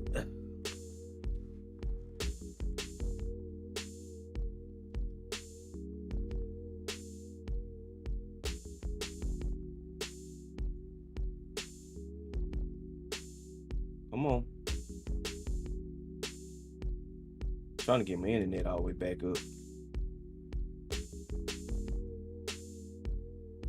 Look like it's barely running right now.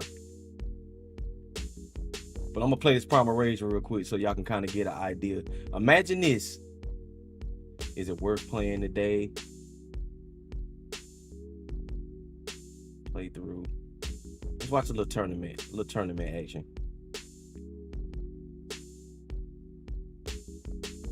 And it would start raining outside, but it's okay.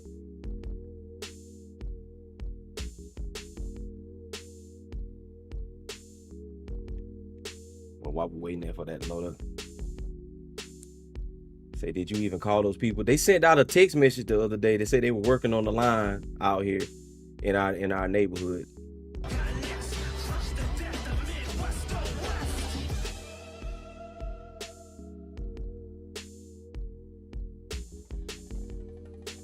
What we got? Welcome. 2-in-1 or just a few attacks can add up really quickly, and as you notice, why is it so dark? The heart meter on top is your health. That brain is the stun meter, and stuns can happen. You can get one stun in a combo. Yeah, if you it's land not a big one. super hard if you get a clean jump in. Like the good side is I can't believe they actually had this game. Yeah, it does stun. It recovers really quickly. Ooh, nice. Good anti-air. Yeah, Armadon is blessed with like 4 or 5 different good anti-airs. He's got a DP, another DP. I told you call him. I did call him. You know what? It was so bad, Mel. I'm gonna tell you this. It was so bad. I called them, and they told me that they were working on the line. No, what happened is that when I tried to get in touch with them, the shit was so bad that their system was down. Like when they was on the phone with me, like I got on the phone, the automatic thing came back and said we are experiencing trouble. You know what I'm saying? On their end, they system was down. They system was down to where I couldn't even talk to nobody. Yeah, I couldn't even talk to nobody. That's all. But yeah, I called them. Hey man, it's just one of them things. Couldn't really talk to nobody. And then that's when they sent us the text message that they working on. They like up the street working on it. But it's been pretty stable today, you know, for the most part. So I ain't really complaining. They say, give me the folks number. Uh-oh. I do it myself. Oh my Lord. I talked to him, Mel. Yes. Eat him up. Sauron, Statistic Thief takes game 1. It's 2023. Like, why is this shit so dark? That's what I want to know. Probably won't come up, but it might. By winning and getting a lot of points, he gets more followers. It's more opportunities for him to eat the little humans on the ground, and you do recover health for eating a human. Yep, every character in the game has a specific input to eat your followers if you want, and you can get, you know, health back from eating them. It kind of varies depending on the actual follower on the screen. Yeah, I believe there's 6 different humans that you can eat. Yeah. Like, ideally, you get the fat guy. He heals a lot. He's like 20% health. Hey, That's we crazy. got a lot of meat on our bones. Yep. I'm putting this on the reboot list. We got the Rampage. This is something that Tekken players are I'm putting this on the reboot list. Primal Rage. And your opponent has at least 80% health, you get a Rage mode where you get a giant damage boost. Ooh, does the good spinning anti-air spike on the, ball, yeah. Yeah, good anti-air with the ball. Harambe for Harambe, taking around there after getting swept 2-0 by Statistic Steve in the first game there, using that fireball. I just want to watch it now because I haven't seen this in so long. There's a lot of special moves per character in this game everybody as well. has at least 6, if I'm... Yeah. And oh, wow, anti-air the stomp. And going back over of how the controls of this game originally originated, it was all negative. Mortal inputs. Kombat You with had to dinosaurs hold is a set hilarious. number of buttons, input the motion, and then release, which was very weird for a lot of people. I mean, negative edge is a common term nowadays in a lot of fighting games where it's a technique used, but in a game where it was the only way to input the special moves. The designers at the time kind of implemented it as they thought an easier way for people to button mash and get special moves on accident, which He said I'll do it myself. easier and harder to get special moves at the same time. Yep, I remember as a kid being super frustrated because I thought you input it Street Fighter style. Exactly, and I grew up playing this, just the Super Nintendo version is what I grew up playing, which came out about a year later after the arcade. Oh, gets a stun. It say give me the damn company number. You gonna need more information. You got to get all our information too, so you can talk to them folks. You say, damn, I remember this game. Hell yeah, that's what I'm saying. When it happens, they wake up and they have an invulnerable animation. Nice poking. I think this would do. I think Primal Rage would do good these days. If they just can reboot it and make it. I think that'd be a good one. I'm putting that on the reboot list. He's got Harambe in the I'm putting Primal Rage on the reboot list. What does that give us? That gives us 1, 2, 3, 4, 5, 6, 7, 8, 9, 10, 11, 12, 13, 14. We're at 15 games, chat. Now, before we continue, it is 4 o'clock. All right. We got a pretty decent list. We got 14 on the reboot list, and how many we got on the remake list? 1, 2, 3, 4, 5, 6, 7. We have 8 on the remake list. For the remakes, we have Biker Mice from Mars. We have Matt Hoffman's BMX. We have Cool Borders. We have Manhunt. We have Nights into Dreams. We have Otogi. We have A World of Keeplings, and Happy Wars is all on the remake list. All right. Like again, this is an ongoing project. I'm gonna put Bully. We're gonna put Bully on the remake list. For those that don't know, that's like the Grand Theft Auto. That's another Rockstar game, but it was set on like a school campus. We'll talk about that a little bit. Let me pull that up right quick. Because the thing is showing y'all like the actual footage, so y'all can get an idea on what these games are. Yeah, Bully was kind of like that was 18 years ago. Ooh, that came out a long time ago. Rockstar's most unique game. Let me see, Scholarship Edition.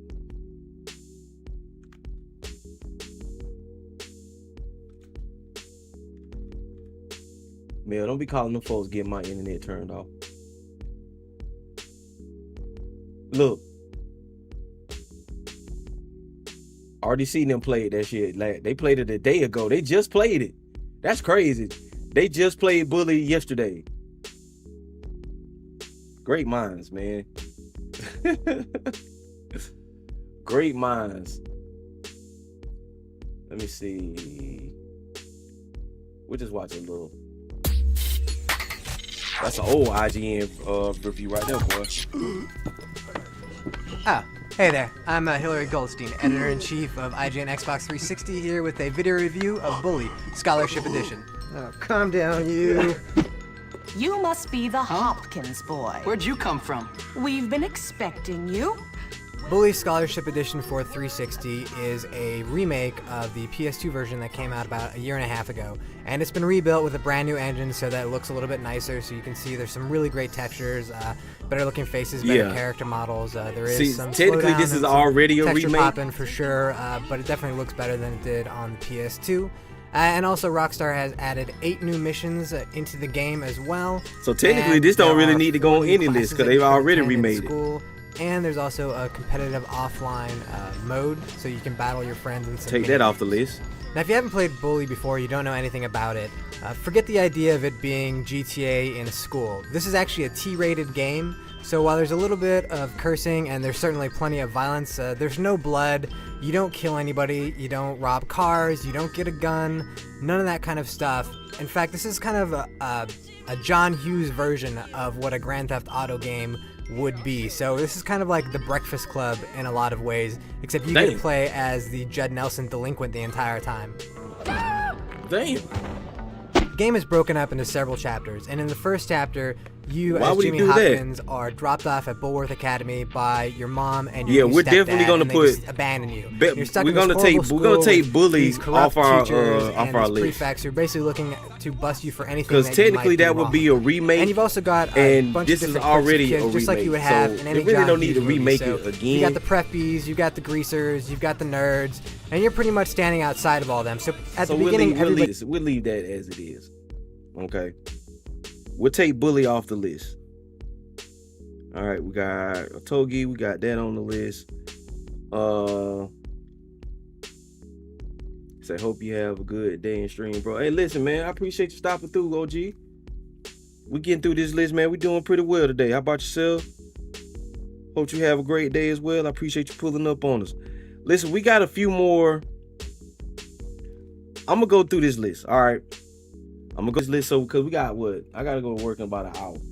So we're gonna watch a few more trailers, and then, but I'm gonna go through the rest of this list. All right, what we have left, as far as just all the games that people have been giving us. And again, I've asked you, y'all throw some names out there. We'll add them to the list. But right now we have 15 on the reboot list. But this is our list completely. All right, this is the whole list. This is just what we came up with in the last, 3 days. We have Rayman Gex, we have Stranglehold, we have Echo the Dolphin, we have Jet Moto, Army of Two, Kane and Lynch, Midnight Club, Def Jam Vendetta, we have Need for Speed Most Wanted, we have Matt Hoffman's BMX, we have a game called MDK, okay, we had a game called MDK, we had the NFL NBA Street / Blitz / NBA Jam. That's where we got Mutant League Football from. We have Dino Crisis. We have a game called Warhawk that was on the old PlayStation. Show y'all that real quick.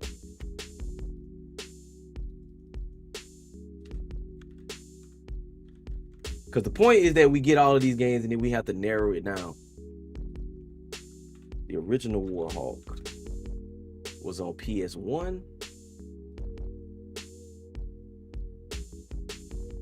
Yeah.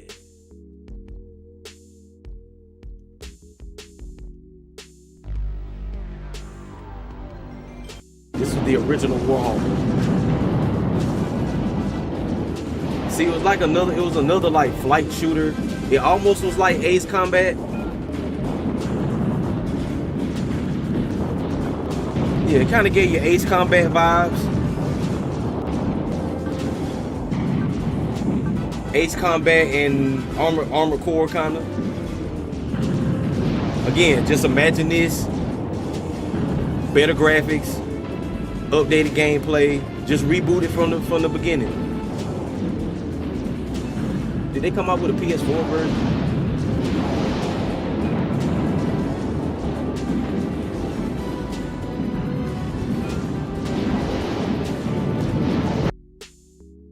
Remembering Warhawk. Okay, so it never did come out. Yes, it did. Warhawk PlayStation 3 review. But they did remake it. Hey, it's Jeff, and this is the video review for Warhawk. It's been a long time coming, but it's finally here. Warhawk is now available in retail and online on the PSN.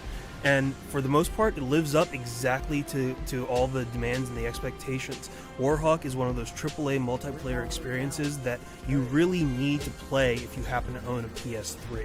It's fast-paced action on the ground and in the air. Regardless of what you're doing, you definitely are going to have a lot of fun with this game. The gameplay is one of those situations that you don't necessarily need a plot for. Even with the removal of the single-player experience, which I know a lot of people were looking for, you really don't need it. This is one that's what I'm saying. Like, why don't they put the single-player back in? Basically as old as time itself. Red versus blue, dogs versus cats, pirates versus ninjas. All you need to know is the other team is your hated enemy and they need to die.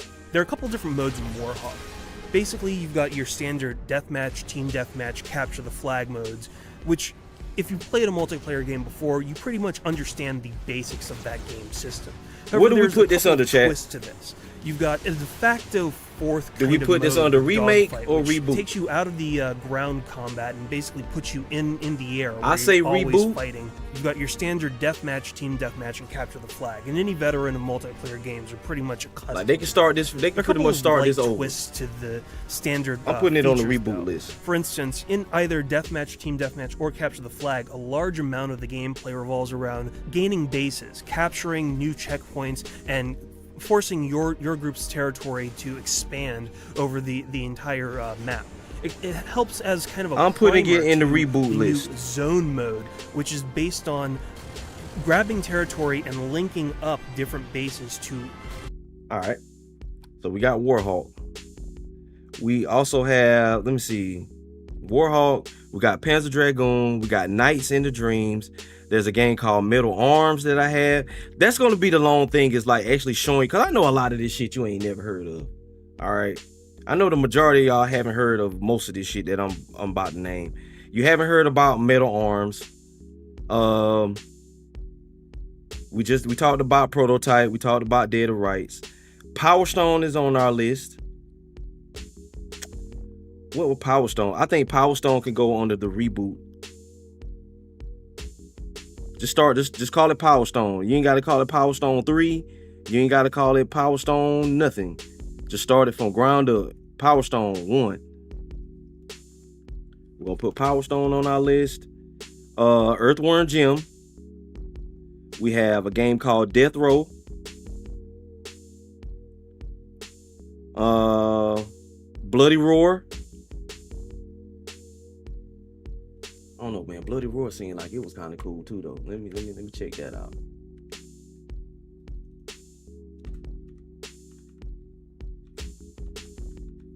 Bloody Roar.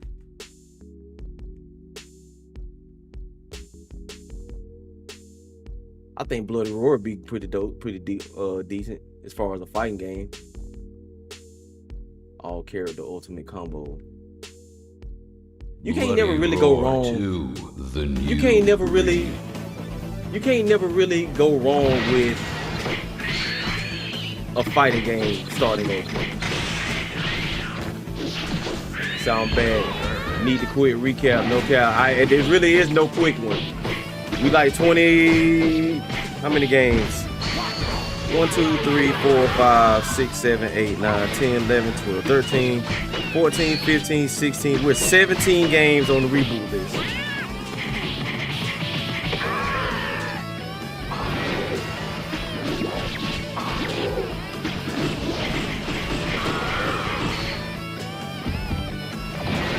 I think we can reboot this. I think we could reboot Bloody Roar. I think we put that on the reboot list. It's an interesting concept. You know what I'm saying? We can put that. It's an interesting concept. We can start it over from the beginning.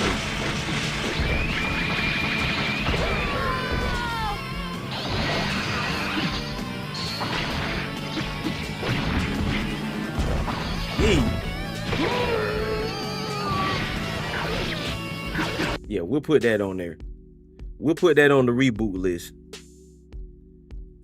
Did you see the Predator one? Eternal Champions.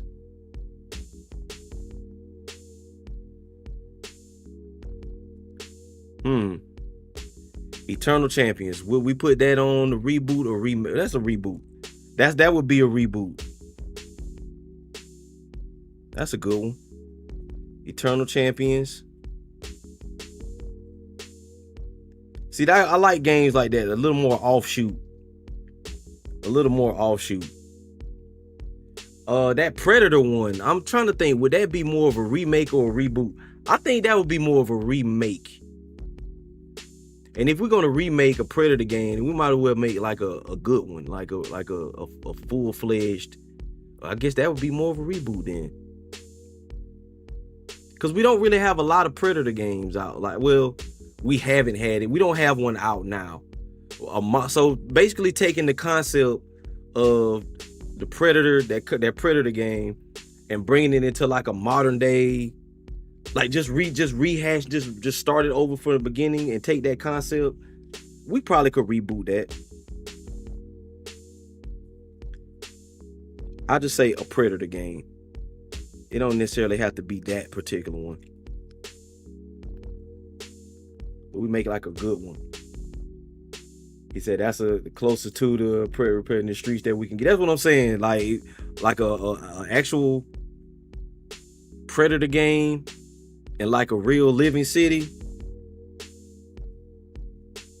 I say we use that. We use that. Predator Concrete Jungle. I'm gonna think Predator CG. Cause we don't really have a lot of games like that. So that's about as close as we gonna get. So if they just remade, don't remake it though. That's kind of my whole point. Like, it doesn't necessarily have to be that exact game. Like, cause if we just gonna take Predator Concrete Jungle and just update the graphics, then that's more of a remake. That's not necessarily a reboot.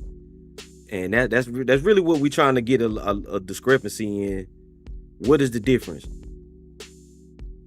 Like, if we could just take a franchise, or we can take a game concept and just start it from the ground up, then yeah. And that's why I'm gonna put it on the list, because it doesn't necessarily have to be Predator Concrete Jungle, but just make a Predator game. Make a real Predator game. I'm with that. Got Bloody Roar. What else? I'll take that off my list, actually. We have Primal Rage. We got Bloody Roar, Left 4 Dead.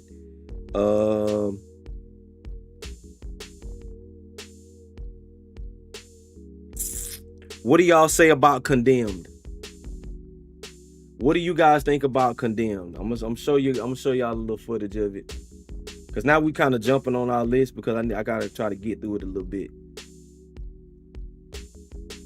Condemned would be what? Criminal Origins. Another Sega hit.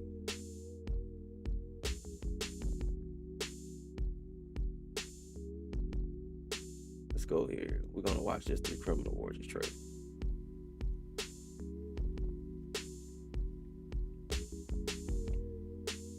Remake or reboot?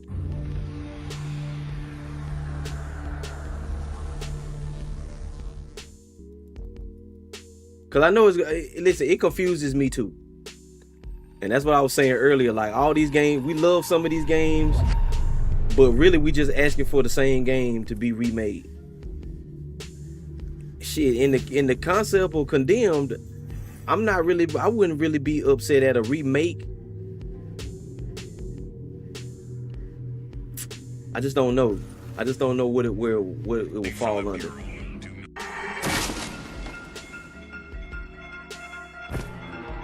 He's right above us. There's one coming your way. People are scared. We need to get this one.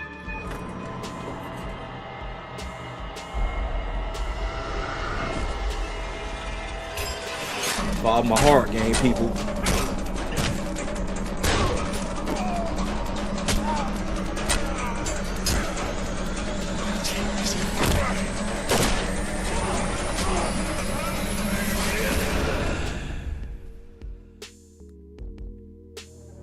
They could just remake that.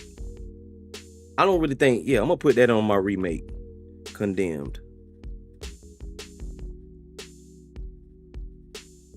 Condemned is going on the remake list.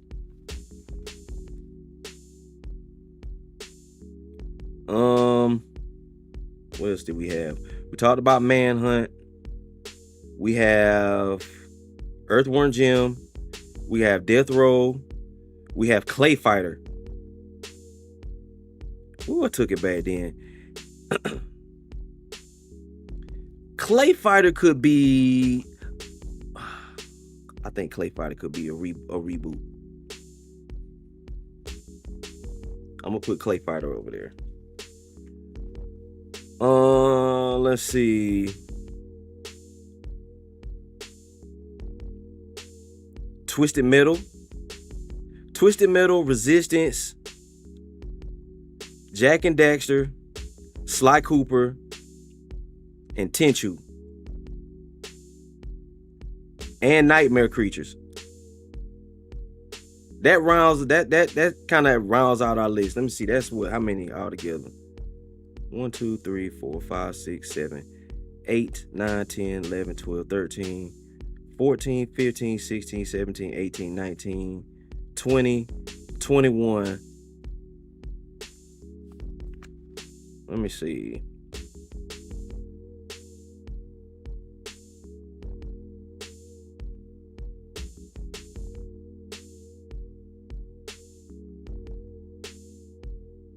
Yeah, I don't know. Cause we got things like Max Payne. We got Max Payne on the list.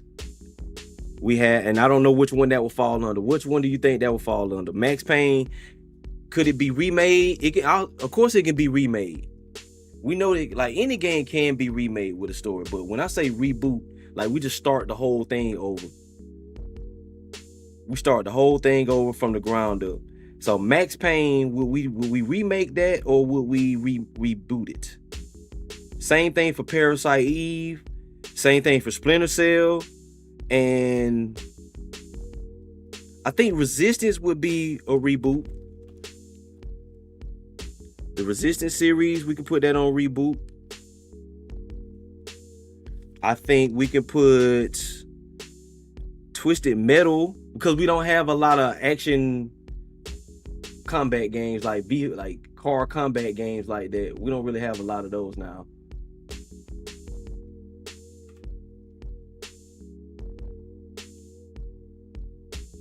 Yeah, it's tough, man. It's tough because we got like a lot of stuff that just really is will really just be remakes.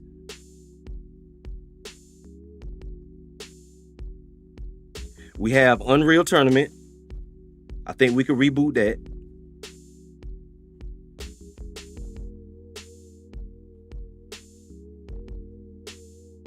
We're going to put Unreal Tournament on there. We're going to put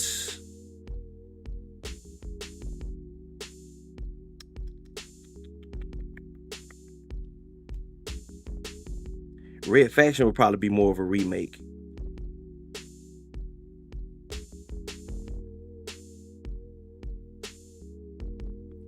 I'm going to put... Do I want to put Tenchu on there? I'm going to put Tenchu on there. If y'all don't remember that, that's from the old PlayStation days. See, listen, y'all got to remember, man. I've been playing video games a long time. So there's a lot of games that went under the radar for a lot of people. Hell, yes, a lot of games went under the radar for me that I just never got a chance to play. And some of the ones that I did, I ain't played but like that one time. I'm gonna show y'all this right quick.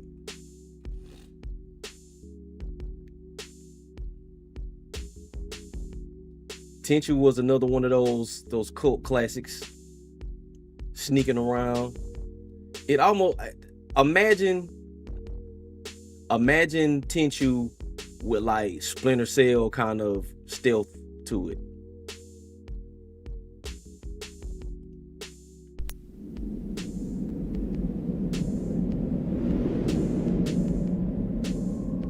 Played by Ricky C.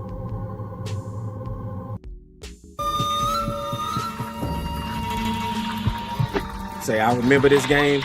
That's one of the that's one of the purposes for doing this list is like to kind of go down, dig into our repertoire of games that we played over the years, and what games would we like to see brought into the modern day. Like when I say reboot, start it all the way over.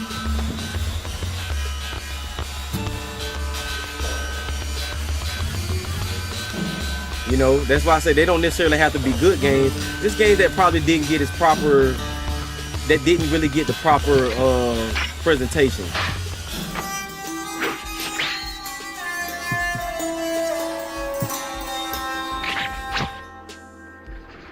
This was when first, I think Tenchu was kind of like one of the games that started like stealth, like 3D stealth games.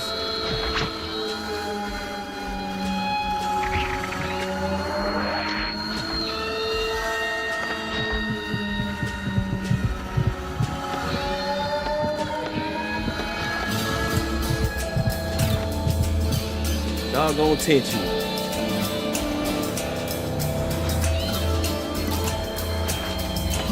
I can see the potential. I see the potential in this too.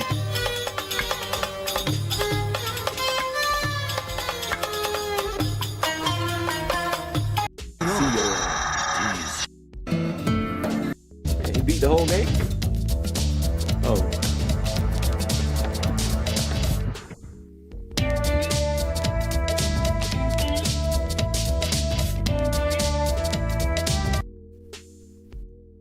To get to the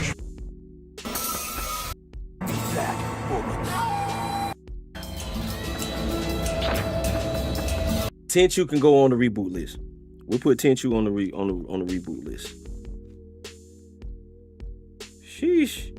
All right, chat. What I'm gonna do? I'm gonna look over this list again. We're gonna add some more to the remake list. Again, while we're streaming this week, y'all throw some more names out to me. Right now we have how many on the remake list?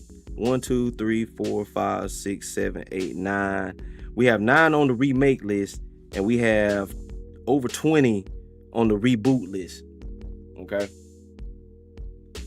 We don't know how I don't know how far we're gonna be able to get this, but I'm really trying to narrow it down so we can make our YouTube video. And this is gonna be so I don't want to hear about, oh, you left this off the list. No, I did not. Okay, y'all. I'm giving y'all time to give me your suggestions. So when I put the video out, or when we actually finalize our list, don't nobody be feeling like I left a suggestion out. Okay, we doing that. We taking our time. We putting it together so we can all take a trip down memory lane. Take a trip down memory lane, and we actually, you know what I'm saying?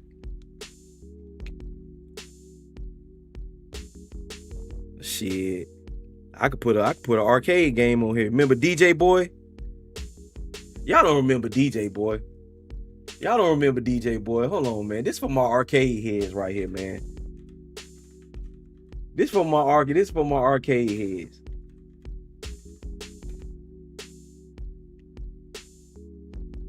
Oh, I bet y'all don't remember this. I know you don't.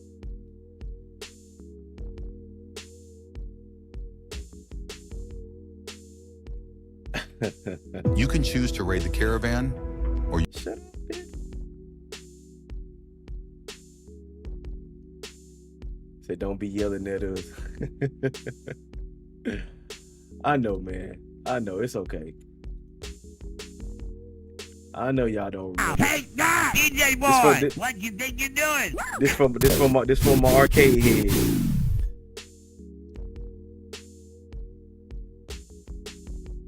'89.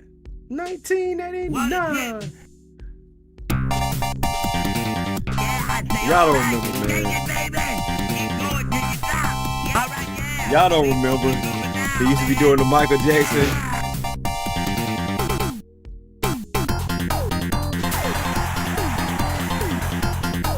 He used to be on roller skates, but he used to be like whooping ass though. Yee, yee.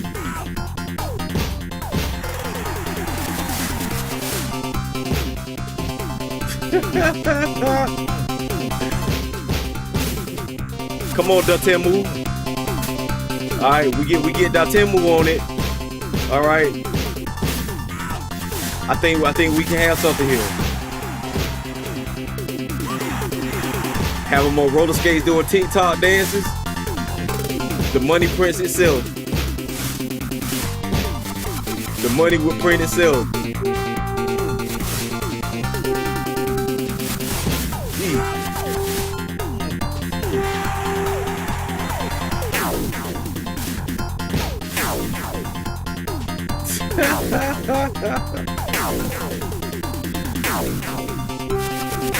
Say, what's this one again? This is called DJ Boy.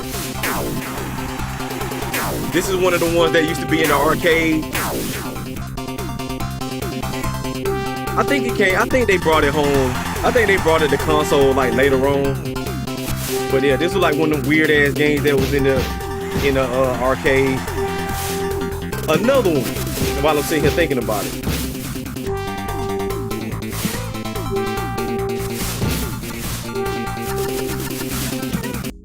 I used to like this game.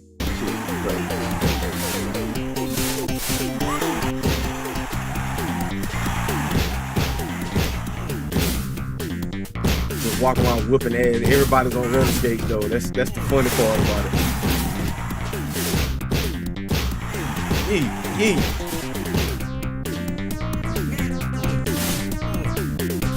They could bring it back. I think that'll be more like the remake. You just got to get the right people behind it. Not necessarily. That wouldn't be a reboot. That would be more of a remake. But that's like that's way out there. That's like a real left field kind of suggestion right there. I'm not gonna put that one on the list. I mean, although it could be done, I'm not gonna put that one on the list. Yeah, that's called DJ Boy. Speaking Peasy. I don't know if you remember this one. Another one for my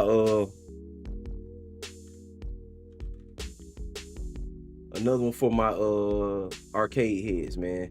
See, there's a lot of things. When we start really getting into that, we start talking about like arcade games. That's where it gets tricky. That's where it gets super tricky. Our commitment to you is delivering the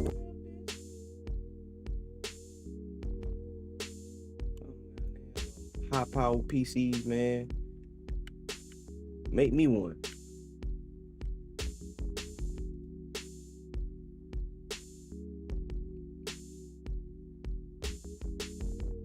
Come on.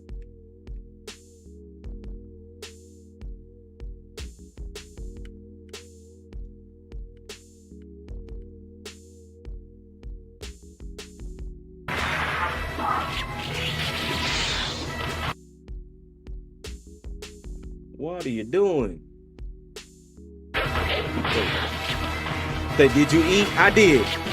I ate some sausage, rice, eggs, and cheese.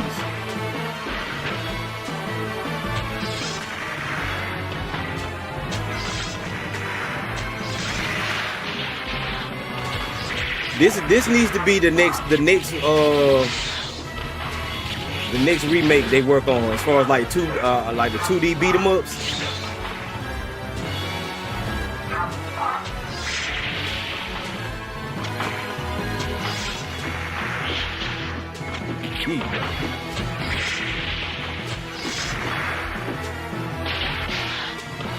You had all the different type of aliens to beat up. Yeah, we need. This is a remake we need. Somebody get Dotemu on the phone. Get Dotemu on the phone and tell them, hey, we need one more. I know y'all like, who the hell is Dotemu? So if you must know, Dotemu is the people that made the Ninja Turtles Shredder Revenge. They made Streets of Rage 4. They're working on the new Ninja Gaiden game. All right. Yeah, though that's them. They do retro remakes. Or they do like the beat 'em up remakes really, really well. Really well. You know, I guess they broke into the game like with Streets of Rage 4. This is another one they could work on. I feel like y'all tag them, y'all let them know. Alien vs Predator, the arcade game. I feel like y'all got something there if y'all really could dig into that and really get in your bag a little bit. We would appreciate that. Listen, we can be here all day. I can be here all day and bring up games that could get it. But that's why I'm trying to make a list, make a real comprehensive list of games, because we can just start throwing shit at the wall and see what sticks. And I don't really that's not really organized. That's not really getting to the point. All right. That's not really getting to the point. Plus, I don't want to be the only one to have a voice in this. So that's why I'm asking you guys. Y'all throw out some suggestions, man. And then we'll decide what category it falls under. Reboot or remake. So right now we are looking at, and we're gonna stop here for this week. We're gonna stop here for today. We're gonna keep adding to the list and we're gonna keep separating things out. But just for the sake of time, we're gonna keep it moving. We got 1, 2, 3, 4, 5. So this is for the reboot list.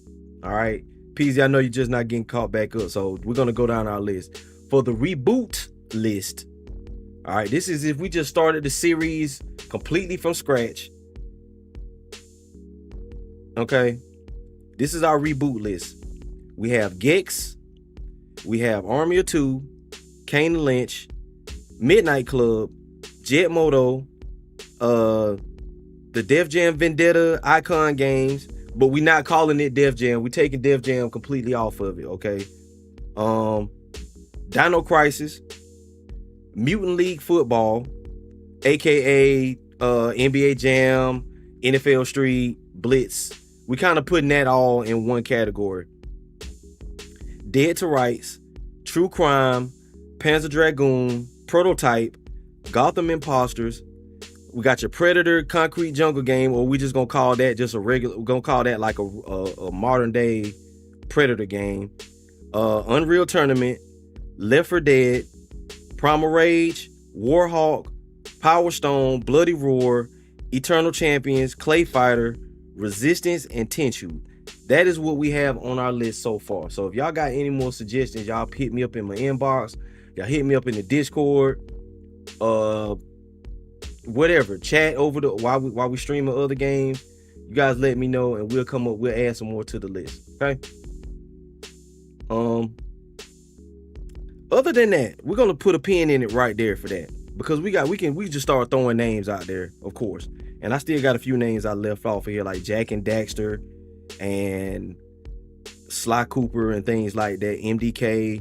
I left some of these games off my list, but we'll come back to it. Okay, we'll come back to it. Oh, Revolt. Do y'all remember that? All my Dreamcast owners, do you remember Revolt? I'm gonna put it on my list. We'll go down our list again. All right.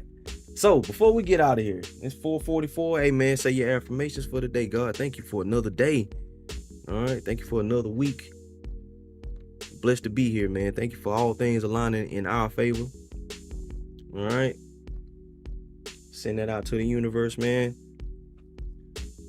I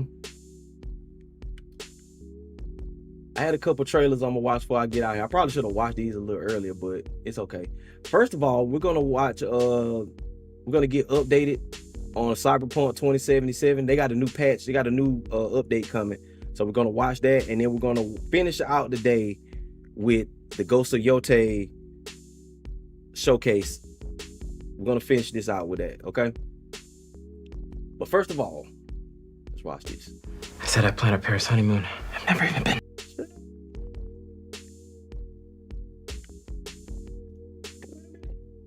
But updates continue, this time with patch 2.3 releasing July 17th on everything but Nintendo Switch 2, which will come at a... Oh, wait a minute. They got an actual one? minute now. Wait a minute.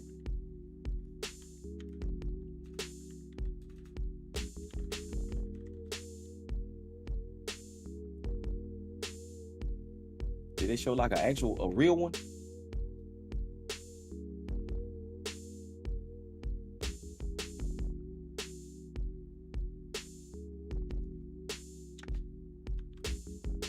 There we go. Oh, stream 5 hours. Ooh, that's a 55-minute. Woo.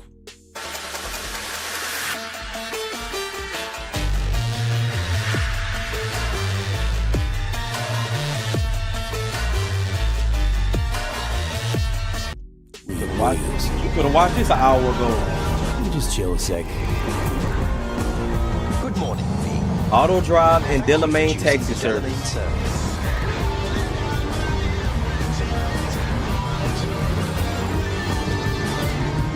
Additional crystal coat customization, expanded photo mode options. Okay.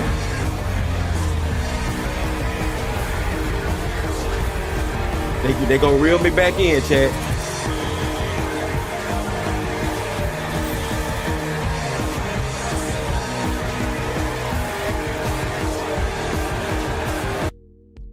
All right, so that's all for the computer stuff. Extra twin tone paint jobs, quality of life improvements, improved HDR settings, new vehicles and quests to unlock them. Okay.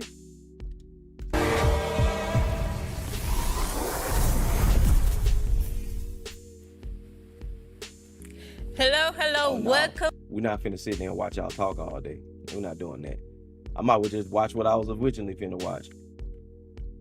The patch notes. My work is easy because I use ClickUp. Here's how I keep track of all. We're gonna watch the Cliff Note version. All right. Referred to as the More to Discover update during CD Projekt Red's livestream, it's a patch intended to bring, in their words, novelty and fresh air to Cyberpunk, with a heavy focus on vehicles, new ways to traverse the world, and a ton of options in photo mode. As with any big patch, there's a chance this update could break a bunch of mods, so just be aware when installing. Ain't gotta worry about that because I got it on console.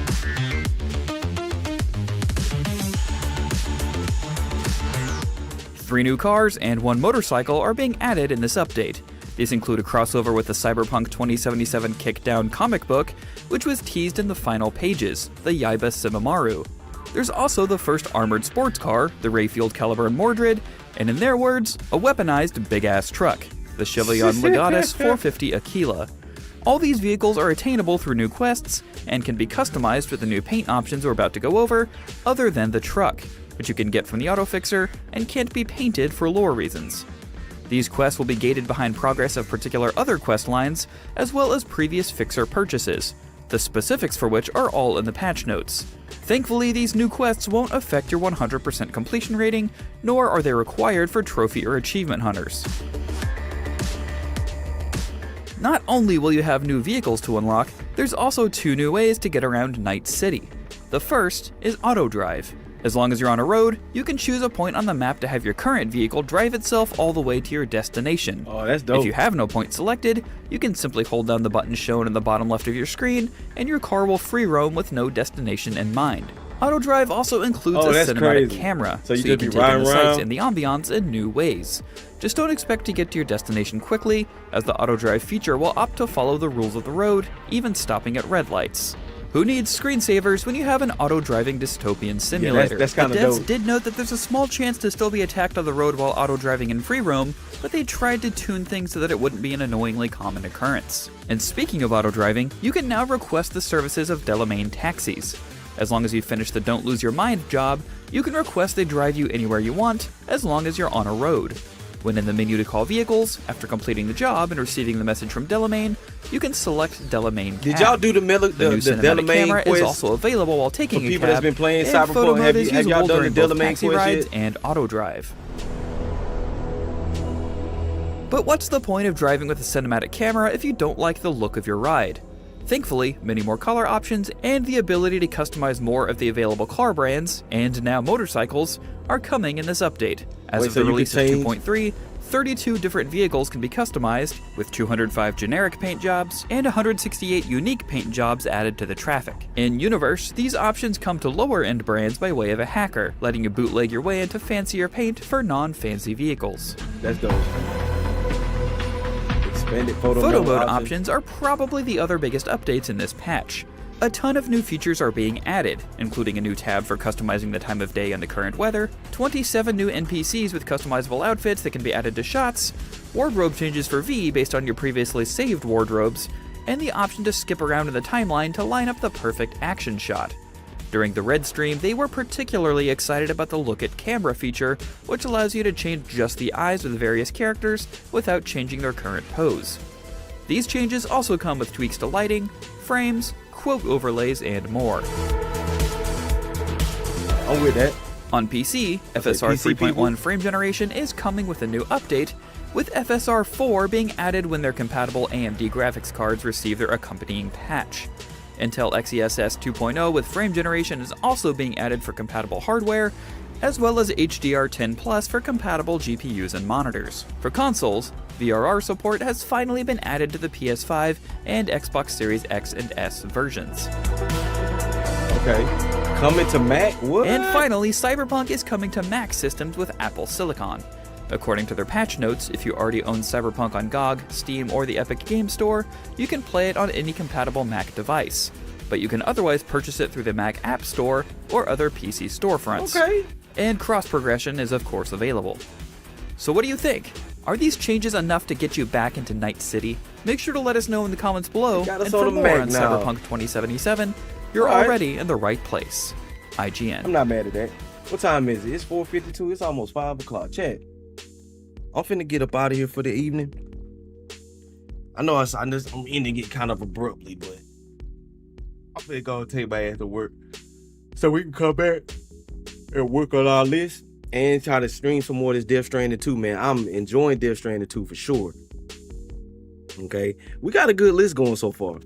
Like I said, if y'all can think of some things, y'all shoot it to me, man. This is not our final list. We still got some more things on the remakes. Now, when you make your suggestion, I'm gonna ask you: is that going to be a remake or a reboot? All right, and I just want you to take your time to really think on it before we really go down the rabbit hole. But that's gonna be good conversation piece for the next week or so. Okay, like I said, the goal is to make us a YouTube video, and technically we're probably gonna end up making 2 of them. We're gonna take the footage. We're gonna probably play some of this stuff in the meantime so we can get footage and make our own YouTube video. But other than that, man, I think that'll be it for today.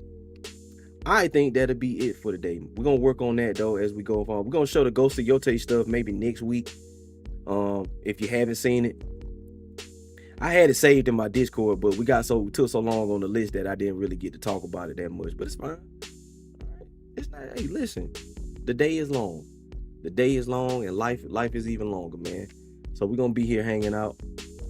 Where we go? Wide shot, baby. Yeah, we did it, chat. We did it. Hold on, let me turn that up. Why is that so low? Why is that so low? Or maybe I just hear it low. It's fine. It don't make no difference. Okay. Ladies and gentlemen, issue number 88 is in the books, baby. Listen, I appreciate everybody pulling up from the Discord, everybody pulling up from Twitch, wherever you pull it up at, all right? You're hanging out, you at work, you at wherever you are, okay? Wherever you at, wherever you are, I appreciate you pulling up on us, man. This has been issue number 88 of High at Noon. We're working on our reboot remake list, all right? We didn't really have a whole lot to talk about because, you know, we in that summer dry spell. Everybody kind of finishing off games. We kind of diving into new stuff. I've been playing a bit of Mecha Break. I got into the content creator kind of program that they having over there. I wish I could show y'all the email real quick. Matter of fact, I think I can. Nope, not that one. Shit. Get out my email. Where's my email at?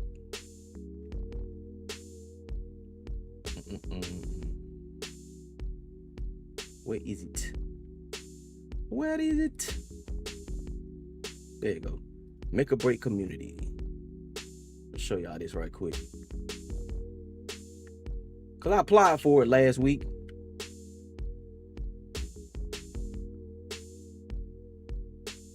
And they know I'd rather see a female turn on. They changed the 4 code we ride.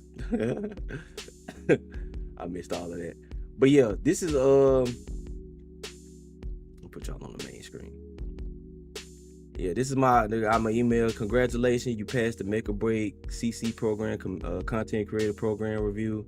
So this is what we're gonna be doing. We're gonna be playing Make or Break over the foreseeable future because I want to contribute to this as much as possible. You know what I'm saying? And then, you know, get to making content for the Make or Break game, man. This is a pretty dope game. All right. Pretty dope game. I'm gonna load that up from time to time. In between my Death Stranding runs, we're gonna try to get that going. So that's what we'll be doing for the foreseeable future, man. Listen, if y'all are hanging out, we finna get ready to raid out so I can get ready to go to work. Y'all know how we do. If you have anybody in particular that you would like to raid, matter of fact, don't even worry about it, that you would like to raid, don't do that. And y'all know y'all can send it over to them. If not, I'm gonna just pick somebody like we normally do. But you know, we try to pass off the love, man. We try to pass the energy off. We be hanging out during these weeks, man, having a good time. All right, everybody moving around today, ain't nothing wrong with that. All right, so we hanging out, we doing our thing as always. We're gonna look at more Delta Force because apparently that's coming to consoles. I meant to look at that trailer as well. Ghost of Yotei. We'll see what we do next week. Okay, we got a little caught up on the list, but that's fine. We'll do better next week. Today, what I'm gonna drop you guys off with, man. I'm gonna drop you guys off with Ramon. I know V-Dub will say I don't never drop y'all off with no dudes that look worth. Hey, listen, they slick with calling y'all ugly. But I ain't gonna say nothing. They slick with calling y'all ugly, but you know, I don't know what to tell y'all. Yeah, all I can say is y'all need to turn your camera on. Turn your damn cameras on, man. See, it don't be nothing but women streaming, man.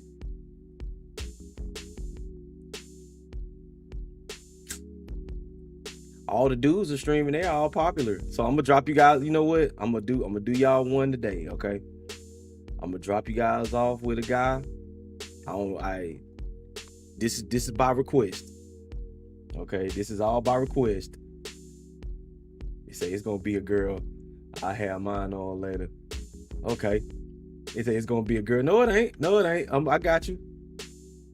They say you beat me to it. No, I'm gonna drop you guys off with a dude this time. All right. I'm gonna drop you guys off with a dude. That's what we're gonna do. All right. Victor Abbott. Okay, well, we got a suggestion. We finally got a suggestion.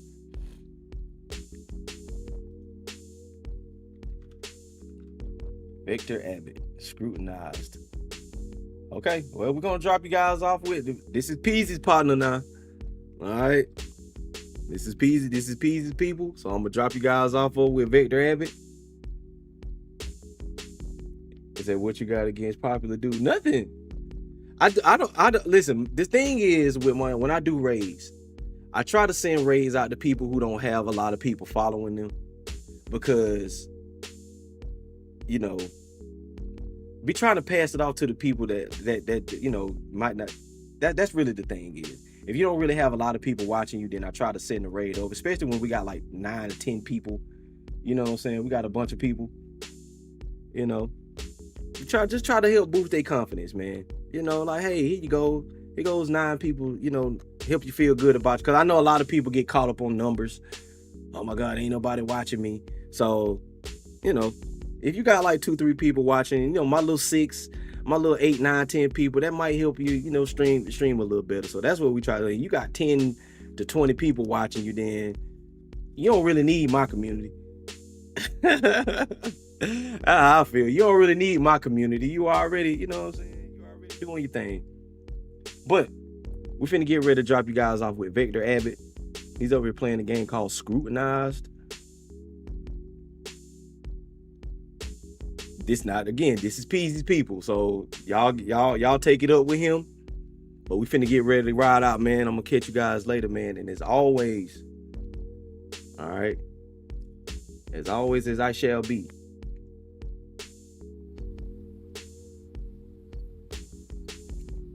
There we go. I am him. He is I, and I am him. Chauvin, aka Chauvinistic, man. This is High at Noon, issue number 88. You guys go check us out over on YouTube. Check the replay out on YouTube. Okay. Y'all catch us on Twitch later, man. Y'all catch us on Blue Sky, Twitter, all that good stuff, man. I'm gonna see you guys a little later on. As always, hydrate accordingly. And no whole shit should prosper against us. Okay. Say 8 to 9 people ain't little. Exactly. That's why I'm finna bring him over. He got 2 watching him right now. You say the popular dudes might return the favor. You probably right. You probably right. But the smaller streams are gonna think of it. They're gonna be like, hey, you know. But either way, B-Dub, I'm gonna see you guys later. I appreciate you. All right, as always, hanging it out, man. Listen, hydrate accordingly, and no whole shit should prosper against us, man. I'm gonna catch you guys later, man. Peace.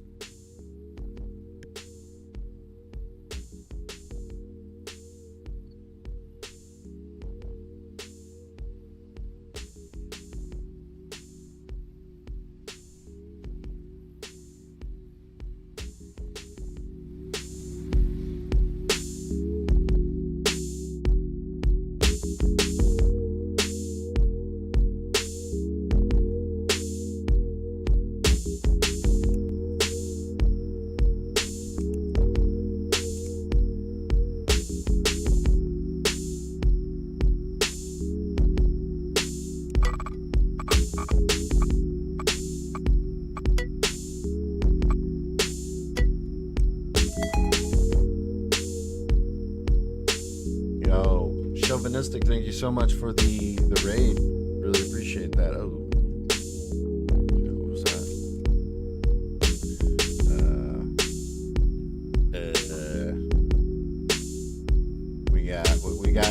We got access, search history, silicone molds, sound effects. She's in the show business. Yeah, she's innocent. She's in show business, y'all. She makes horror movies.